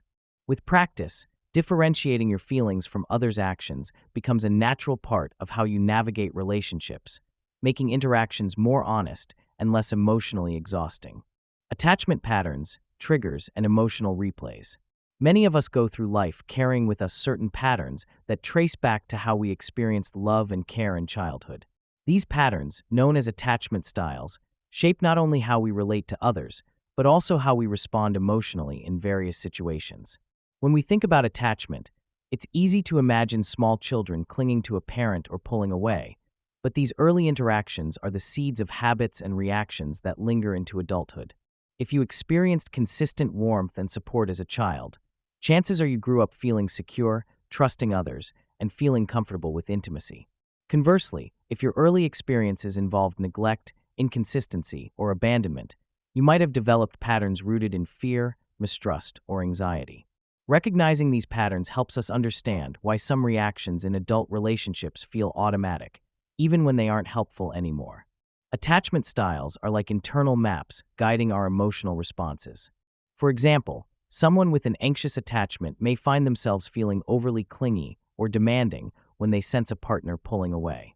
This isn't a sign of weakness, but a reflection of a long-held belief that love is uncertain and needs constant reassurance. On the other hand, someone with avoidant tendencies might naturally distance themselves when emotions start to deepen, because they learned early on that closeness could be scary or unsafe. These habits often develop because our caretakers responded to us in ways that reinforced certain beliefs about ourselves and others. Understanding that these reactions aren't flaws, but reactions rooted in childhood, helps us see that changing them is possible, even if it feels uncomfortable at first. Moreover, emotional triggers stemming from attachment patterns set off snapshots of past pain or insecurity. For instance, if your parent was inconsistent, the sight of a loved one being distant might trigger feelings of abandonment or rejection even when nothing true is happening now. These triggers can cause intense reactions, anger, sadness, or panic, that seem to come out of nowhere. Recognizing these reactions as echoes from childhood rather than current realities is a key step toward healing. When we understand the origins of our emotional replays, we can start to respond with awareness instead of automatically slipping into old patterns, which gradually creates space for healthier, more conscious ways of relating. Real change begins with awareness. When we pay close attention to our reactions, especially the ones that seem disproportionate, we begin to see the connection to our past. Instead of automatically reacting with frustration or withdrawal, we can pause and ask ourselves, what is this feeling bringing up for me?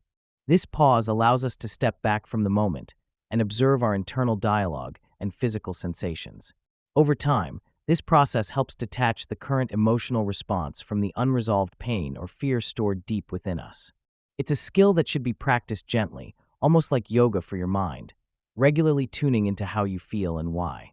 Becoming aware of triggers also involves noticing patterns. For example, maybe every time someone cancels plans last minute, you feel devastated and convinced they don't care. Recognize that this might stem from childhood experiences of abandonment rather than the current situation. When you catch yourself in this pattern, try to separate the old story from the present moment. Remind yourself that the person's cancellation might be due to their own struggles, not a reflection of your worth.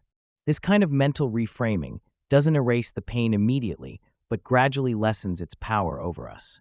As you practice observing your emotional replays, you start to create a new script, one where feelings are acknowledged but no longer dictate your behavior in automatic ways. Another approach involves building a compassionate inner dialogue. When old fears surface, instead of criticizing yourself for feeling vulnerable or needy, offer kindness. Say something like, "It's understandable to feel this way. I'm doing my best to heal." This gentle acknowledgement can help reduce shame and make it easier to stay present with difficult emotions. Also, choosing to act consciously rather than react impulsively can reinforce new habits and create positive feedback loops. For some, journaling about triggers and reactions can solidify insights and reveal recurring themes. Over time, this mindful awareness becomes a powerful tool that transforms reactive patterns into intentional responses, paving the way for healthier relationships and deeper self-understanding. By consistently bringing awareness to our emotional responses and recognizing their roots in childhood, we create opportunities for growth. Each moment of mindfulness acts like a patch on a worn-out fabric, gradually mending old wounds and strengthening our capacity for connection. Remember, embracing vulnerability isn't a sign of weakness, but a brave step toward self-awareness. The more we understand our attachment patterns, the more we can choose responses rooted in authenticity, not past pain. If you want a practical tip, try setting aside a few quiet moments each day to check in with your feelings. Ask yourself what stories are running in your mind and how your body is feeling. This daily practice can help transform unconscious looping into conscious healing, making it easier to develop healthier emotional cycles over time. Practice the relationship debrief, how to reflect without spiraling. When a difficult or intense encounter happens, it's natural to want to analyze what went wrong or what could have been better. But jumping straight into self-criticism or overthinking can cause more harm than good, leading to stored frustration or a feeling of being overwhelmed. Instead, try approaching your reflection as if you're a curious observer rather than a harsh judge. Notice what thoughts, feelings, or physical sensations came up during the encounter. Did certain words or tones trigger a strong response? Were there particular themes or patterns that kept surfacing? Recognizing these emotional triggers allows you to understand yourself better, creating a respectful space for growth without blame. Remember, the goal isn't to criticize, but to learn, much like a friend gently nudging you to notice your own patterns without judgment. This process helps you identify what truly affects you rather than getting caught up in the story of what went wrong. Over time, this reflective practice becomes a tool for awareness rather than a battleground for self-criticism, fostering compassion and self-understanding instead of spiraling into rumination. It's helpful to set aside specific moments for reflection, perhaps right after a confrontation or emotionally charged interaction, when feelings are still fresh but not overwhelming. Journaling can be especially helpful. Writing down what you felt, thought, and did during the encounter creates a clear record that you can revisit with a gentle, curious eye later. Sometimes, visuals like drawings or diagrams can assist in recognizing patterns or triggers you might not consciously realize. When reviewing your reflections, focus on noticing recurring themes. Are certain words or body language cues particularly triggering?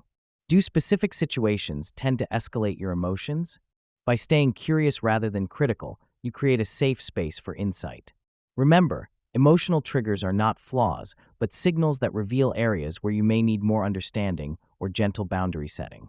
The goal is to learn about yourself and build awareness without dragging yourself into guilt or shame.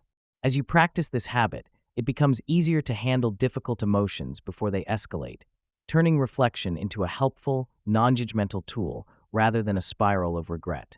Incorporating mindfulness into your reflection process makes all the difference. Allow yourself to sit with your feelings without rushing to fix or change them immediately.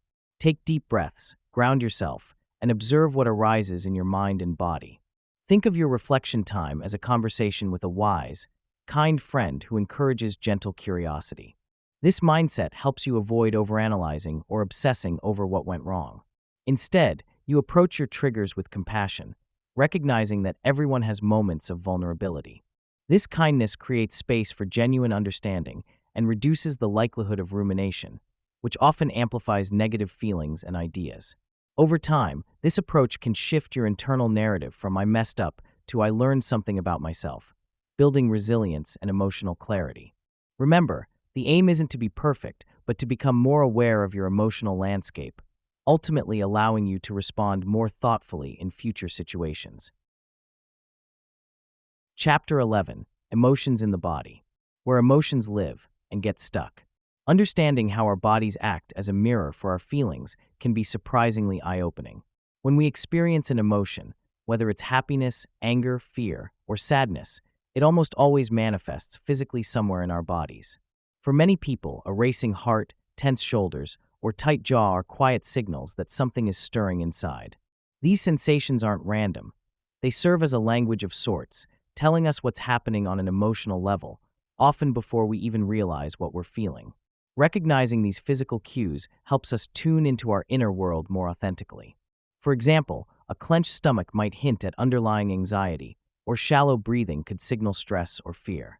Paying attention to these bodily signals allows us to see emotions not just as fleeting thoughts, but as embodied experiences, anchoring us more firmly in the present moment. Once you start noticing these sensations, you'll see how often your body holds onto emotional states long after the feelings themselves have faded, turning physical discomfort into a quiet archive of unresolved emotions. Over decades of observation and personal experience, many discover that emotions rarely exist in isolation from their bodies. Instead, they are deeply intertwined, influencing each other constantly. Imagine a moment when you're nervous about giving a presentation.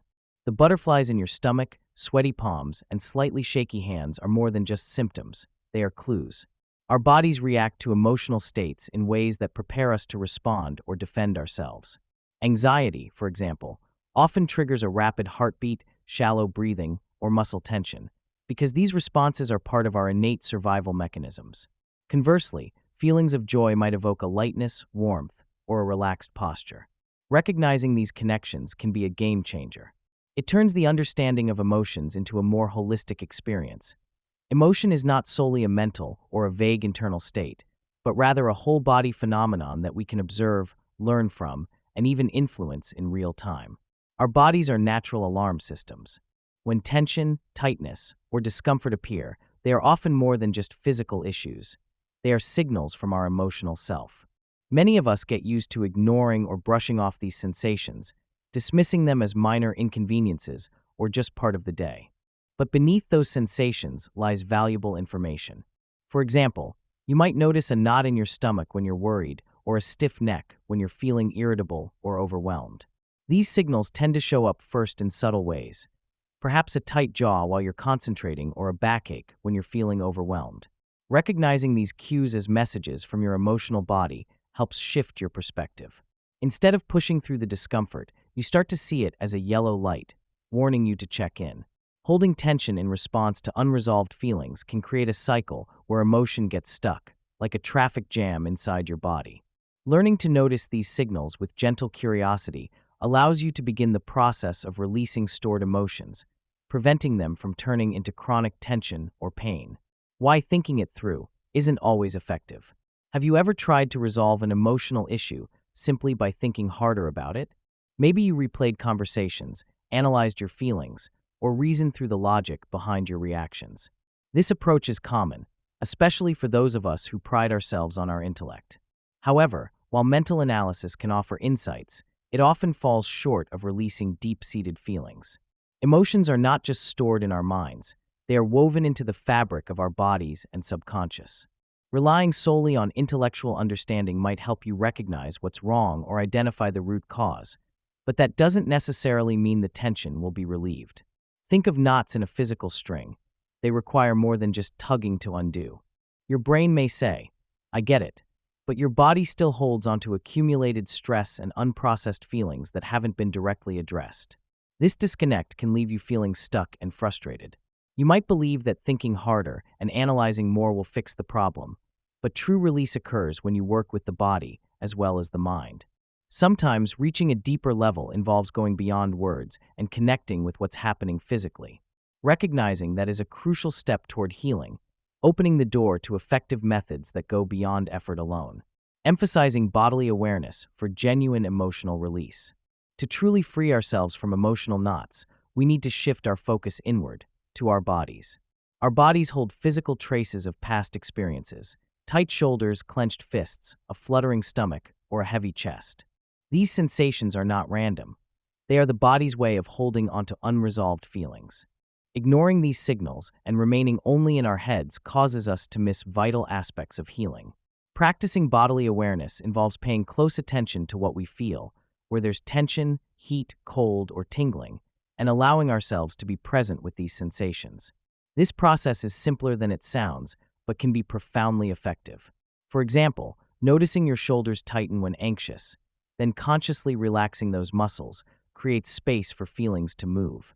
Similarly, deep breathing helps release stored tension by encouraging the nervous system to shift into a calmer state.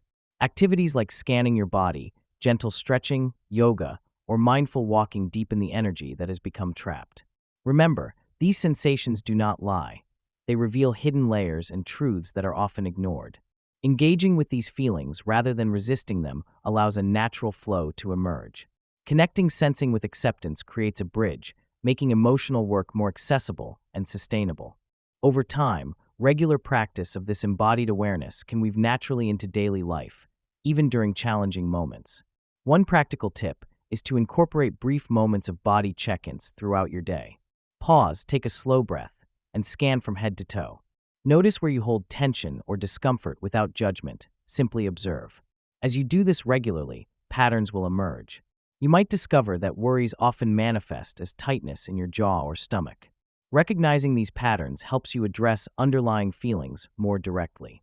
Awareness lays the foundation for embodied emotional work, making it easier to process what might otherwise remain hidden beneath layers of thought. Remember, the goal isn't to relax everything instantly, but to acknowledge and work gently with what's present. An accepting approach can gradually soften even the most stubborn knots, leading to genuine relief and liberation. Practices, body scan, somatic journaling, movement. Getting in touch with your body often feels like trying to listen to whispers in a noisy room. The body has a remarkable way of holding onto emotions, tension, and stories that we might not even realize are there. To start noticing what's happening beneath the surface, simple practices like body scans can be incredibly effective. A body scan encourages tuning inward, slowly bringing awareness to each part of your body, from your toes up to your head. It's like giving your nervous system a gentle tap, saying, "Hey, I see you."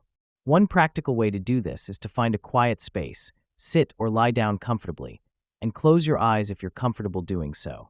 Begin by focusing on your breath, noticing the inhale and exhale. Then, direct your attention to your feet. Do you feel any tightness, warmth, or tingling? Move your awareness slowly upwards. Ankles, calves, knees, thighs. Notice how each area feels without judgment.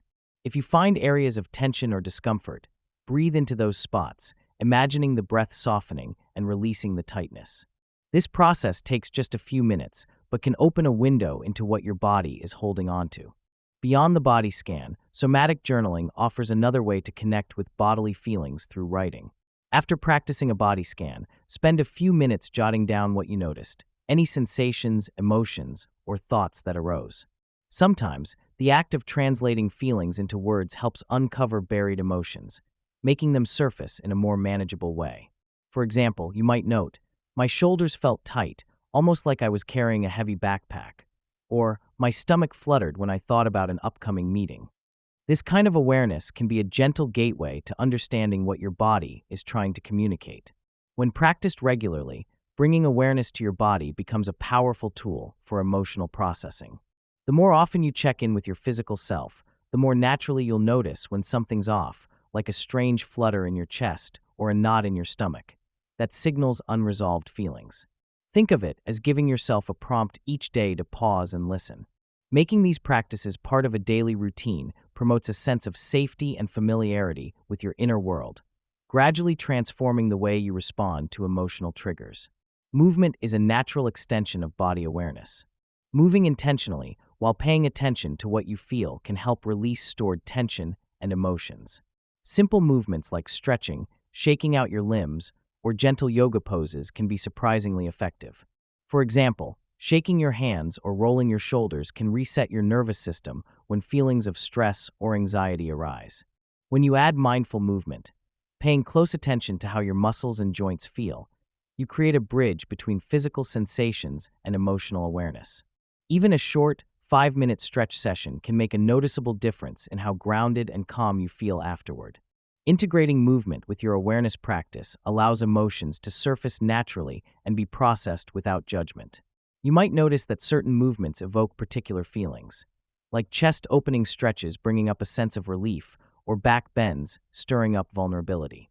Listening to your body during these moments lets you witness your emotional landscape in real time, making it easier to acknowledge what's there rather than pushing it aside.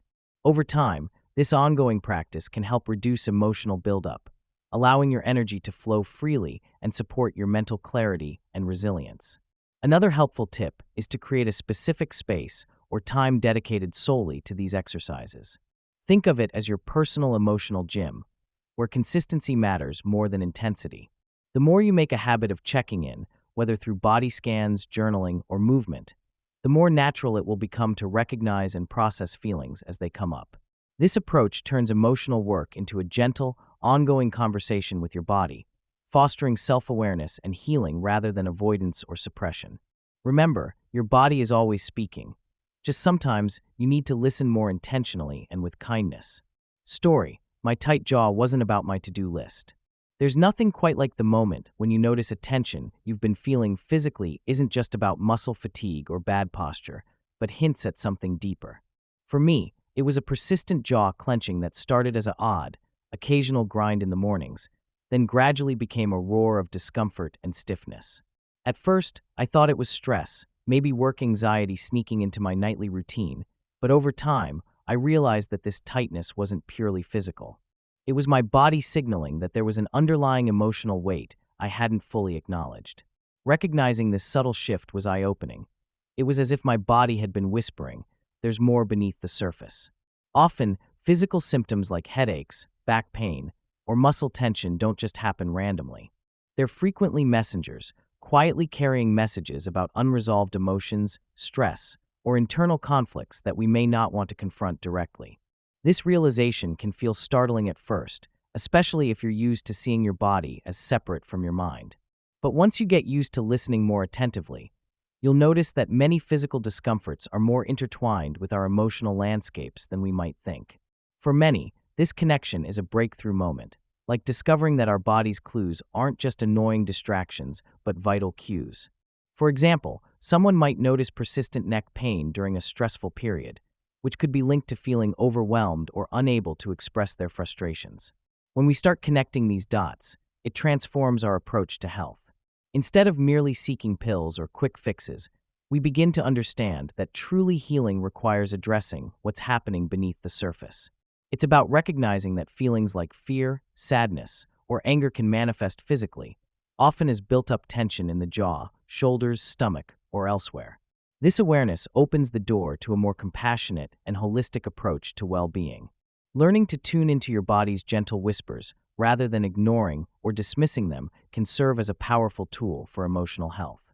Many of us develop a habit of pushing through discomfort, telling ourselves it's just part of life's grind.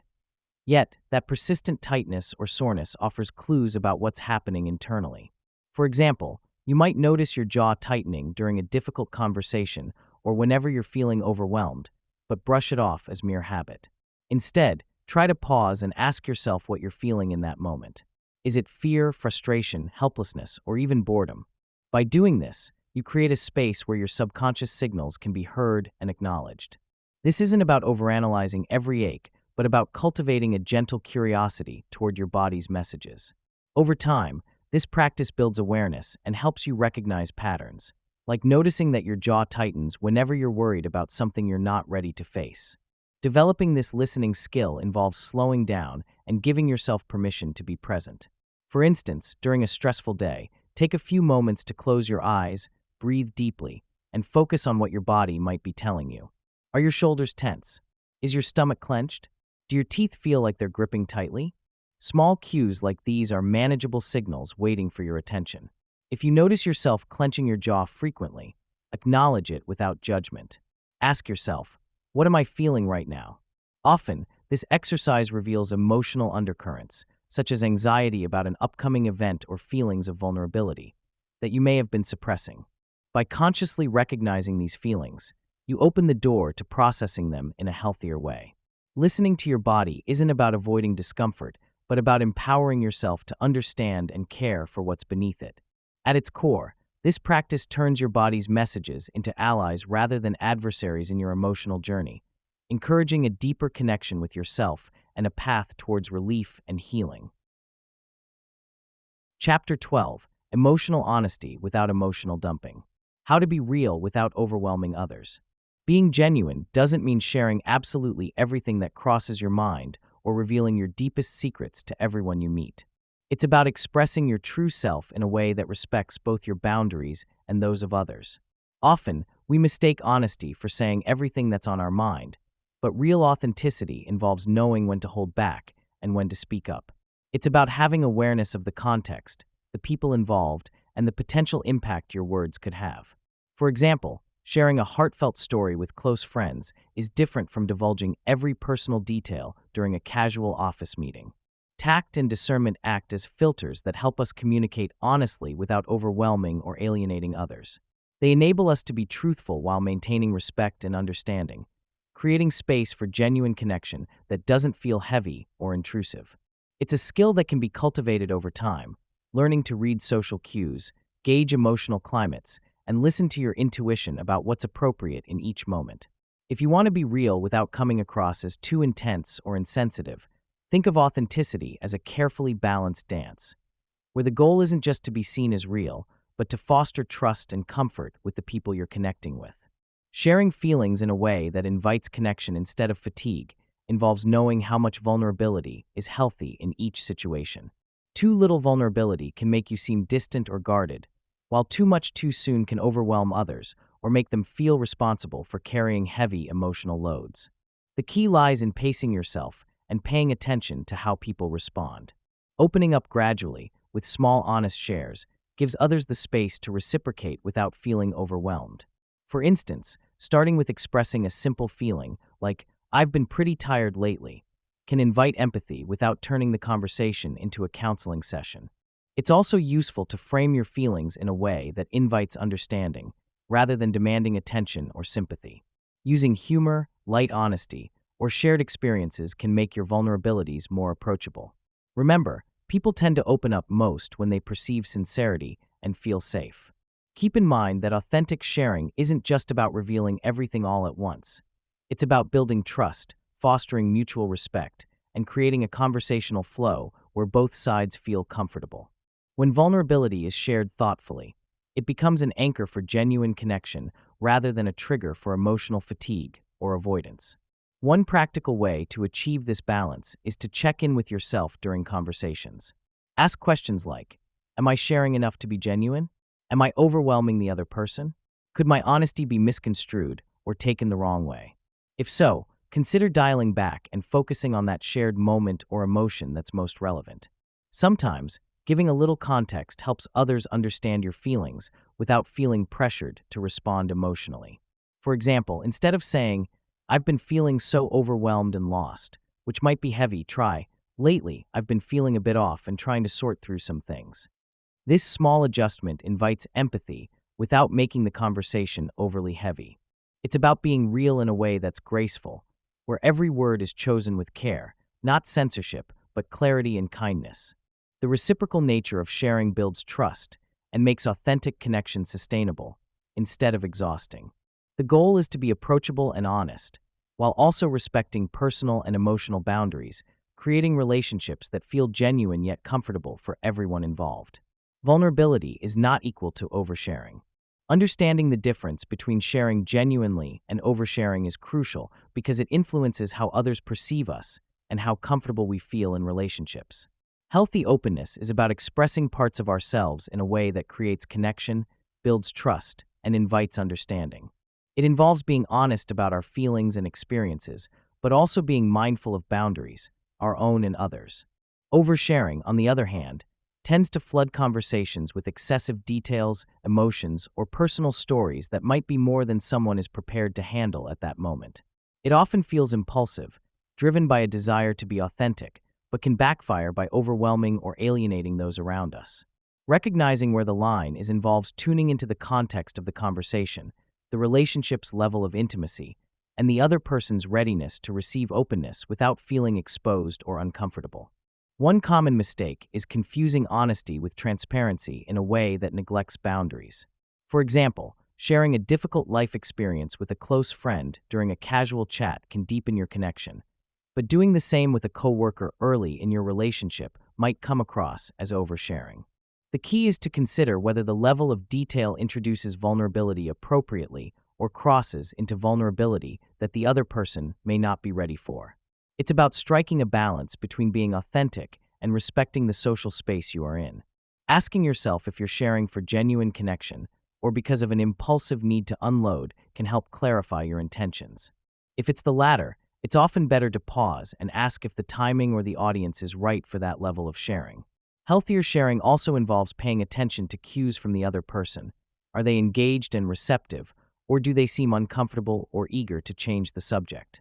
Listening to your internal compass, noticing your emotional state before sharing, and considering how your words might be received are all vital skills. Remember, too, that vulnerability is a gift, but it's also a skill that develops over time. Practice reveals what feels right to share and what's best to hold back for another moment. Over time, this discernment becomes more instinctive, allowing you to be honest and genuine without risking your connection or causing unintentional discomfort. Knowing when and how to share authentically isn't an exact science, but it's a skill worth cultivating. It requires being present with yourself and others, cultivating awareness of your emotional readiness, and trusting your judgment. A helpful starting point is to ask yourself what your primary motivation is.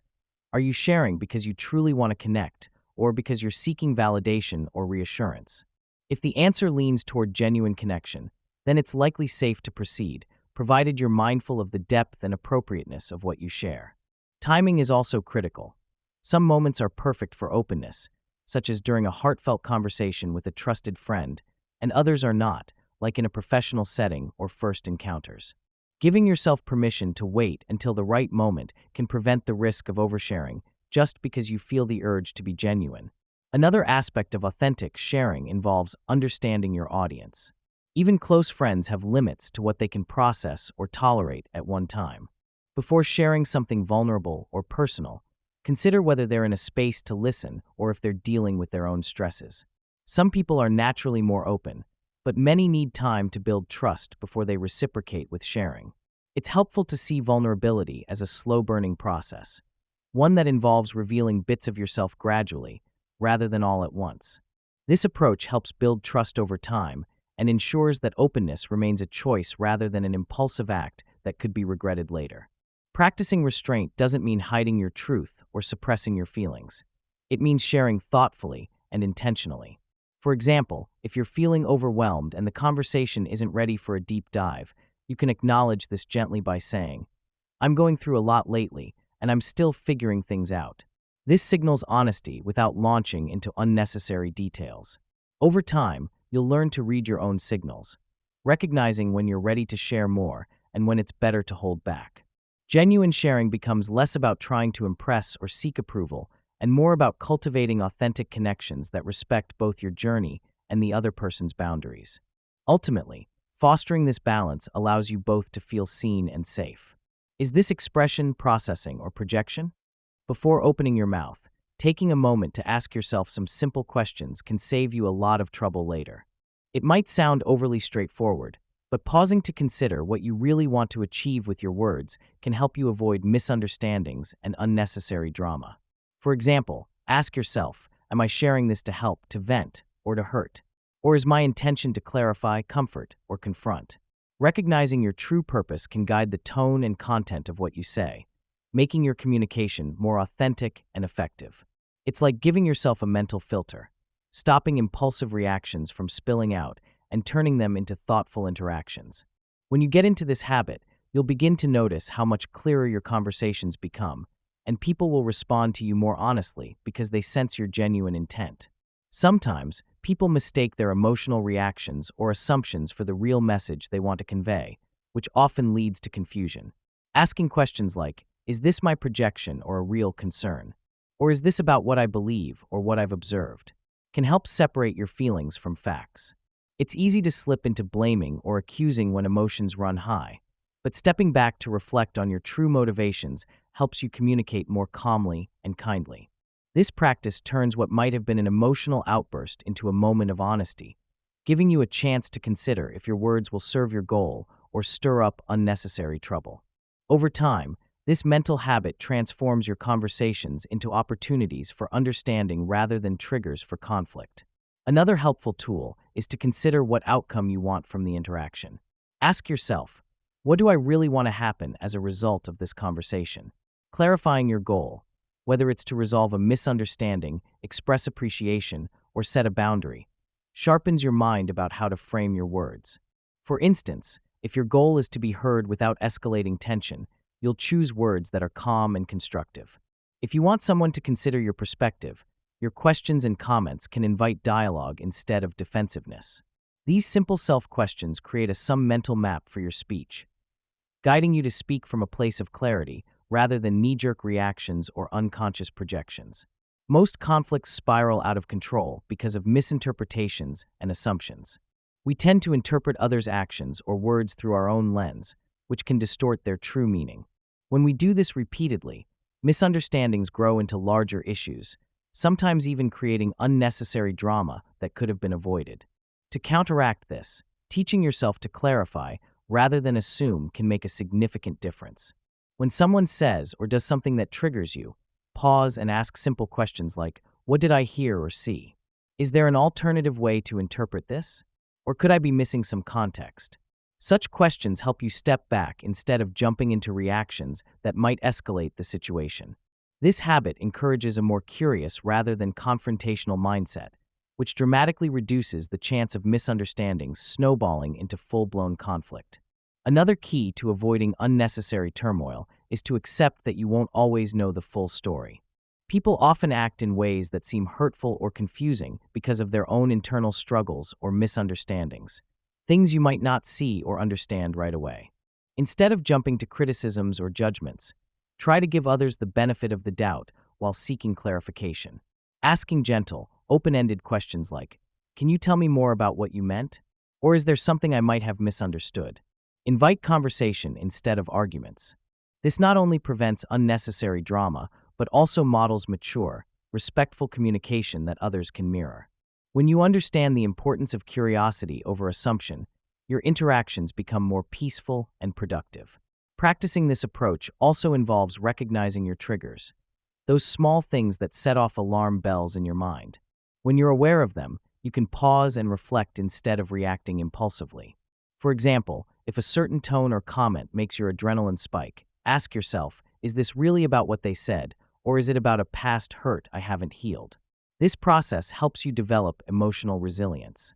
Over time, you'll notice that your conversations are less prone to spiraling out of control because you've learned to ask clarifying questions, check your assumptions, and stay grounded. The result is fewer misunderstandings and a lot less drama, saving energy for genuine connection rather than conflict. Practice the 3-question filter before you speak. Sometimes before we speak, our minds race with all kinds of emotions, judgments, or assumptions. We want to share honestly, but worry about saying the wrong thing or causing unintended harm. The practice of running your words through a simple mental filter, a set of quick questions, can change the game entirely.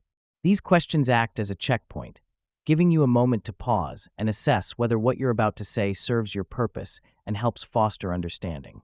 Instead of reacting impulsively or blurting out words that later make you cringe, you develop a habit of intentional communication. Think of these questions as a mental toolbox you can carry everywhere, ready to help you craft your words thoughtfully, even in heated moments or tricky conversations. Imagine you're in a conversation where someone offers an opinion you strongly disagree with. Sometimes, your initial impulse might be to jump in with a retort or a critique. Instead, pause for a moment and run through your mental checklist. Is what I'm about to say true? Will it contribute positively? Is it necessary? These questions serve as a filter, guiding you to respond with kindness rather than defensiveness. Over time, repeating this process helps build a new reflex. Instead of reacting immediately, you give yourself permission to think before you speak. This small shift can significantly decrease misunderstandings and promote more genuine connections, because your words are more likely to be aligned with what truly matters: respect, clarity, and honesty. Breaking things down further, the 3 questions can be thought of as a mini structure that you adapt according to the situation.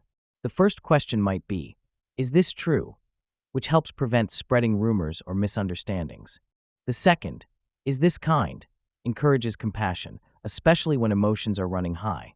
The third, "Is this necessary?" pushes you to consider whether sharing this piece of information adds value or simply fuels the fire. These filters help you sidestep the common trap of saying whatever comes to mind without considering the impact, turning your spontaneous words into intentional acts of communication. Over time, practicing these questions becomes second nature, empowering you to speak with more clarity and purpose, even when under pressure or feeling vulnerable. Many of us hesitate to speak our truth because we're afraid of how our words might be received.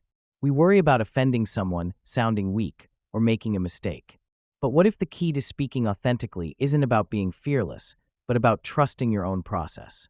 When you start consistently using your 3-question filter, you begin to gain clarity about what to share and how to do it in a way that feels true to you.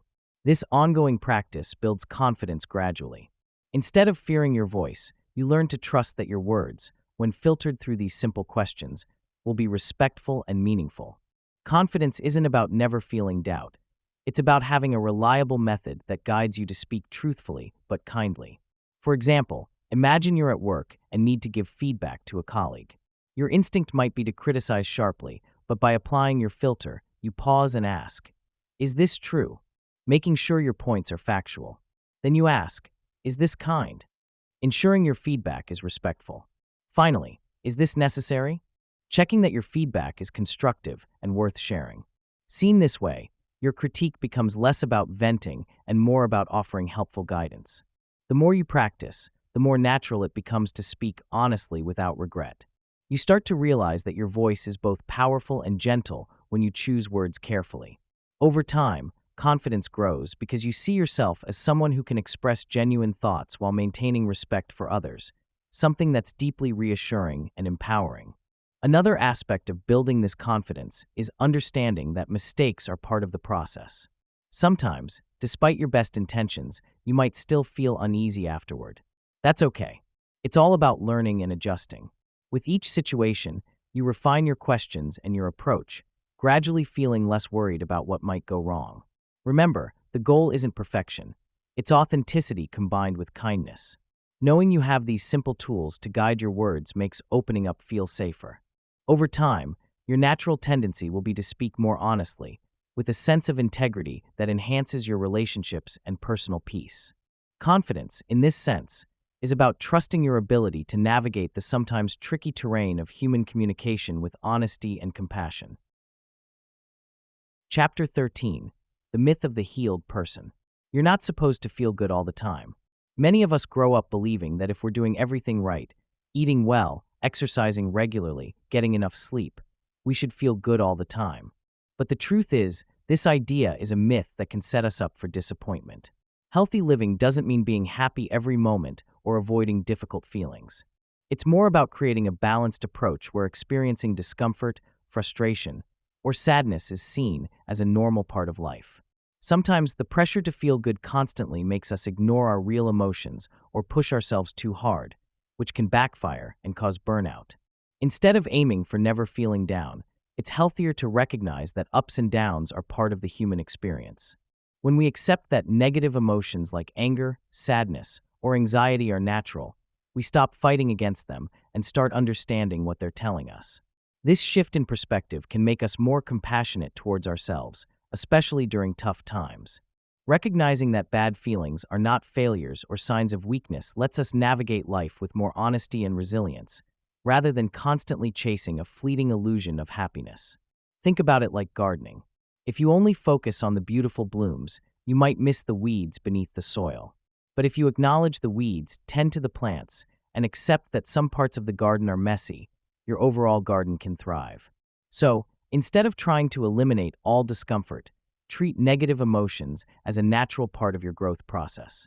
By doing so, you'll find greater peace and stability, even when life throws challenges your way. Remember, the goal isn't to feel good all the time, but to develop a mindset that allows you to accept and work through all emotions, both light and dark. Learning to accept the entire range of human feelings can feel intimidating at first. Many of us have been conditioned to believe that only positive feelings are acceptable, or that experiencing sadness, anger, or fear means we're somehow flawed or doing something wrong. But emotions are signals that tell us about our needs, boundaries, and overall well-being. For example, feeling angry might reveal that our boundaries have been crossed, while sadness could point to a need for connection or support.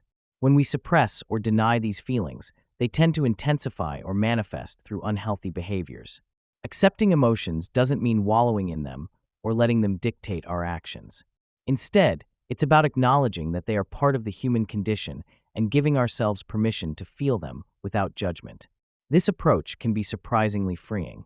When you recognize that it's okay to feel jealous, scared, or annoyed, you start to see these feelings as information rather than flaws. Over time, you build emotional resilience, learning to sit with difficult emotions without feeling overwhelmed or ashamed. It's like building a muscle. You gradually strengthen your capacity to handle what life throws your way. Practicing acceptance can be helped along by simple mindfulness strategies. For instance, taking a few deep breaths when feelings surge allows you to observe what's happening inside without immediately reacting. Naming emotions aloud, saying, "I feel angry" or "I feel anxious," can also create a sense of distance and clarity. The goal is to see emotions as transient and normal, rather than as signs of personal failure. Remember, every feeling you experience is a valid part of being human, and embracing this truth opens the door to genuine self-compassion and inner peace. In practice, start by checking in with your emotional state regularly. When you notice yourself feeling intense or uncomfortable, pause and ask, "What am I feeling right now?"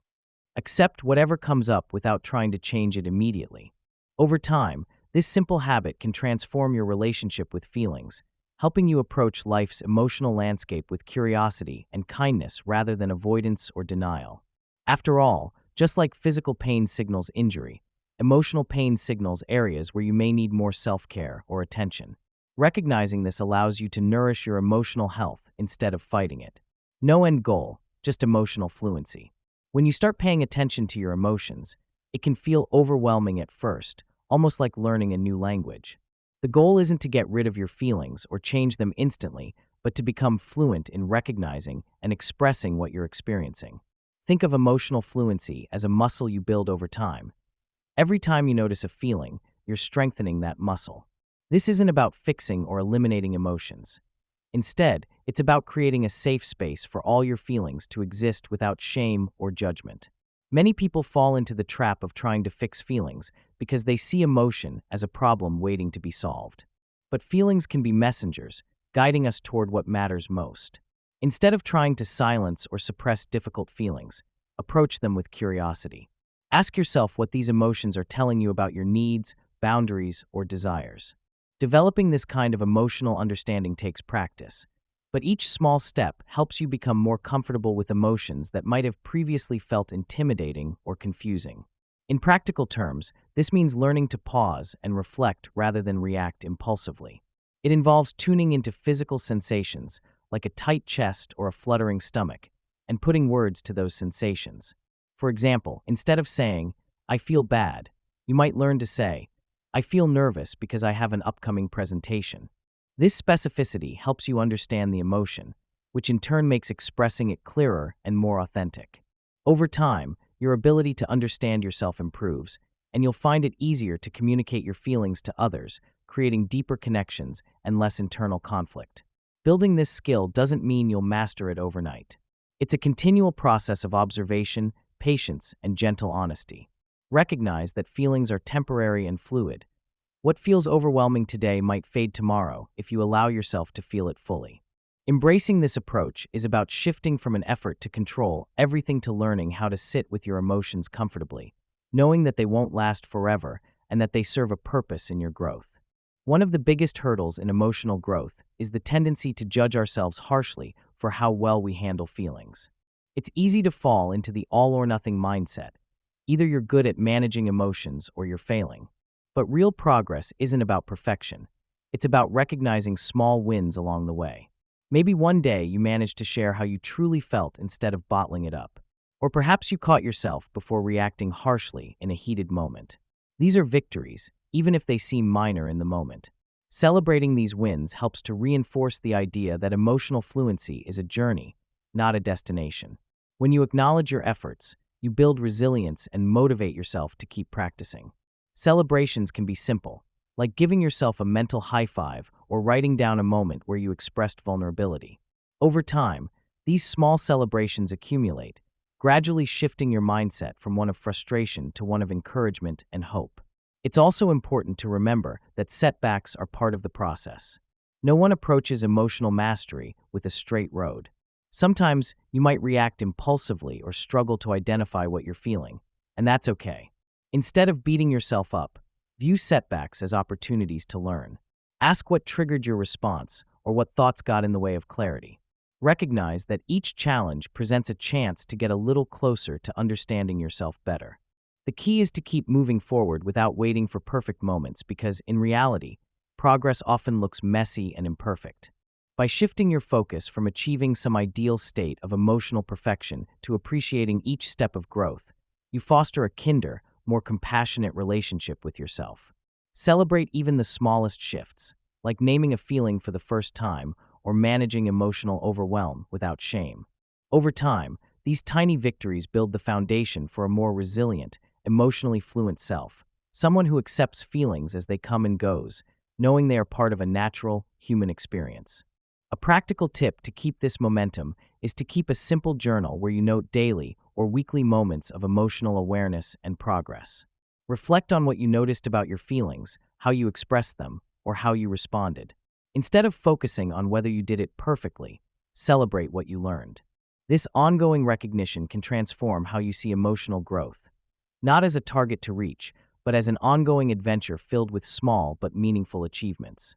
You don't arrive, you evolve. Many of us have grown up with the idea that emotional maturity is a fixed point to reach, a place where we become done with personal development. But in reality, emotional growth isn't a destination we arrive at. It's more like a long, winding road that constantly unfolds as we learn about ourselves, others, and the world around us. Imagine your feelings and understanding as a garden that never quite stops blooming. There's always something new to nurture or discover. When you shift your perspective to see growth as a continual journey, it opens up space for patience, curiosity, and less frustration when things don't seem perfect or immediate. This mindset helps us avoid the trap of measuring progress with a strict timeline or comparing ourselves to others who seem more emotionally evolved. Each life stage, setback, or new experience adds layers to our self-awareness, resilience, and empathy. When you embrace this ongoing process, emotional development becomes less about reaching a grand destination and more about how you show up for yourself and others every day. It's like slowly building a muscle. Small, consistent efforts lead to strength over time, even if you don't see overnight results. Recognizing this as a continual evolution reassures us that setbacks aren't failures, but moments of deeper learning, helping us grow stronger and wiser with every turn. Understand that this process is deeply personal. Some days might feel like leaps, others like tiny steps, and that's perfectly okay. Emotions shift, perspectives change, and what feels like progress today might look different tomorrow. The key is to accept and even celebrate this fluidity. It reminds us that growth doesn't conform to a clock or checklist. Instead, it's woven into the fabric of our daily lives, shaped by our choices, reflections, and willingness to stay open to change. This approach fosters resilience, confidence, and a genuine sense of connection to ourselves and others, because it's rooted in authentic personal experience rather than societal expectations or rigid standards. One of the most important lessons we can give ourselves during this journey is to practice patience and kindness. Emotional growth often involves discovering uncomfortable truths, facing old wounds, or noticing patterns that no longer serve us, all of which can feel challenging or frustrating. When you're quick to judge yourself for slipping back into old habits or not getting it right fast enough, it only adds pressure and makes growth harder. Instead, think of yourself as a curious observer, gently caring for the parts of you that are still learning. Kindness isn't about ignoring your mistakes. It's about recognizing that every step, no matter how small, counts towards genuine change. Patience is equally essential. Growth takes time, often more than we want it to, and that's okay. Imagine trying to teach a child to walk. Lots of falls and tentative steps are part of the process. The same applies to emotional development. Instead of rushing to fix things or waiting to feel completely healed, celebrate each little victory, like noticing your reaction to a stressful situation differently, or choosing kindness over anger in a difficult moment. Give yourself permission to be imperfect while you become more aware. This attitude of patience and kindness makes your journey sustainable and less lonely, especially during the times when progress feels slow or invisible. Practicing patience and kindness also means creating a mental space where setbacks aren't seen as failures, but as opportunities to learn. Remind yourself that everyone, even those you admire for their emotional resilience, is still on their own journey.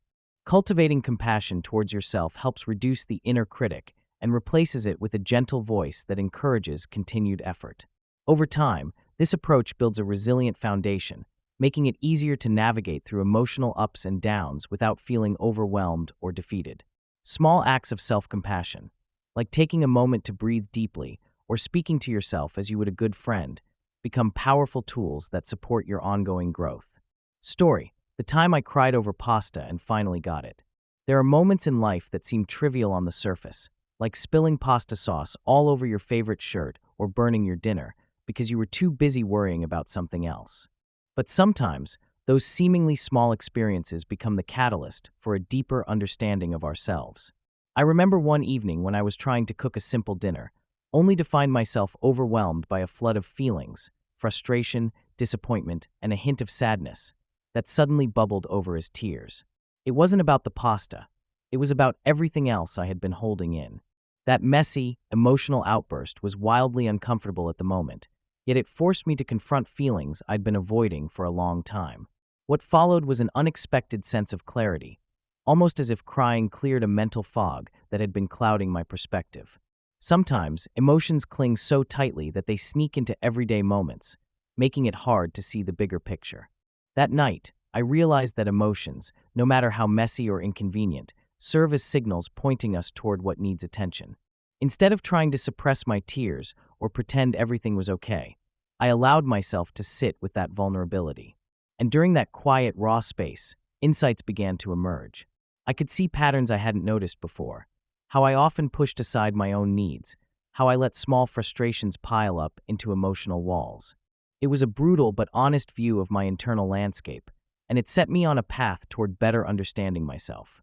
That night remains a reminder that sometimes the most unexpected emotional upheavals can be the very breakthroughs we need to move forward more honestly and compassionately. What makes such moments so powerful is that they don't appear when we're searching for answers. Instead, they come unannounced, often catching us off guard. These emotional upheavals remind us that growth isn't always a neat, planned process. It often emerges from the chaos of feelings we'd rather ignore. When I finally stopped resisting my tears and just let them flow, I found a kind of freedom from shame, from pretending everything was fine, and even freedom to understand my deeper needs. Once the flood of emotion settled, I felt a quiet sense of clarity, as if the tears had washed away the mental clutter blocking my view. Recognizing that these spontaneous emotional moments carry the potential for growth can be transformative, encouraging us to embrace vulnerability rather than shy away from it. Sometimes the key to clarity is simply allowing ourselves to feel fully, even when it's messy and uncomfortable. Conclusion: feel better by feeling more, not less. Emotions aren't the enemy, they're information. Many of us tend to treat our emotions as enemies, something to be fought or suppressed.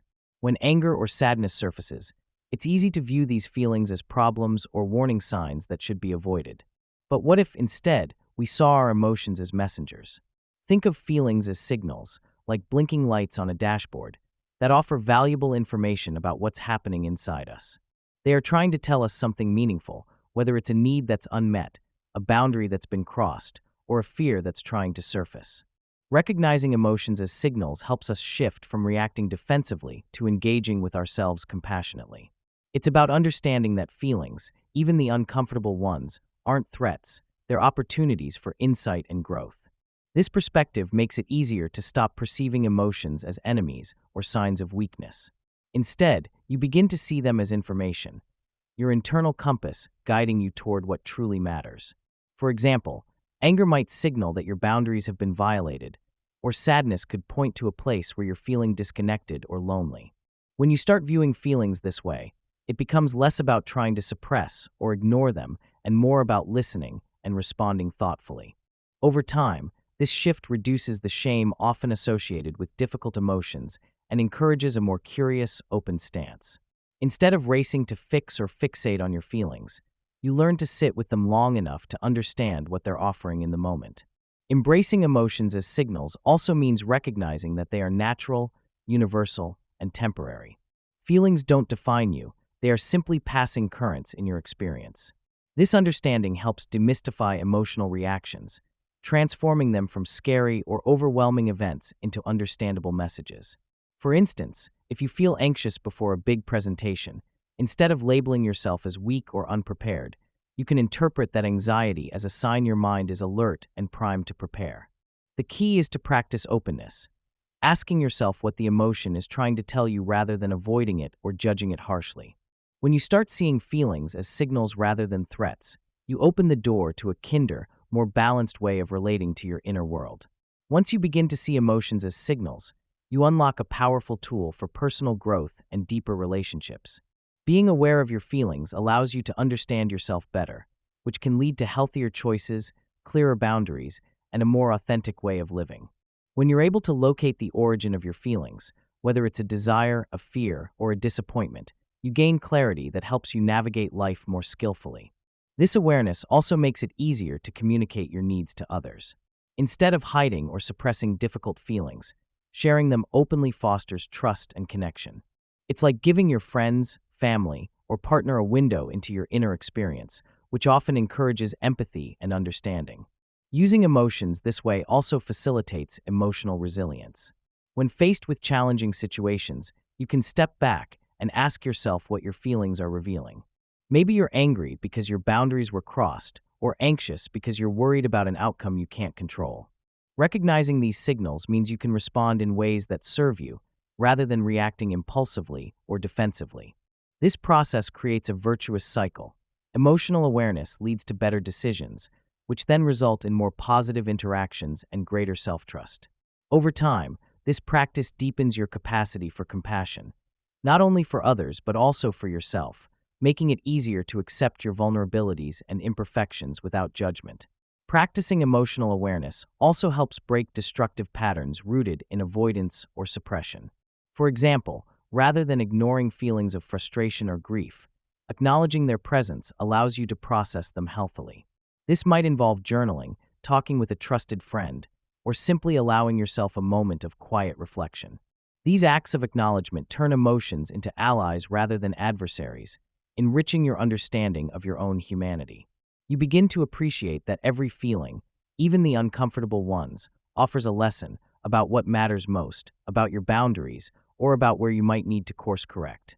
When you tune into your emotional signals regularly, you cultivate a deeper compassion for yourself and create space for genuine growth and richer connections with others. And here's a practical tip. Set aside a few moments each day to check in with your feelings. Ask yourself, what am I experiencing right now? Notice where you feel emotion in your body, perhaps a tight chest or a fluttering stomach, and consider what that might be signaling. Over time, this simple practice trains your mind to interpret emotions as informative rather than threatening, creating a healthier, more connected inner dialogue. What you've avoided might be what you need to hear. Many of us go through life trying to avoid or suppress the feelings that make us uncomfortable, whether it's fear, sadness, anger, or shame. We tell ourselves that avoiding these emotions will make things easier or help us move on faster. But that's rarely the case. In fact, dodging those tough feelings often acts like a heavy weight, clouding our judgment and keeping us stuck in a cycle of discomfort.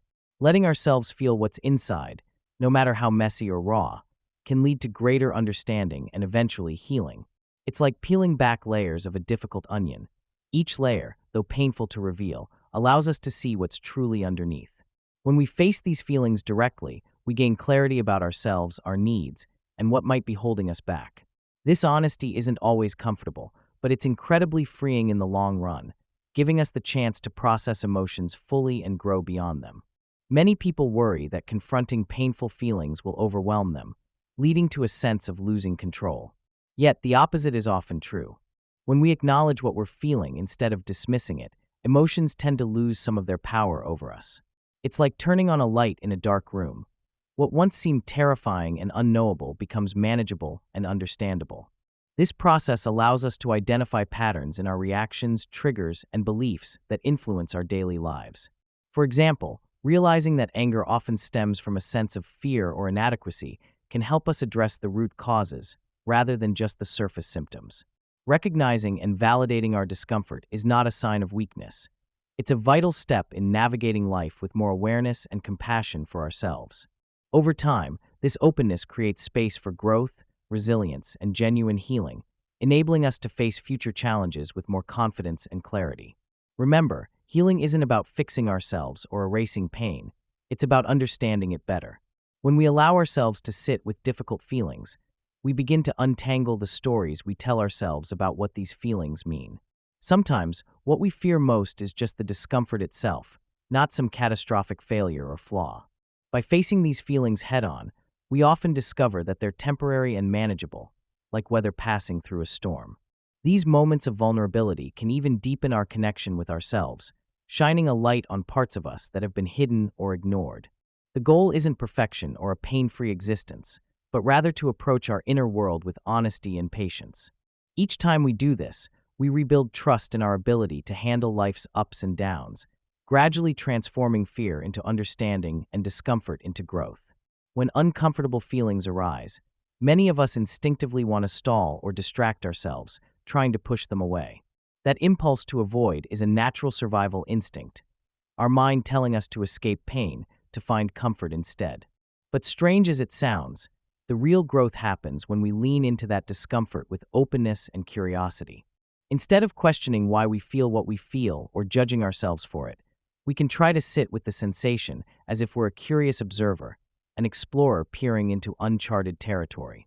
This shift from avoidance to curiosity opens up a space where feelings become teachers rather than enemies.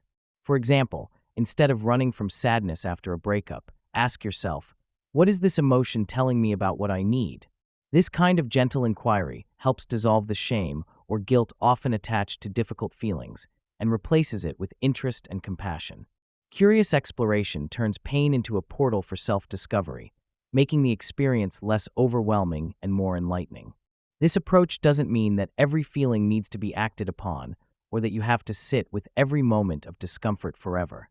It's more about developing a new relationship with your inner world, approaching feelings with kindness instead of judgment. Notice how your body reacts when a tough emotion surfaces.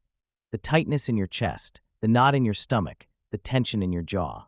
These physical signals can guide you toward understanding what's happening beneath the surface. Asking questions like, what do I need right now? Or where is this feeling coming from? Encourages an engaging, non-judgmental dialogue with yourself. As you nurture this curiosity, you might find that feelings become less frightening and more like signals guiding you toward what's really important. Over time, this practice helps reduce the tendency to avoid, replacing it with a more compassionate and exploratory stance toward your emotions. Building this habit gradually can lead to a profound shift in how you experience life's inevitable ups and downs. It's often helpful to remember that feelings are temporary, like clouds passing across the sky, and that our perception of them can change depending on how we relate to them. If you catch yourself rushing to dismiss or suppress an emotion, gently pause and ask yourself, what would happen if I just sat with this feeling for a little longer? You might be surprised at the insight or relief that can come when you approach life's emotional storms with curiosity rather than resistance. The more you practice this openness, the more natural it becomes to see feelings as part of the human experience, not something to fear or avoid. This mindset fosters resilience, allowing you to face challenges with a sense of curious acceptance, which in turn creates space for healing and growth. The goal isn't to control emotions, it's to befriend them. Learning to befriend your emotions begins with shifting how you see them. Instead of viewing feelings as problems or signs of weakness, try to see them as messengers trying to tell you something. Emotions are a natural part of being human. Each one has a role, a message, or a signal to share. When you welcome these feelings without judgment, it creates space for understanding and compassion rather than resistance or denial. This approach requires patience and a gentle attitude, reminding yourself that emotions are just visitors passing through, not enemies to fight off. Over time, this perspective helps reduce the tendency to suppress or ignore feelings, opening the door to a more accepting, nurturing relationship with your inner world. Essentially, it's about creating a mental environment where emotions are embraced, not shunned, like welcoming an old friend rather than pushing them away. Creating this mindset involves practicing self-compassion. Recognize that everyone experiences a wide range of feelings: anger, sadness, fear, joy, and none are inherently wrong or bad. Instead of judging yourself for feeling a certain way, acknowledge those feelings as valid and understandable. This acceptance doesn't mean you have to act on every emotion or let it take over your life, but simply that you allow yourself to notice and accept these sensations without criticism. Developing this nurturing attitude toward your emotions can be life-changing because it reduces shame, fosters resilience, and encourages emotional honesty. Over time, accepting your feelings as part of your human experience nurtures a sense of kindness and patience toward yourself, which makes it easier to navigate difficult moments with less judgment and more understanding. Physical practices can also support this compassionate approach. Mindfulness exercises, such as deep breathing, body scans, or guided meditations, help you stay present with your feelings instead of avoiding them. When you notice yourself becoming overwhelmed or resistant, pausing and taking a few deep breaths can help you create a gentle separation from the emotion, allowing it to flow without becoming stuck. Journaling about your feelings with curiosity and compassion can deepen your understanding of what's truly happening beneath the surface. Remember, fostering a gentle attitude toward emotions takes consistent effort, and it's okay to stumble or feel awkward at times. The key is to keep practicing this accepting stance, gradually rewiring your response from avoidance or harsh judgment to kindness and openness.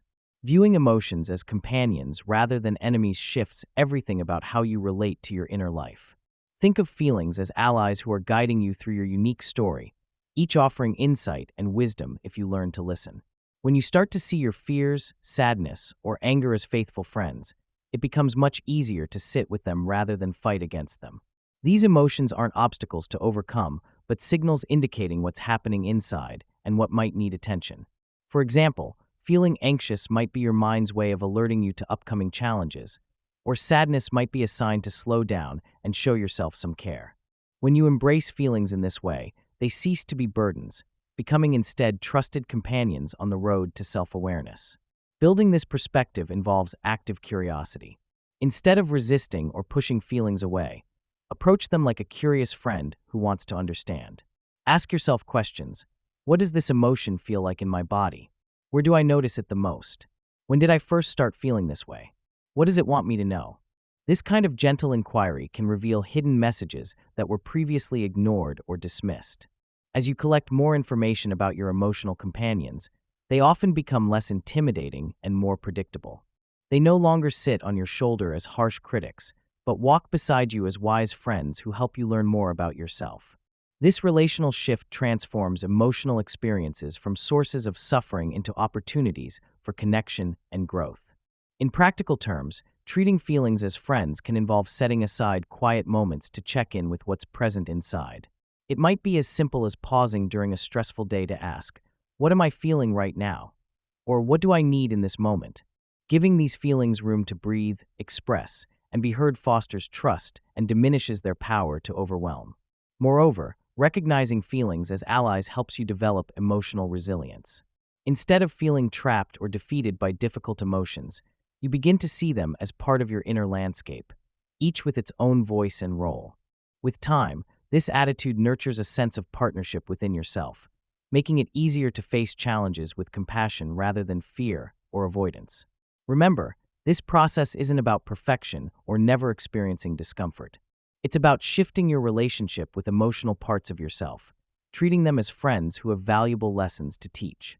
The more you practice, the more natural it becomes to see emotions as guides rather than enemies. Eventually, you'll notice a subtle but powerful change. Your internal conversation becomes kinder, your reactions more measured, and your sense of inner peace deepens. This approach turns what once felt like chaos into a cooperative journey, one where every feeling has a place and a purpose, ultimately making emotional life a source of strength rather than struggle.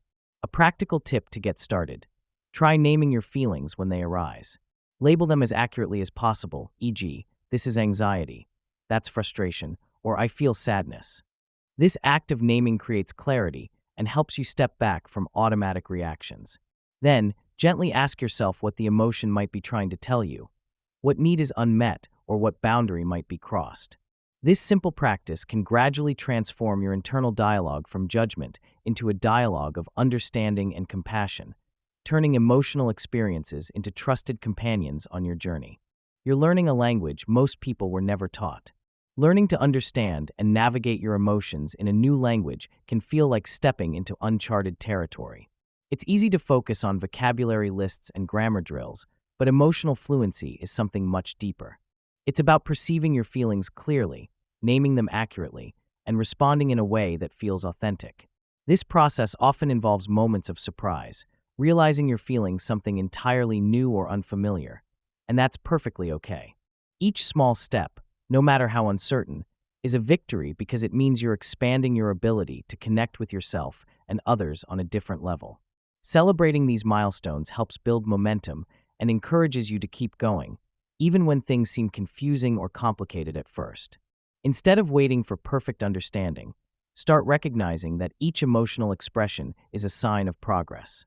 When you notice yourself feeling something intense, maybe frustration, joy, or vulnerability, pause and appreciate the fact that you're experiencing a new color in your emotional palette. It's easy to dismiss these feelings as inconvenient or confusing, but they're actually signs of growth. By approaching the process with curiosity rather than judgment, you create space for learning. Remember, even native speakers stumble over their feelings sometimes. The road to emotional fluency isn't a straight line. It's full of surprises and setbacks that eventually lead to deeper understanding. Celebrating those small victories makes the entire journey feel more approachable and meaningful. Living in this unfamiliar territory often involves embracing a bit of vulnerability. It's natural to feel hesitant or scared about showing yourself authentic emotions, especially when you're not used to doing so. But these moments of openness are precisely where real progress happens. They are chances to discover how resilient you can be, even when your feelings are challenging or uncomfortable. Over time, you'll notice that your emotional vocabulary expands and responses become more natural. Some days will be easier than others, and that's part of the adventure. The key is to remember that this isn't a race. Each effort, no matter how small, is a valuable step toward a richer, more genuine relationship with yourself and the world around you. Building emotional fluency requires a lot of patience and, equally important, a generous attitude toward yourself. It can be tempting to expect quick results or think you should already be better than you are, but growth takes time. When you're learning a new language of feelings, mistakes are inevitable. There will be moments when you misinterpret your reactions or react in ways you later wish you hadn't. That's part of the process, not a failure. Being kind to yourself means treating those missteps with understanding rather than criticism.